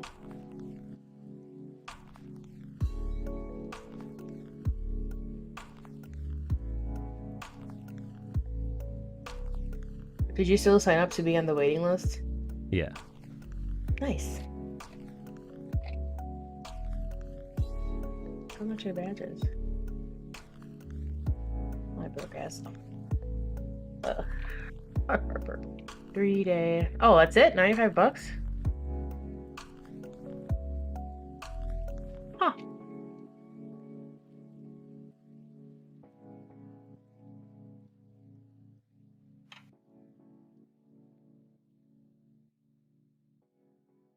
I got some cleaning. I need to know for sure, okay? Keep me posted on this, will ya?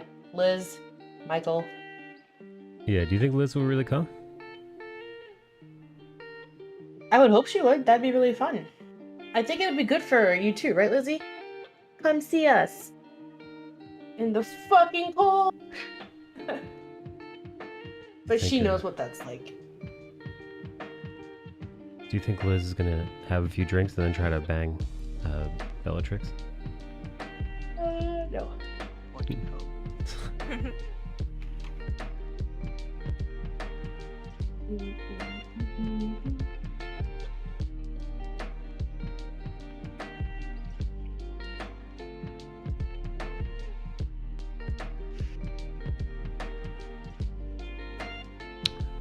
What's up, Crazy? Do you know who I'm drawing? It would be really high in my priorities, not gonna lie. I really want to see y'all, and yeah, it would be really good for me to get out. Oh.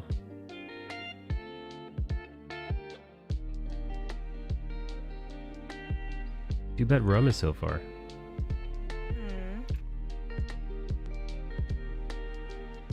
Well, no pool for you, rum. Oh. It's okay, I guess. I don't have a swimsuit. Wouldn't even be able to swim if I could. I have no idea what you're talking about. I'm just like, I'm vibing in my own little world. Nikki, how cold is it going to be over there? Well, you know what? Lately, December is really, I mean...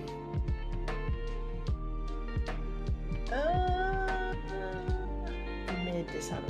I'd say it would be, it's chilly, but like, I think it gets colder in like January or February. To me, that shit gets like, tough. Yeah. Yeah, I went to a football game 2019. and I was pretty dressed up, but I ended up being pretty warm for being out by a soldier field. January, February is colder, says Yoji. Do you think we can get Yoji to come?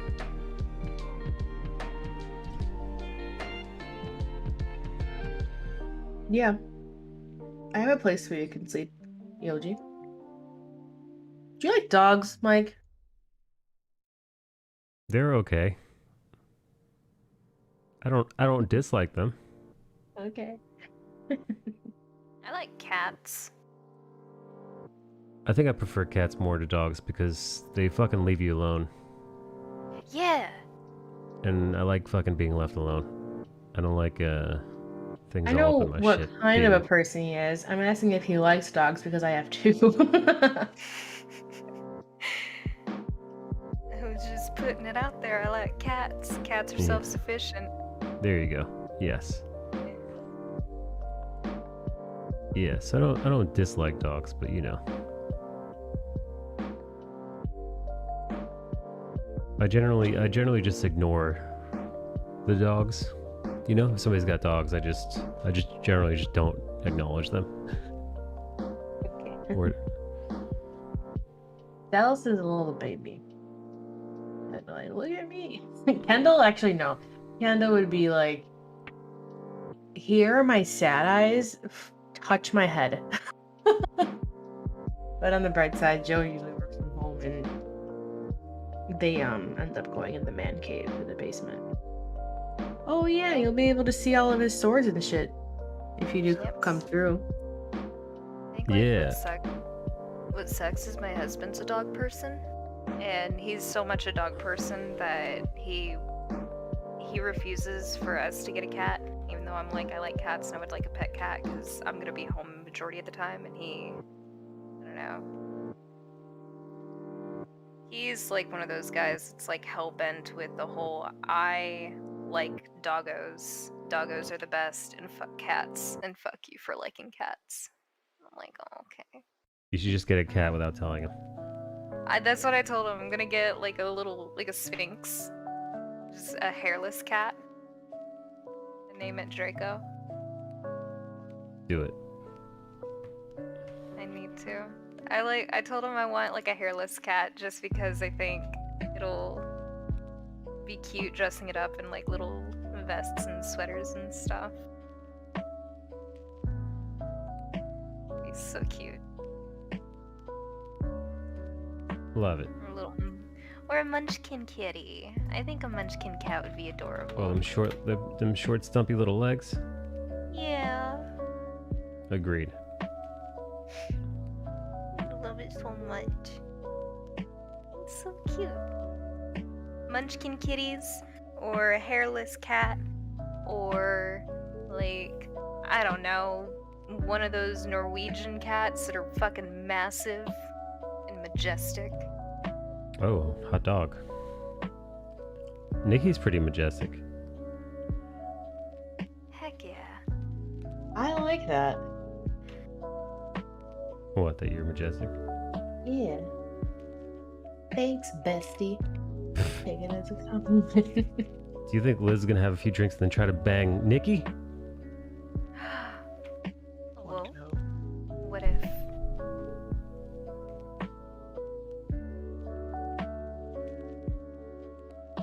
No, not Nikki. Not taking Nikki's lesbian virginity. Oh dear. No, I'm kidding. Nikki. You didn't take it. Yeah. It's been gone already.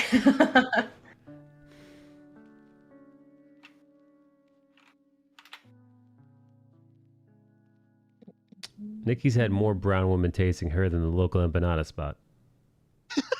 It's actually very inaccurate. It's all the white woman.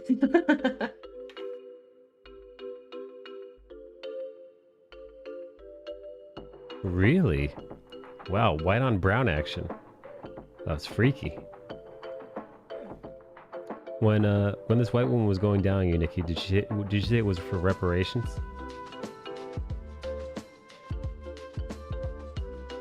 No, stop smiling, you idiot.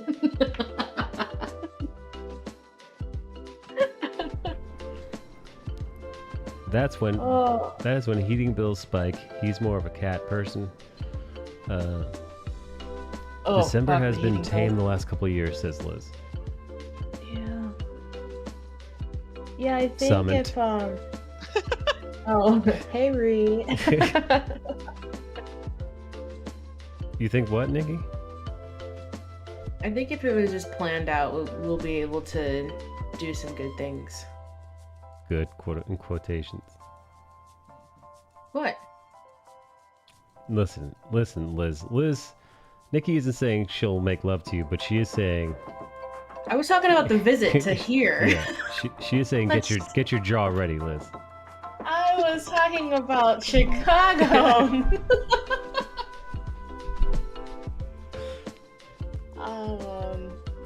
Oh, Liz. Shut the fuck up, Mike DiNicola. I was like, what is he talking about? This isn't making sense.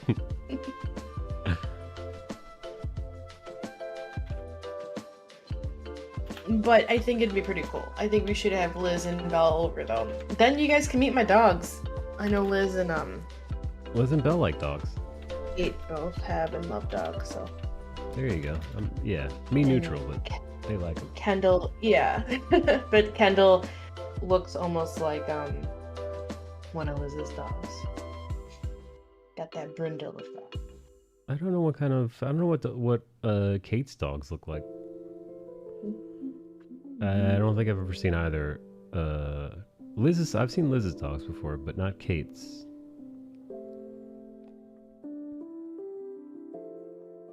One of Kate's also looks like Sunny. Were they pit bulls? The both of them? The lot of them? Oh yeah, she's a pit too, right? The brindle, yes. Brindle babies. Hey Ree, would you ever let a white woman go down on you?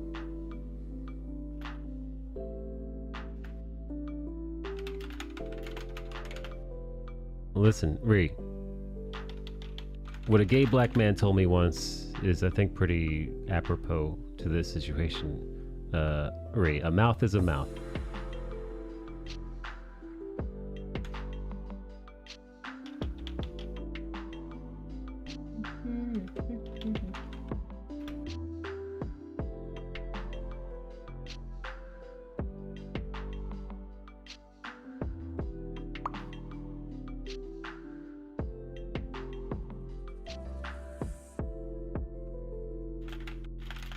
Definitely not the white woman that kissed me though, because she kissed with her teeth.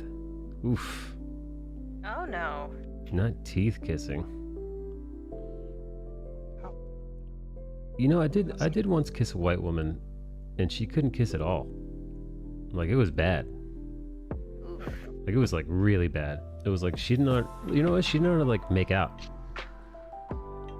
Like, she would just like peck me like a bird, you know? Because, you know, I like to, I like them passionate kisses, you know? Those long, passionate, you know, bite your lower lip kisses. Settle down, Beavis. Shut up. I was disagreeing with you because I do it too. Yeah. But like, she didn't know how to do that. And she was like in her 20s. And she was just like, she was kissing me like a little bird. Like a chicken. She was just pecking me like she had a beak. Oh no. I dated a girl who used to do that. It was generally unpleasant. It was unpleasant. Did not like. Can't recommend. Generally unpleasant. Yeah. Well, I mean, she was super hot, but like, yeah, it wasn't fun. Not the pecs, says Riri. Yes, the pecs. She was fucking tuning me up with her beak. Hey, Riri, did you get my DM from earlier today?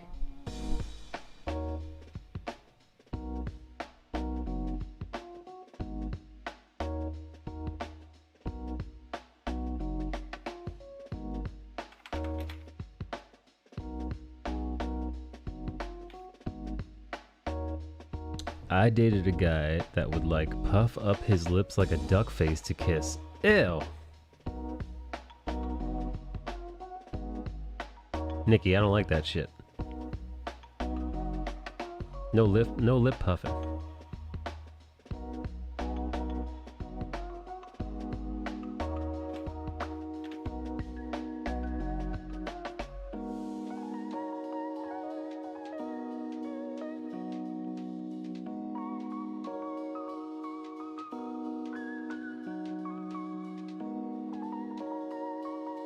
I think not knowing how to kiss can be taught. I've had a few people who initially did not know how to. I have levels to kisses like mwah, have a nice day kiss.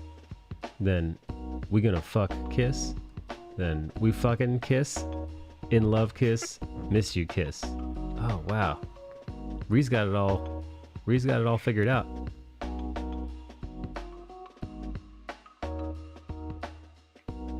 Kissing's kind of weird, but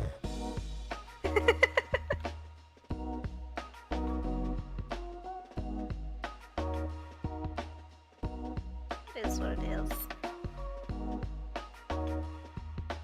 Rum, do you think Nikki spits in your mouth sometimes when she's kissing? Oh my god, knock it off. I'm gonna say, well, I mean, kind of hope. Whoa! Whoa. That's the. Huh. Noted. Oh man. Do you think Hey, look, water. Rum, would you allow Nikki to spit in your mouth because she's part Aztec? Do you think that plays a contributing factor? Yeah, because you're indigenous. To me letting. Yeah. You think it's like a power dynamic, or? Yeah, like you wouldn't dare let a white woman spit in your mouth because But an Aztec. That's right.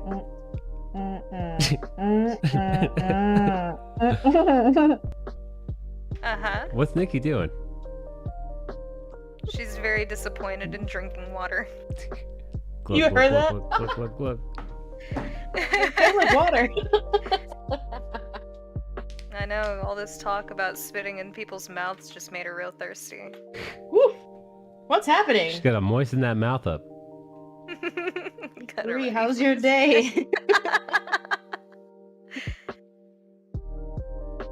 I told Joe, I was like, Mike might be coming to visit. And he's like, oh shit. Uh-oh. Mike's staying here. I don't know if I'm ready for that. Going well, just waiting on some exports. How are you doing, Nini? Good. Good. Waiting on some insurance approvals for some doctor stuff. Same thing that I've been going through that you already know. Kind of faded, I'm sure, but other than that, okay. Doing swell.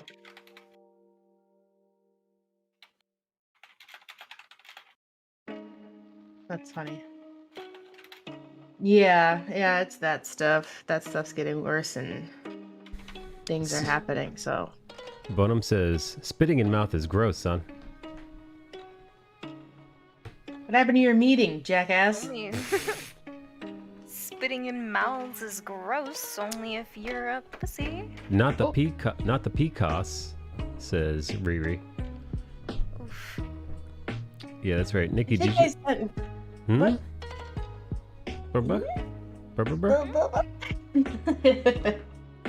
I think I sent Ree, I can't remember if I ever sent her photos of, like, the side of, my skin. I'm pretty sure she's the only person I've ever sent that I hadn't, like, physically met, but, you know, she's a good person.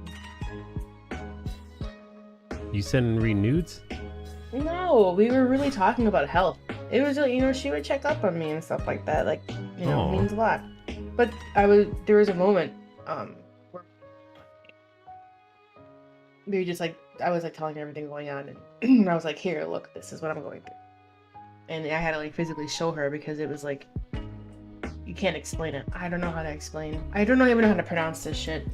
Did Riri send you a photo of her butthole scar? No. Must have missed that one. Yeah, she scarred her booty hole. Ouch. I don't know how to say this. I don't have a butthole scar. They just burned off the infection and it didn't leave a scar? They set your booty hole ablaze and you didn't receive any kind of scar? No, that skin is gone. Sus. Hey Bonum. Bonum, I have a mission for you.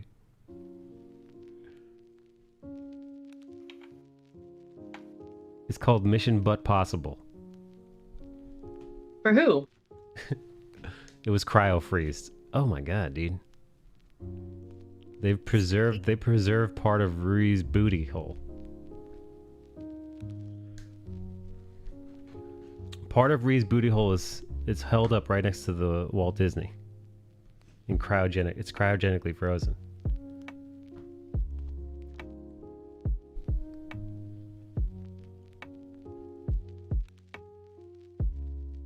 I hate it. I'm goofy. Wait, Reed, did you get the DM that I found? You probably watched that video already though. The DM on Instagram. That TikTok I found about Popeye's chicken. Eric Bonham says I accept the mission. Strength and honor.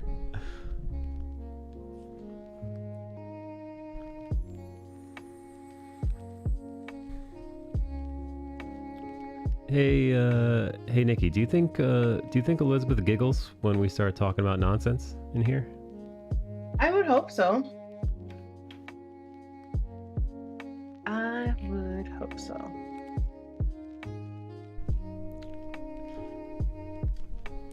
Nikki, do you have a dancing pole installed in your house?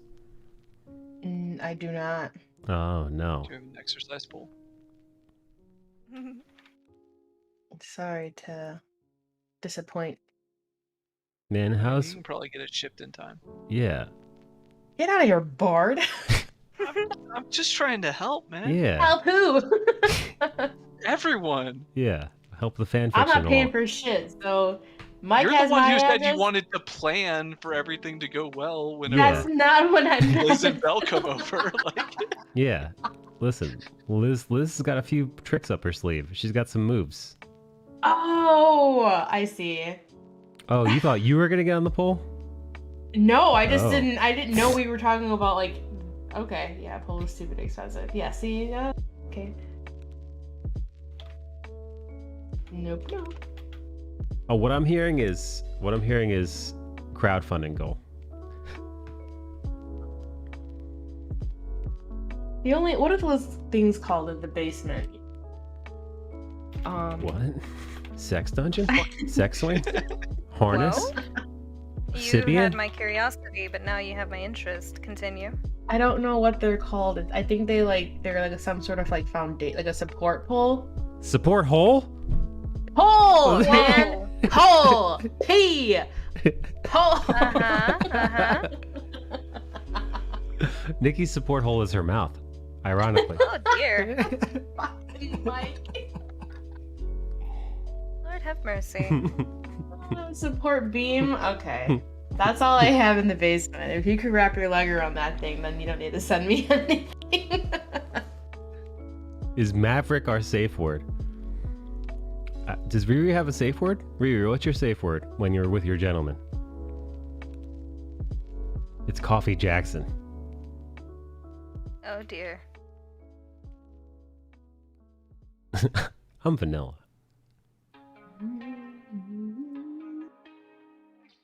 Liz says, I do giggle, yes.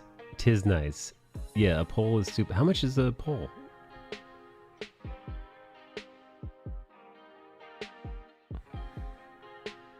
Is it the pole itself that's expensive or the installation?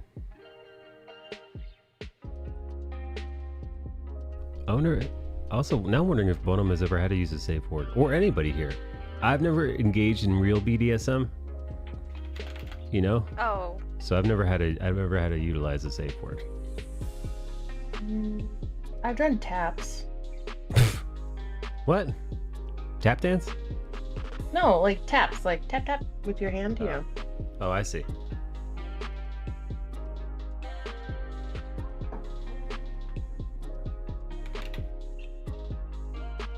Choking and spanking is really far as BDSM I might go. Oh. Yeah, choking, spanking, and like, yeah, you know, listen, I've slapped some ladies around a little bit.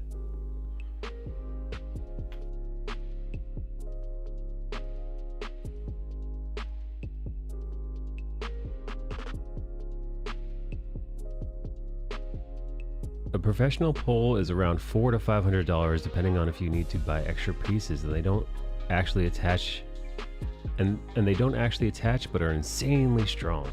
Wow.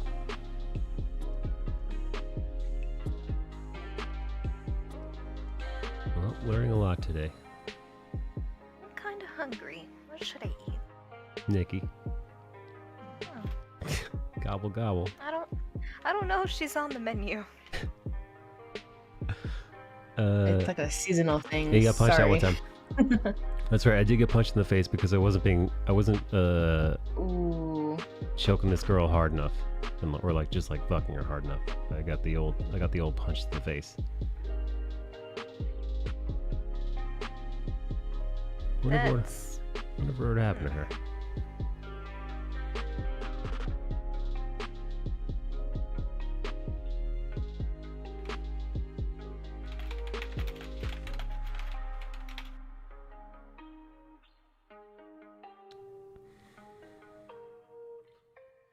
Nikki, does Liz have a professional pole in her house? A pro I've pole? never been there, sir. If you just had a guess.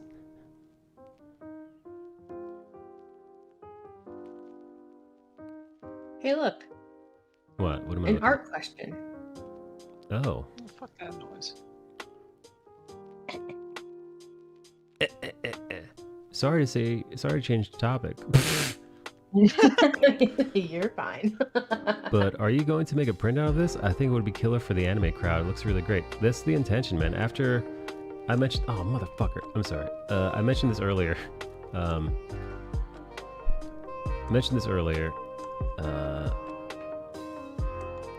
I am actively going to start doing way more anime stuff. Even though, like, I've only watched a handful of anime shows, I really, really, really enjoy those shows a ton. Love the characters, I love the dynamic, I love the, you know, like the story arc, the plot, the animation is incredible. So I wouldn't have to force it, right? Like, I actually really do enjoy these shows immensely. So drawing art from these shows, it fits like a glove. So yeah, I figured kill two birds with one stone. One, if I'm going to be doing the con circuit again, anime weebs are definitely interested in buying anime prints. And I'm interested in making them. You've come a long way, son. says Papa Bonham. I'm bummed that Papa Bonham isn't in the or Daddy, as he goes by, isn't in the Discord call today. I love listening to those smooth, dulcet tones. Yeah, so do we. But, you know, he's in his meeting, so. I don't think I've ever heard his That was voice. Skullbash. Oh. Is that Skullbash? I thought so. Maybe I'm wrong.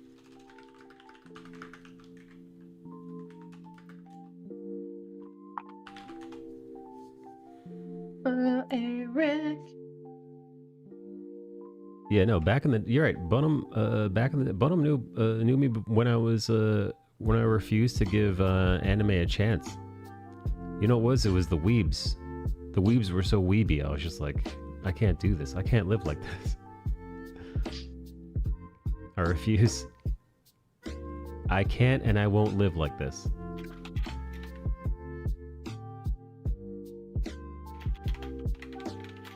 If you're on after my meeting, I'll hop on for a bit. I need food. this granola bar Oh, I found. yeah. Open your wet, dirty mouth and slide it in slow. Oh, jeez. I didn't know I was gonna have this type of narration.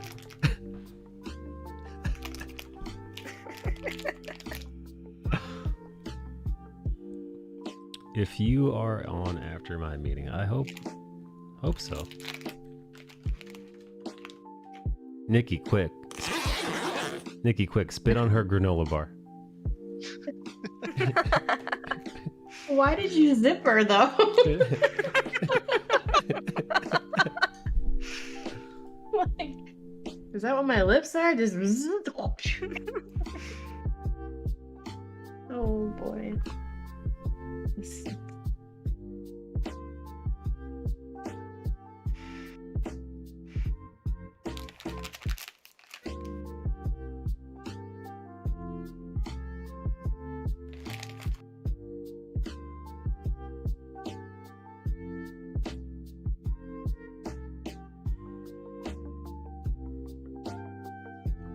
Granola bar is pretty fucking good.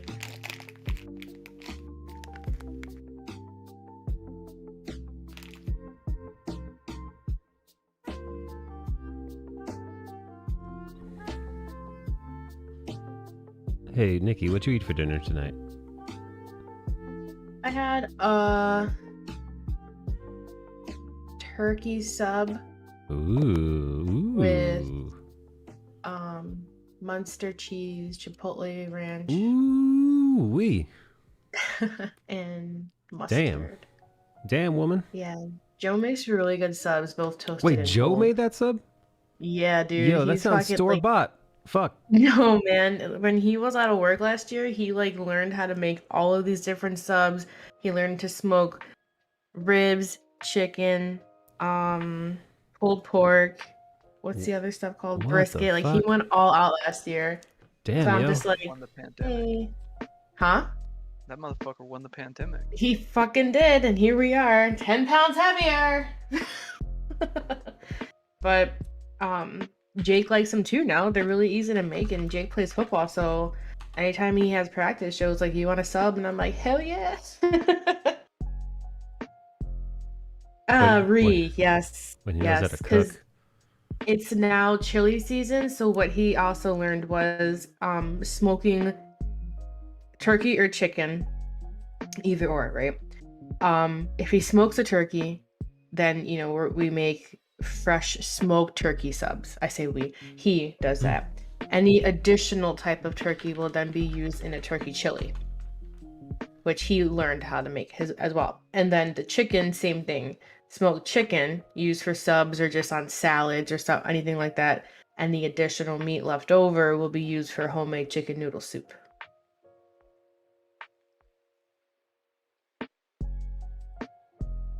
So Liz says, okay, so what you're saying is I'm coming over for food and to see your dogs? Absolutely. Joe loves that's his thing when it comes to hosting is he can make baked ziti. Like he loves to cook for others and he waits, like he watches them, like not like a creepy, right? But he just like that first bite, like how do you like it? Let me know, like, you critique it, but he just sounds like he just loves to hear that feedback from people. And I'm just sitting there like, it's fucking delicious, man. But I don't count anymore. It's really just like other people. Nikki's house looks like it smells like candles and food, and I'm here for it. I actually have a candle. I have 3 candles lit right now. I love a good lit candle. What flavors? I like lavender, I like sage, I like lemongrass. I do. Well, actually, the lemongrass just ended. I'm finishing up a pumpkin apple candle. These are all essential oil made. Too. Essential oil? Where's Bonham? Yeah. Bonham's already lubing up. He's ready to come to Chicago too. Oh no. Oh, don't.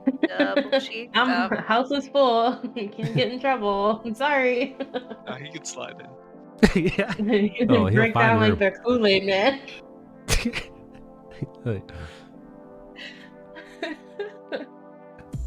I want to get an essential oil diffuser. Those are I have 2 of them. One of which Is it it's a little thing that goes poofs it, right? It like turns it into a mist in the air. Yeah. I recommend Yeah. those a lot too. Those are Fuck, I really had one of nice. those. I don't know where I put it. I lost it. I recommend read. Because it was also a light too. It was like a little lamp. Yeah. Oh man, that was a super fucking nice one. Where the hell did I put that? I used to put the little lemongrass in and like a couple of drops and a couple of drops of like a lavender or vanilla or sage. I would just put a little couple of drops in and a little. It'd be billowing out a little bit of that, and it would make the whole room smell nice, but not like too hardcore.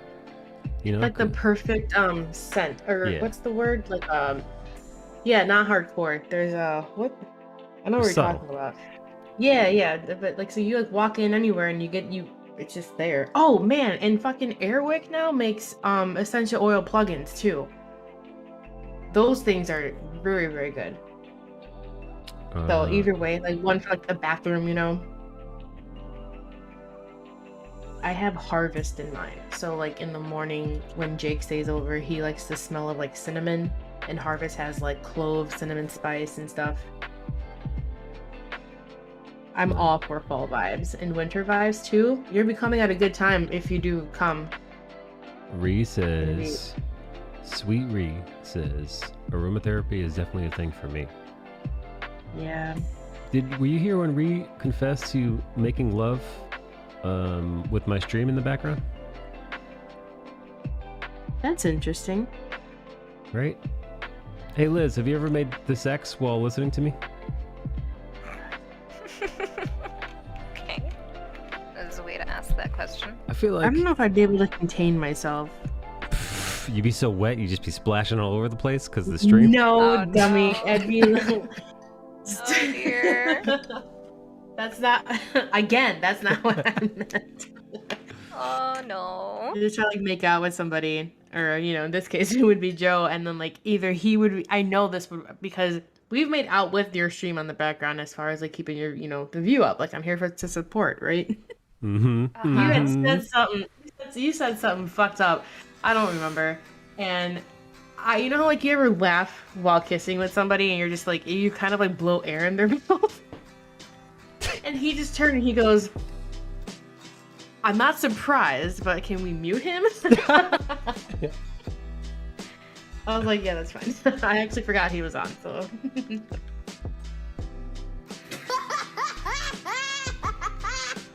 Riri says I was kikiing while having sex. Liz says, if I have, it's because it's a deep lurk, but I don't think I have. I was telling everybody yesterday, last time I was fucking, it was during the Great British Bake Off.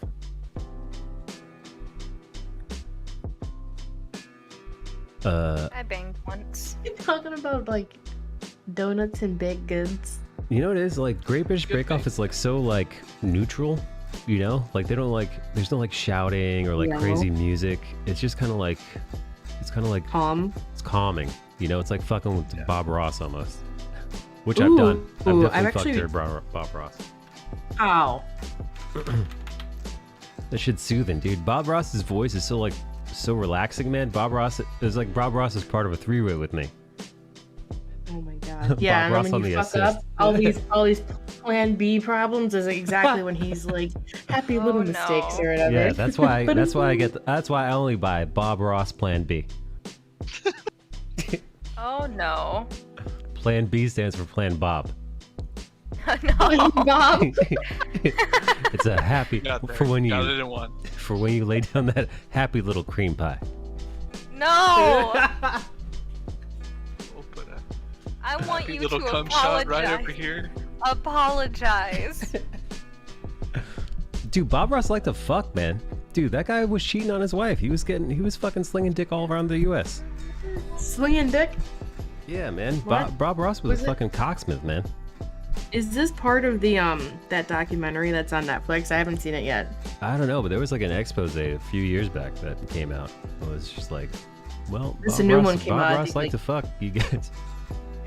Bob I Ross only hear- fucked.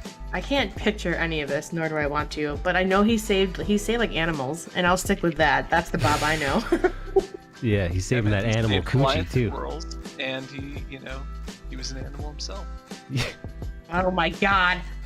Hard. God. It is Yoji? Okay, I want to check that out. I'll probably watch it tomorrow. I don't This has want. I been the don't want longest. this whole new side of Bob tainting what I've already pictured of the Yeah, he man. probably got involved in the taint too. Oh no! God. Apologize to my ears, sir. Bob stole his chick from another guy. Yeah, that's the most heartbreaking thing. I don't care that Bob was like, Dark stuff.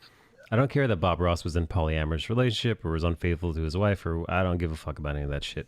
You know, as far as I'm concerned, that's his personal stuff and doesn't affect what he created. What does suck is that he kind of stabbed his mentor in the back by stealing his entire Was his mentor? his entire Yeah, business. the dude taught him like the whole process and everything. Yeah. So like it wasn't just that it wasn't just that he took the process, because like, listen, Eric Kennedy could teach me how to draw digitally and I could make it my own, right? But what he did was his mentor had this whole business set up where he taught people how to paint the same way, exactly what Bob Ross did. And Bob Ross would go on the road for him doing these little seminars in classrooms throughout the US, and he called himself the Happy Little Painter. Bob Ross stole that name, and he stole the idea for selling his paints as well. So like his mentor offered like brilliant white, and Bob Ross changed that to like magic white or whatever, and took the Titanium whole kit and caboodle, like the whole business Dang. format. Yeah, he betrayed him, and apparently No. this was an I older know. dude from like around the World War II era, and he was heartbroken. Apparently he considered Bob Ross a son, and when he discovered that Bob Ross had done this, he never spoke to him again.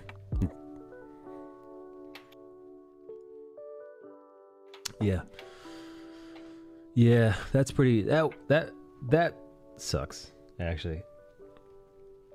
Plan B, Plan Bob. We don't make mistakes, just happy little accidents. I like that. He stole the persona and most of his gimmicks. Dang, I didn't even know this. What? Bob Ross had lizard eyes, but he's still relaxing as fuck. So, yeah, it's a shitty thing to do. It's probably the worst part of Bob Ross's story. Bob Ross gave me the vibes of another person with a soft voice who turned out to be a lizard person. Anybody I know, Riri? Bob is a piece of shit, says Bob. Oh my god, dude. Fuck. Jesus. Yeah, you called it. Mix up a little more shadow color here, then we could put a little shadow in. This might answer your question. Alexa, I don't know. stop. I don't know what I said that triggered her, but she's getting loud. She's getting loud for no reason. I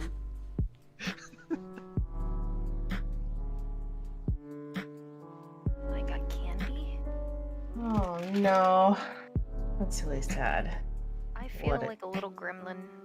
There are no mistakes, it's happy accidents. I just started painting as a hobby when I was little. I didn't know I had any talent. I believe talent is just pursued interest. Fuck you. No, I'm mad at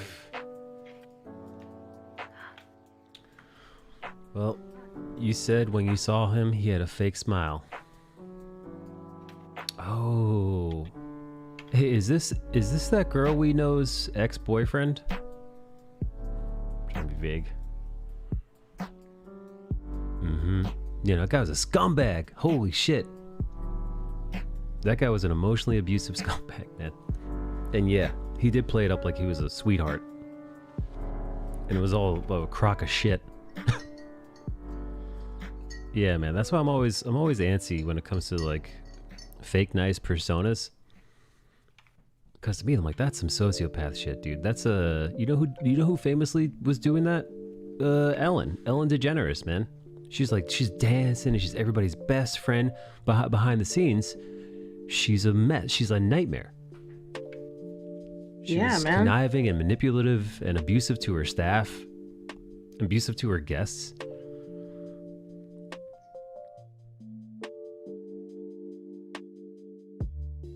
Tom Hardy had a good quote about this that I honestly think it's true.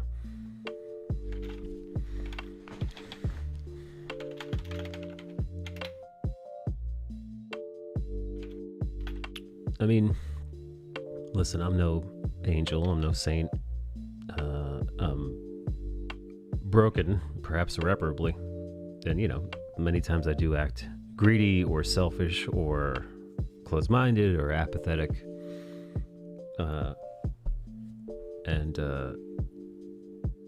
You know, I've got a lot of growth to do, and hopefully I get better as I get older. But I know this, and I'm trying to be honest with this to people, straightforward, that, you know, I've got all these foibles, and I'm bound to fuck up, and almost apologies in advance for fucking up. But I'll be damned if I ever get on stream and start pretending I'm some harmless, nice sweetheart of a person. Generally, people who seem really nice are conniving and horrible inside. And people who seem menacing are sweet, good-hearted. They just got defensive. Aw. Eric Bonham says, I hope you have pleasant dreams tonight. Thank you. Wow. What a sweetie. What a sweetie cakes.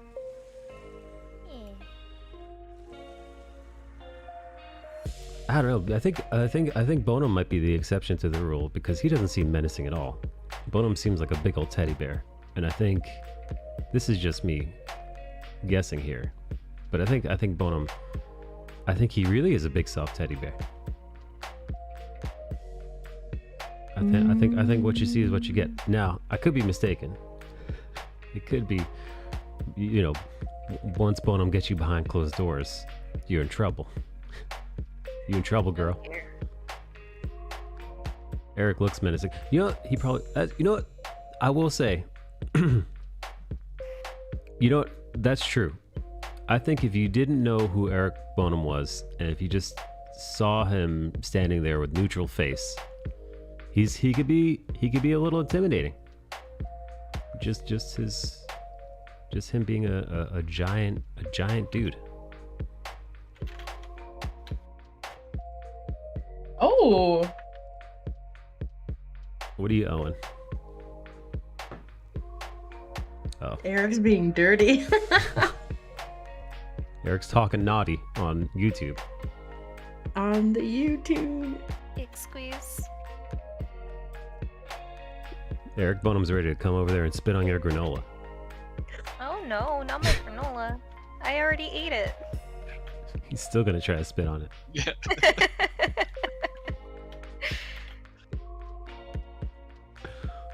No, he said he doesn't like spitting on people. Oh. But yeah, when their eyes don't smile and their mouth does, shit's weird. Oh yeah, man. Every now and then you could take a picture of a person who actually isn't smiling and they're just faking it. And what you do is you can cover up the bottom part of their face, and like you'll see like these stoic dead eyes. But like you look at the bottom of their face and it's like, eee, cheesing. But then you pull it down and it's like their fucking eyes are dead inside. Shark's eye. Yeah, man. That lizard person fucking eyes. Yeah. Yeah, trust me. I'm too much of a fucking lunatic to fake laugh at anything or fake smile at anything. You know, if I'm smiling for real. None of that used car salesman fucking dead behind the eyes, fake smile, nice to meet you crap.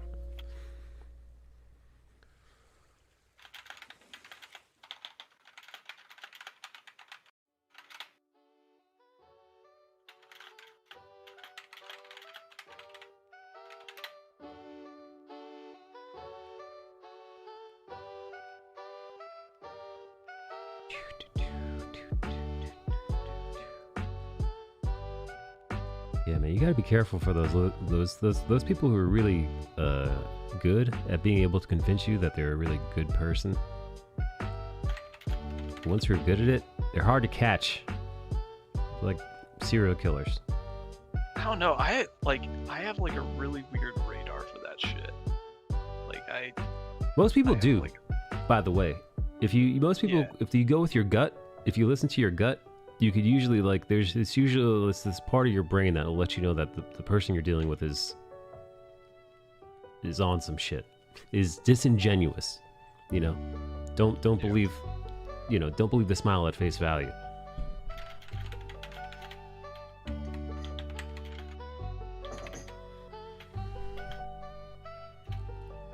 Most people do for sure. Like me, something feels weird and off about this person. Also me. Oh wow.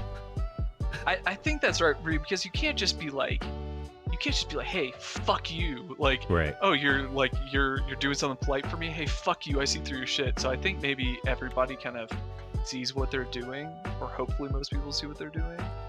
But then they're also just like, yeah, okay, I'm gonna put up my wall, and I'm gonna be cautious. Yeah. I'm not gonna do anything about it. But, what sucks is you take somebody who's sweet and nice and wants to give people the benefit of the doubt. I feel like those people are more likely to, not fall for it, but... Well, they want so bad for, like, something to be straightforward and, like, somebody to be, like, that good of a person. Like, they want to believe in that,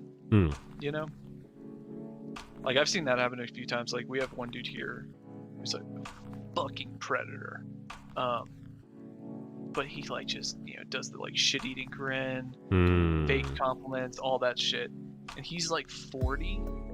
And he just, like, preys on all of the, like, first-year students who are, like, they've never had a job before. They just moved out here. They're, like, 23. Like... He just swoops in like a fucking vulture. Yeah, dude. Yeah, no, it's awful. So, like, there's a few of us who will straight up just be like, oh yeah, that guy over there, like, yeah, I would avoid him. Yeah.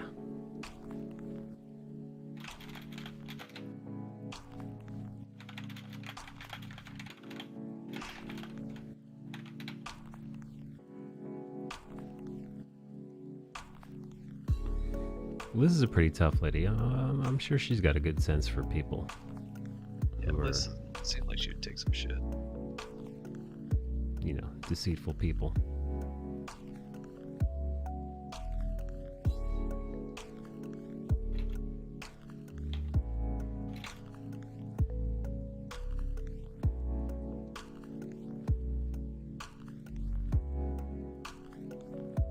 Big gross, says Liz.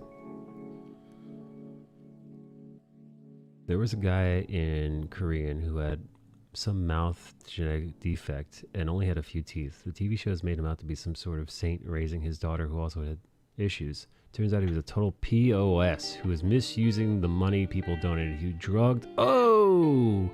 Yo! Oh my god. Yikes. What the fuck? That's so dark. Oh my goodness. I don't even think I could say that on stream. There are benefits to my old line of work and reading people's. That's exactly what I was thinking, Liz. Liz's old job, I think, probably showed her some real nasty individuals.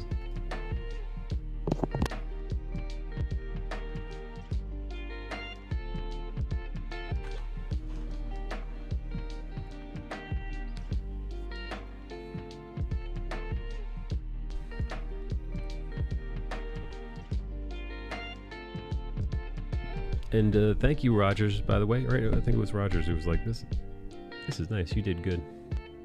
Hey, Rogers. Oh, Rogers. A lot of pieces of shit like to pull the whole I take care of my daughter thing. Oh, fuck that. Oh, man, that's manipulative. Like, I can't be terrible.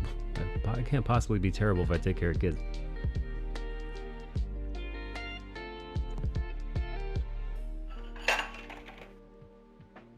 Oh, that's twisted. Yeah. For those people, I like to see how the animals react around them. Like I'm not one. Ooh, yeah, like horses. I don't know. I mean, I just feel like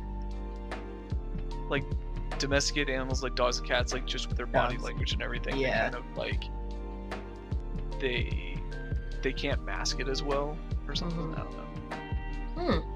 That's because they don't give a shit. They're just like, nope. Bye.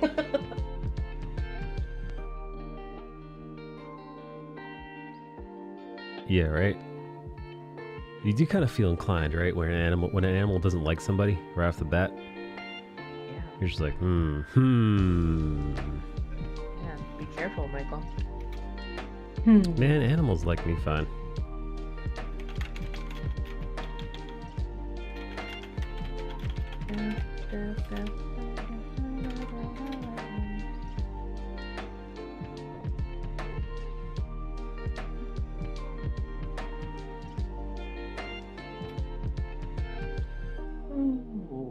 Yeah, those are the absolute worst. Using another person who depends on you as leverage. I'm just out here trying to take care of my kids to get more opportunities / work. Meanwhile, they see their kids like twice a week, if that. Oof.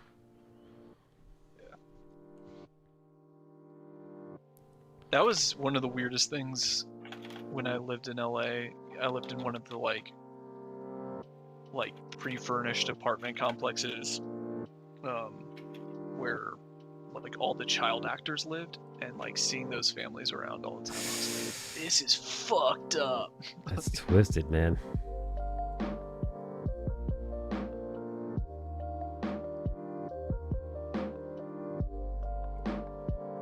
I'm 100% talking about an LA person. Total pieces of shit, most of these people. Yeah, it's similar to New York, too. A lot of people, I think, realize that these cities are like very much sink or swim, and it makes them hard. Either that, well, either one of two things, right? Either the city itself makes these people hard, or they were the kind of person that wouldn't blink twice at being manipulative towards other human beings to get what they want, and they're drawn to a city like this because it works here. Maybe a little bit of both.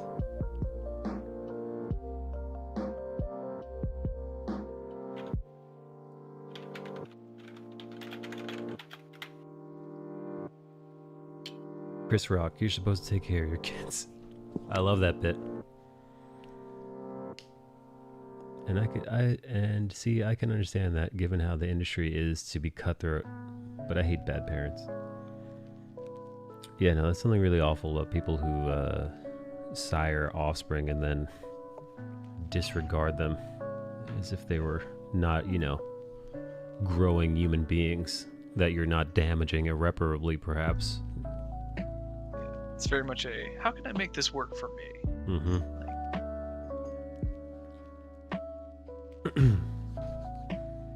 Right, because now, congratulations. Now you've doomed another human being to a life of trauma, mental illness, therapy, inflicting, another, cyclical abuse.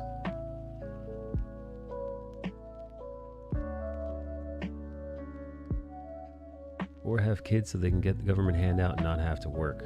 Then tell people it's so hard raising 5 kids.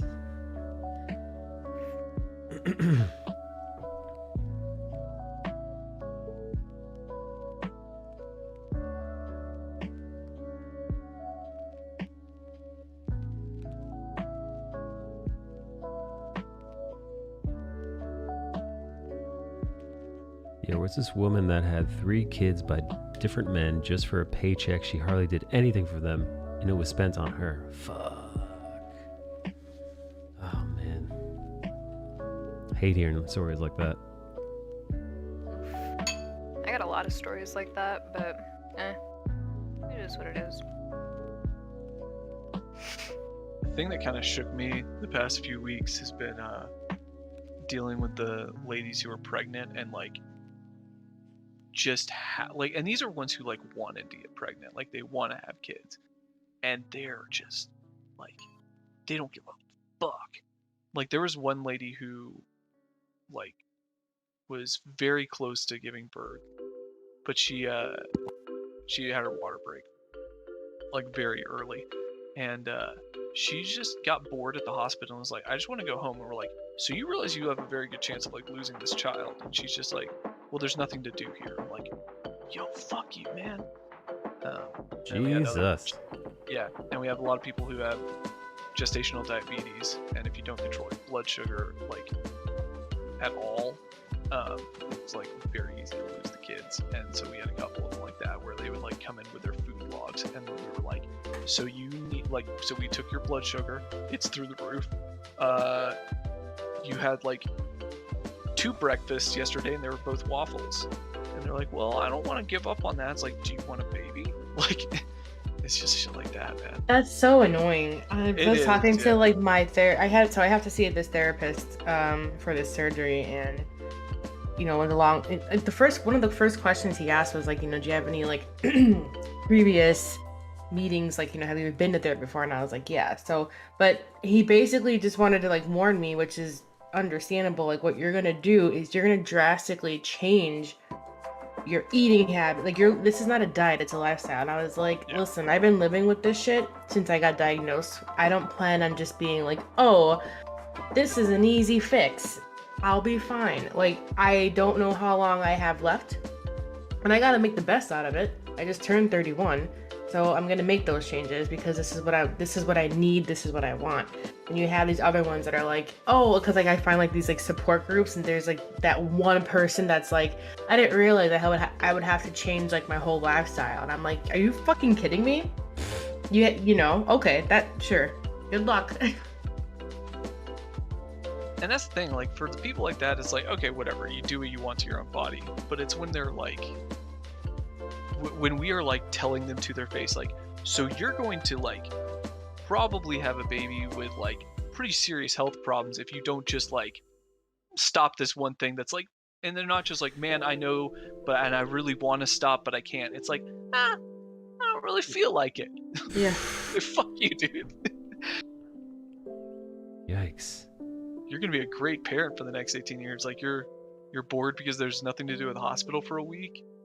Like, enjoy the next 18 years, asshole. Oh my god, fuck me. Jesus Christ. Yeah.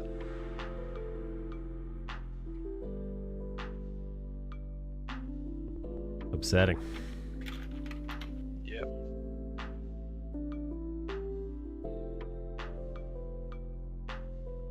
Like I said, dude, I mean, I've had my hand in dudes' chest when they've died. I've had to deal with like a lot of shit, and like dealing with these moms who just don't give a fuck. Like, that was my break point where I was like, I'm gonna take 2 weeks off. Like, I can't be around this right now. Parts like this sucks. Dude, it did.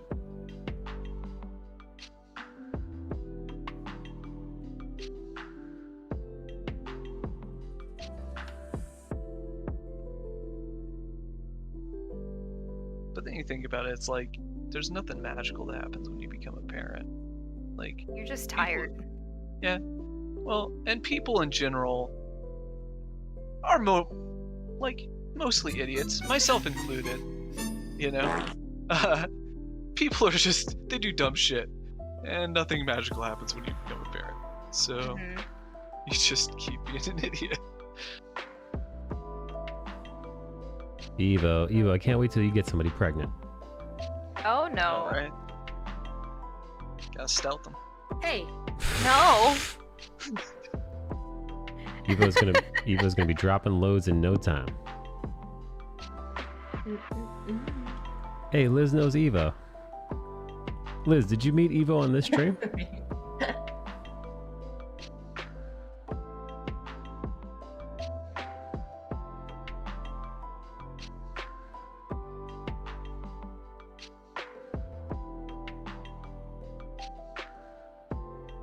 Calling the police.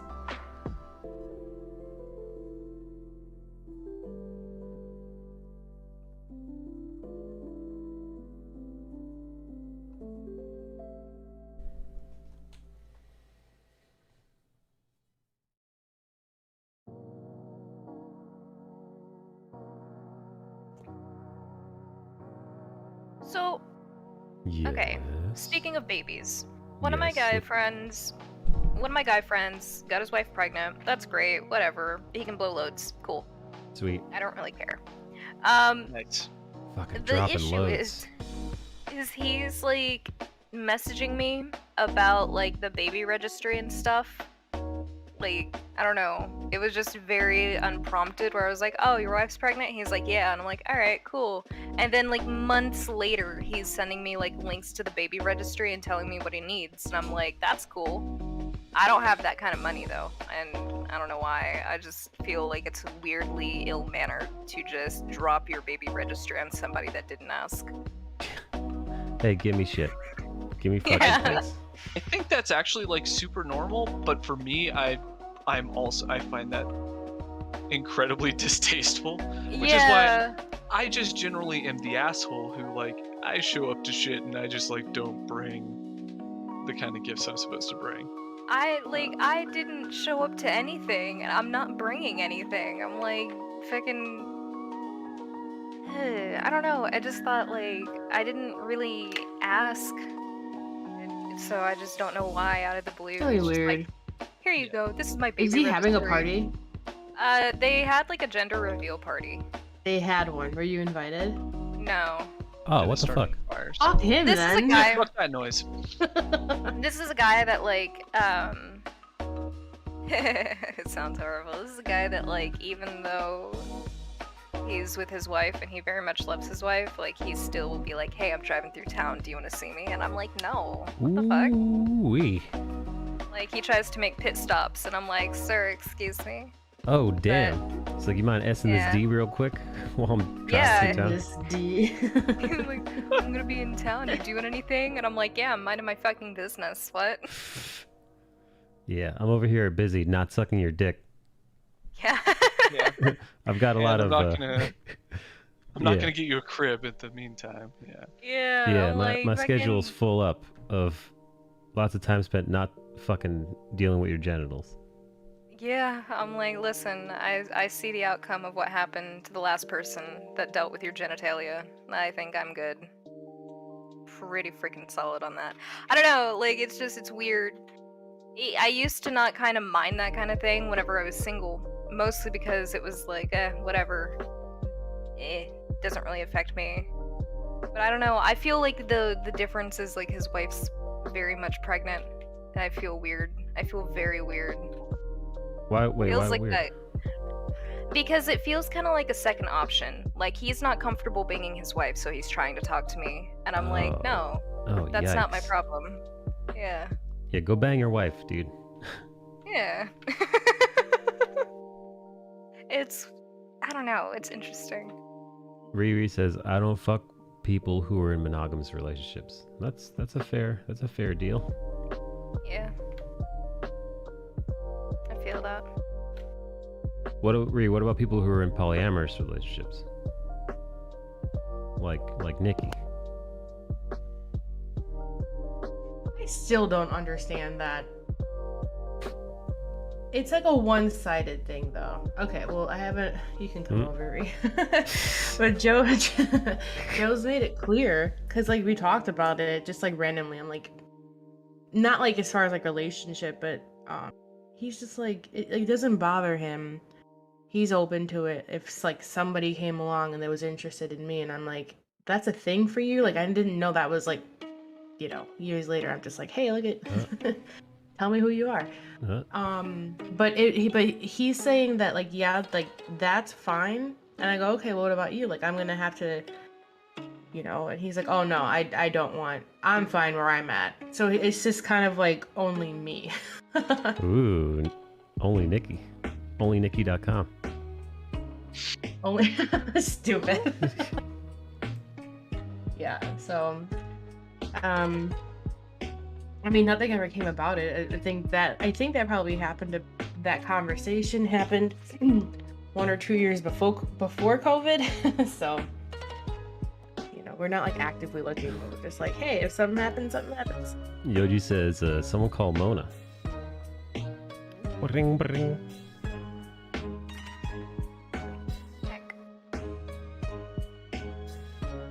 Evo makes notes of this information. Eric Willem says, oh snap. Shit. Curious eye face. I don't even know how to describe that.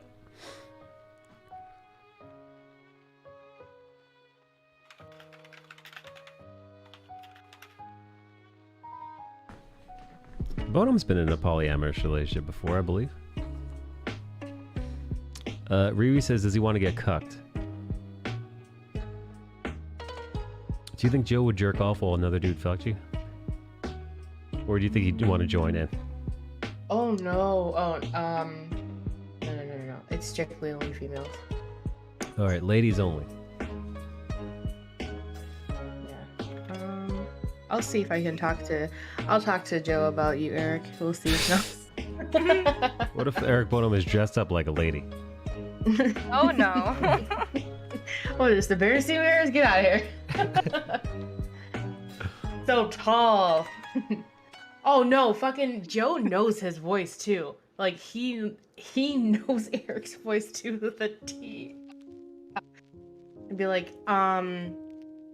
who's that deep voice? And I was like, oh, it's Eric. And like after a couple of times, like I'll walk away from my computer and he'll come home or he'll come upstairs and he'll like, you know, I'll have his stream on and he'll just be like, oh, you're watching Eric? And I'm like, uh-huh. Speak of the devil. Hi.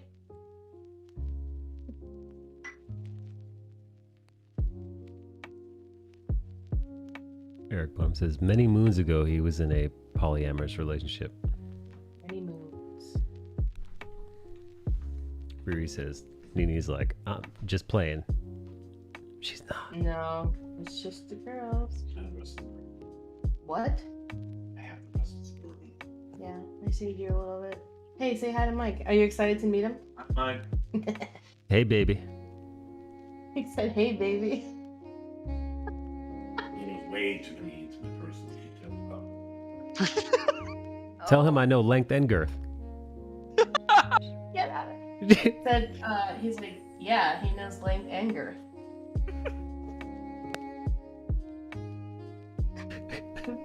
I just heard him sigh, like.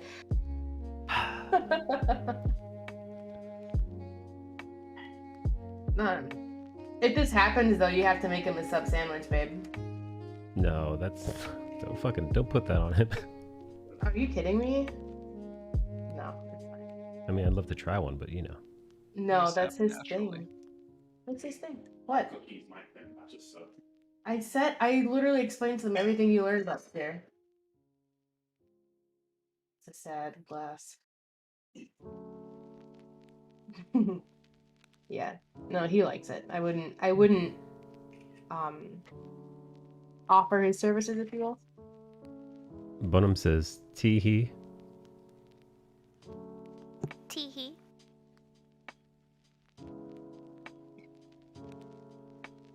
Hi. So uncomfortable. Oh geez, I finished eating my soup. Ooh. So I want to learn how to make pie. I have to look up recipes.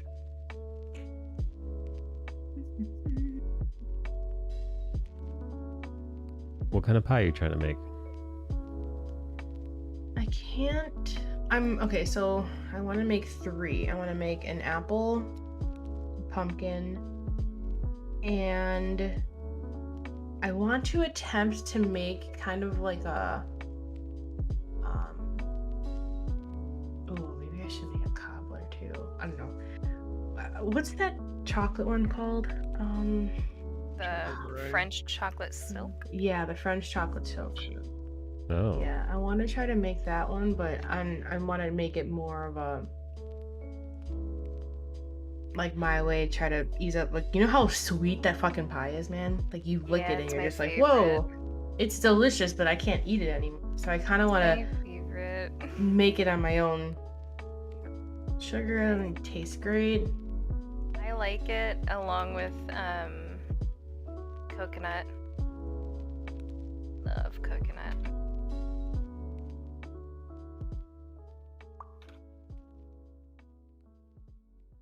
I don't know, I could have just said that. But you know, with Joe cooking, I want to try to like get more on like the dessert side, so that way we can have a full a full thing. Can we cook at all? You haven't seen any of our cooking streams? I've not watched Ree's cooking streams, no. It's she been a a beast? while. It's been a while since I've seen that.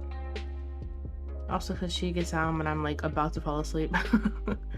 I love cooking, says Reed. Ooh, do you have a go-to few dishes you like to mix it up with?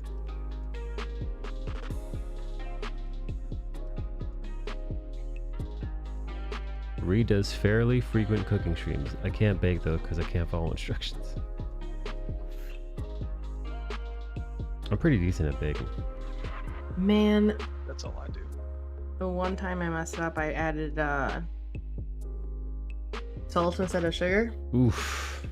Those cookies were fucking gone. I was like, don't eat those. Immediately had to make another batch because like everything smelled fantastic, you know? And yeah, I had to hurry up and redo that. And I purposely got two new like a storage container for the sugar to have it separately so I don't make that mistake again because I think I was going too fast that night.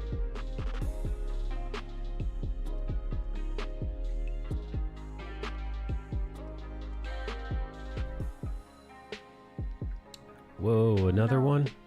What's up, Jimmy? Jimmy, how art thou? Is that Jimmy Kawachung? Ooh, a chef. Current person I'm dating used to be a chef. Ooh wee. That is nice. I don't think I've never made love to a chef. I remember there was a guy that was trying to talk to me, and he was like a chef for cruise lines or whatever, so I don't know. Yeah. And he really wanted to date, and he really wanted to like take me out to all these special places on his cruise ships and shit, and I turned him down. Oh. Yeah. Fuck cruises. I don't like boats. I don't mind boats. Like, I'm not just trying to be on open water on a big ass fucking ship, man. That is scary. No, man. I feel the call of the sea. Alright, Ariel. Hey, man. That's scary. What's that phobia? I don't have it like 100%, but man, it's the lurking that freaks me out. I like to like touch sand and like touch water. I don't want to just have it be full-blown body of ocean, you know? Jimmy, hey Jimmy, when are you gonna get on voice chat, man? I actually know Jimmy in real life.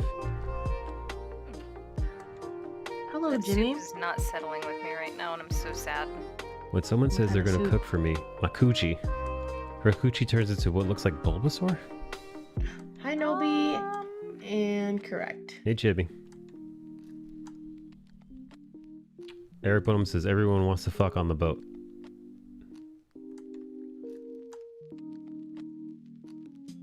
The Squirtle.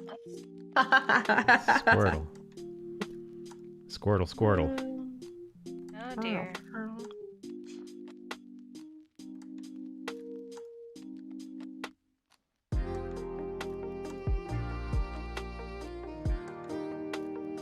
Nice heart, Mike. Chibi, you know who this is? I bet Chibi knows. With a name like Chibi, Chibi probably knows exactly who this is. Nobi.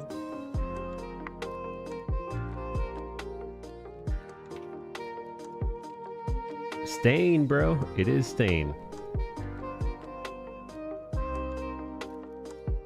How's your day going, Nobs? Nobi. Nobi-chan. Oh man, I got ink on me.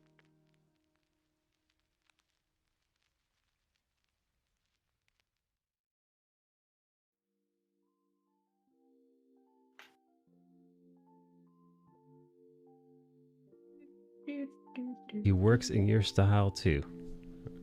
Took an exam an hour ago and it was rough. What kind of exam, Chibe? Chibe. Hey Jimmy, Jimmy Kawachung, what are you up to?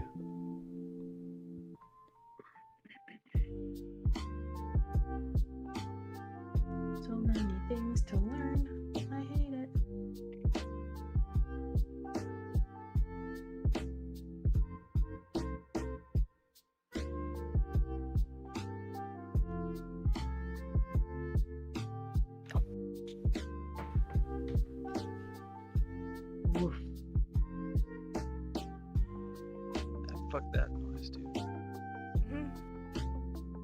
embedded system exams. About to sleep. I just want to say hi. Oh man. Well, thank you for swinging by, Jimmy. I appreciate that. Last time I went over to Jimmy's house the other day to watch the finale of Bachelor in Paradise. You guys ever watch that show? No. No. Me neither. But it was nice hanging out with Jimmy.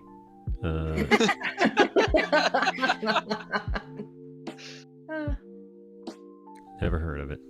Yeah, Jimmy was a sweetheart, man. He got a sushi. He also had all kinds of beverages there, all kinds of non-alcoholic sparkling beverages. It was really, really classy. Jimmy's a class act. Thank you, Jimmy. Sweetheart.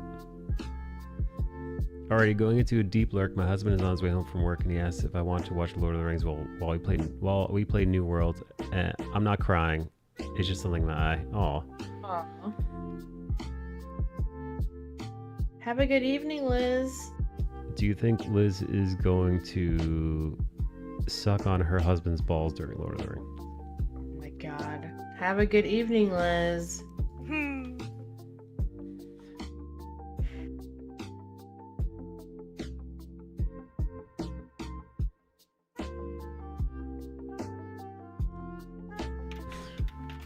Chibi says, lol.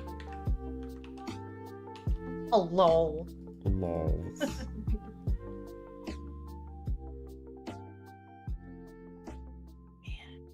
Is it too late to make tea? It's never too late to make tea. Okay, you've convinced me. You're welcome.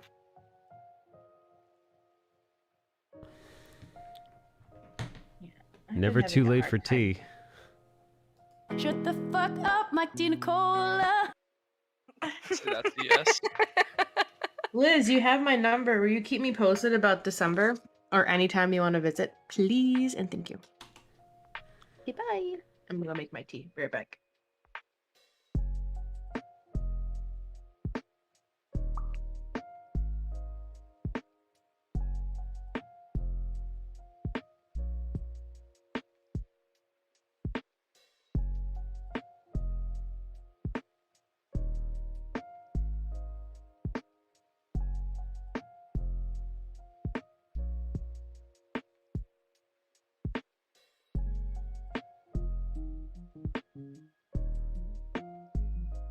Yes, ma'am, says Elizabeth.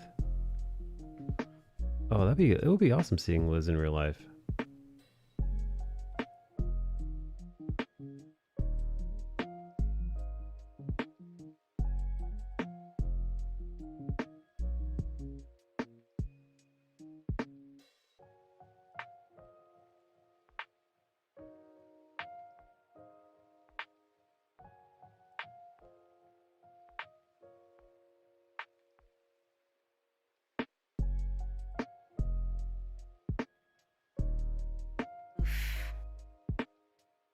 Are you okay? No, my tummy's upset. Oh no, what happened to your tummos? I ate soup and I ate too fast.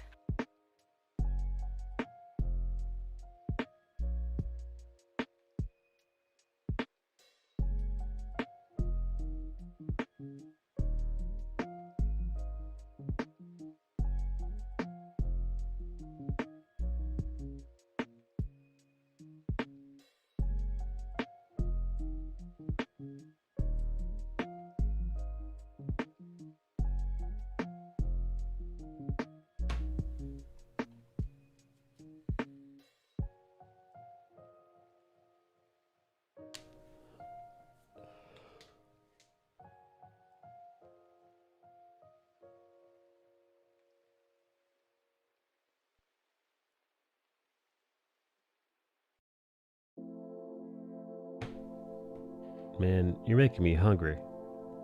Who? Every one of you.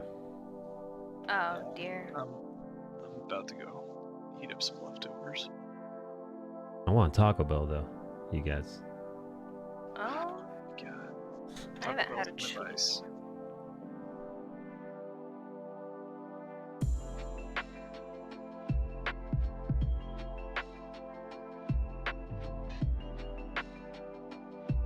Like that's the sad part. I've got like flank steak and chimichurri Ooh. in the fridge. Yeah, which is amazing. Yet just like I have like a Pavlovian response when anybody talks about fourth meal.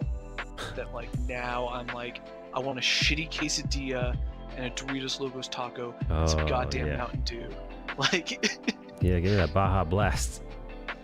see, I don't do the Baja Blast, but I do normal Mountain Dew, and then I put tequila in it, like the most white trash Four Loko margarita possible. Oh God! Don't Yeah. talk to me about Four Loko. Bart is the loco for Four Loko.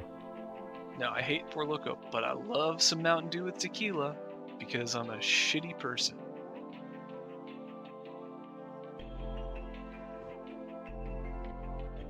I'm old enough to remember the real Four Loko before they changed they had like changed the formula. I think like Yeah, because people were getting too fucked up on it. Yeah. Yeah, I remember that was like 2010. Yeah. Yeah, that was when I had just moved to LA, and so we were all. Yeah. I wasn't because that shit like tasted like crap. But Yeah, I didn't. But like, people were getting fucking destroyed on that original Four Loko. Oh, yeah. Yeah, I think I'd imagine it was because they were both blackout drunk and so caffeinated that they were like coherent enough to like do shit that they normally. Yeah, they were amped up enough to keep drinking. Like that's the thing. Like for me, the reason why I've never blacked out is I get like violently ill before I black out. Yeah, sure. And so for some people, they pass out before they can get true alcohol poisoning. The old school Four Loko is just like, you want to get totally fucked up, but also like stay awake. Yeah. Like so that Power you can through. fuck yourself up more. Being able to power through this alcohol poisoning, just keep on trucking. Ugh. I remember one of the first experiences I had with Four Loko. I drank 5 of them in one night, and I thought I was just gonna fucking die. My heart was just gonna explode out of my chest. And then I woke up the next day, and I threw everything up. Oh boy. Yeah. Rom, that's not very sexy. Or No, very it's cash money. not. I was garbage. I felt like garbage too. That shit fucked me up. I remember like I was drinking until probably 5 o'clock in the morning. I laid down, somehow managed to fall asleep. I woke up at 1 o'clock in the afternoon. My stomach felt like it was just ballooned. It was just so full of liquid that I got up, and when I threw up, it was just Four Loko. There was nothing else. Bono wants to know if you ever had jungle juice. Anybody? Oh my god. Yeah. That shit's fucked up. I've never experienced the jungle in juice I've form. only had it once, and it was at a college party, like late college.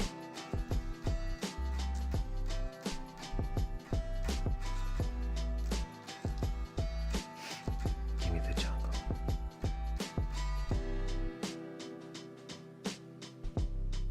Yeah, man.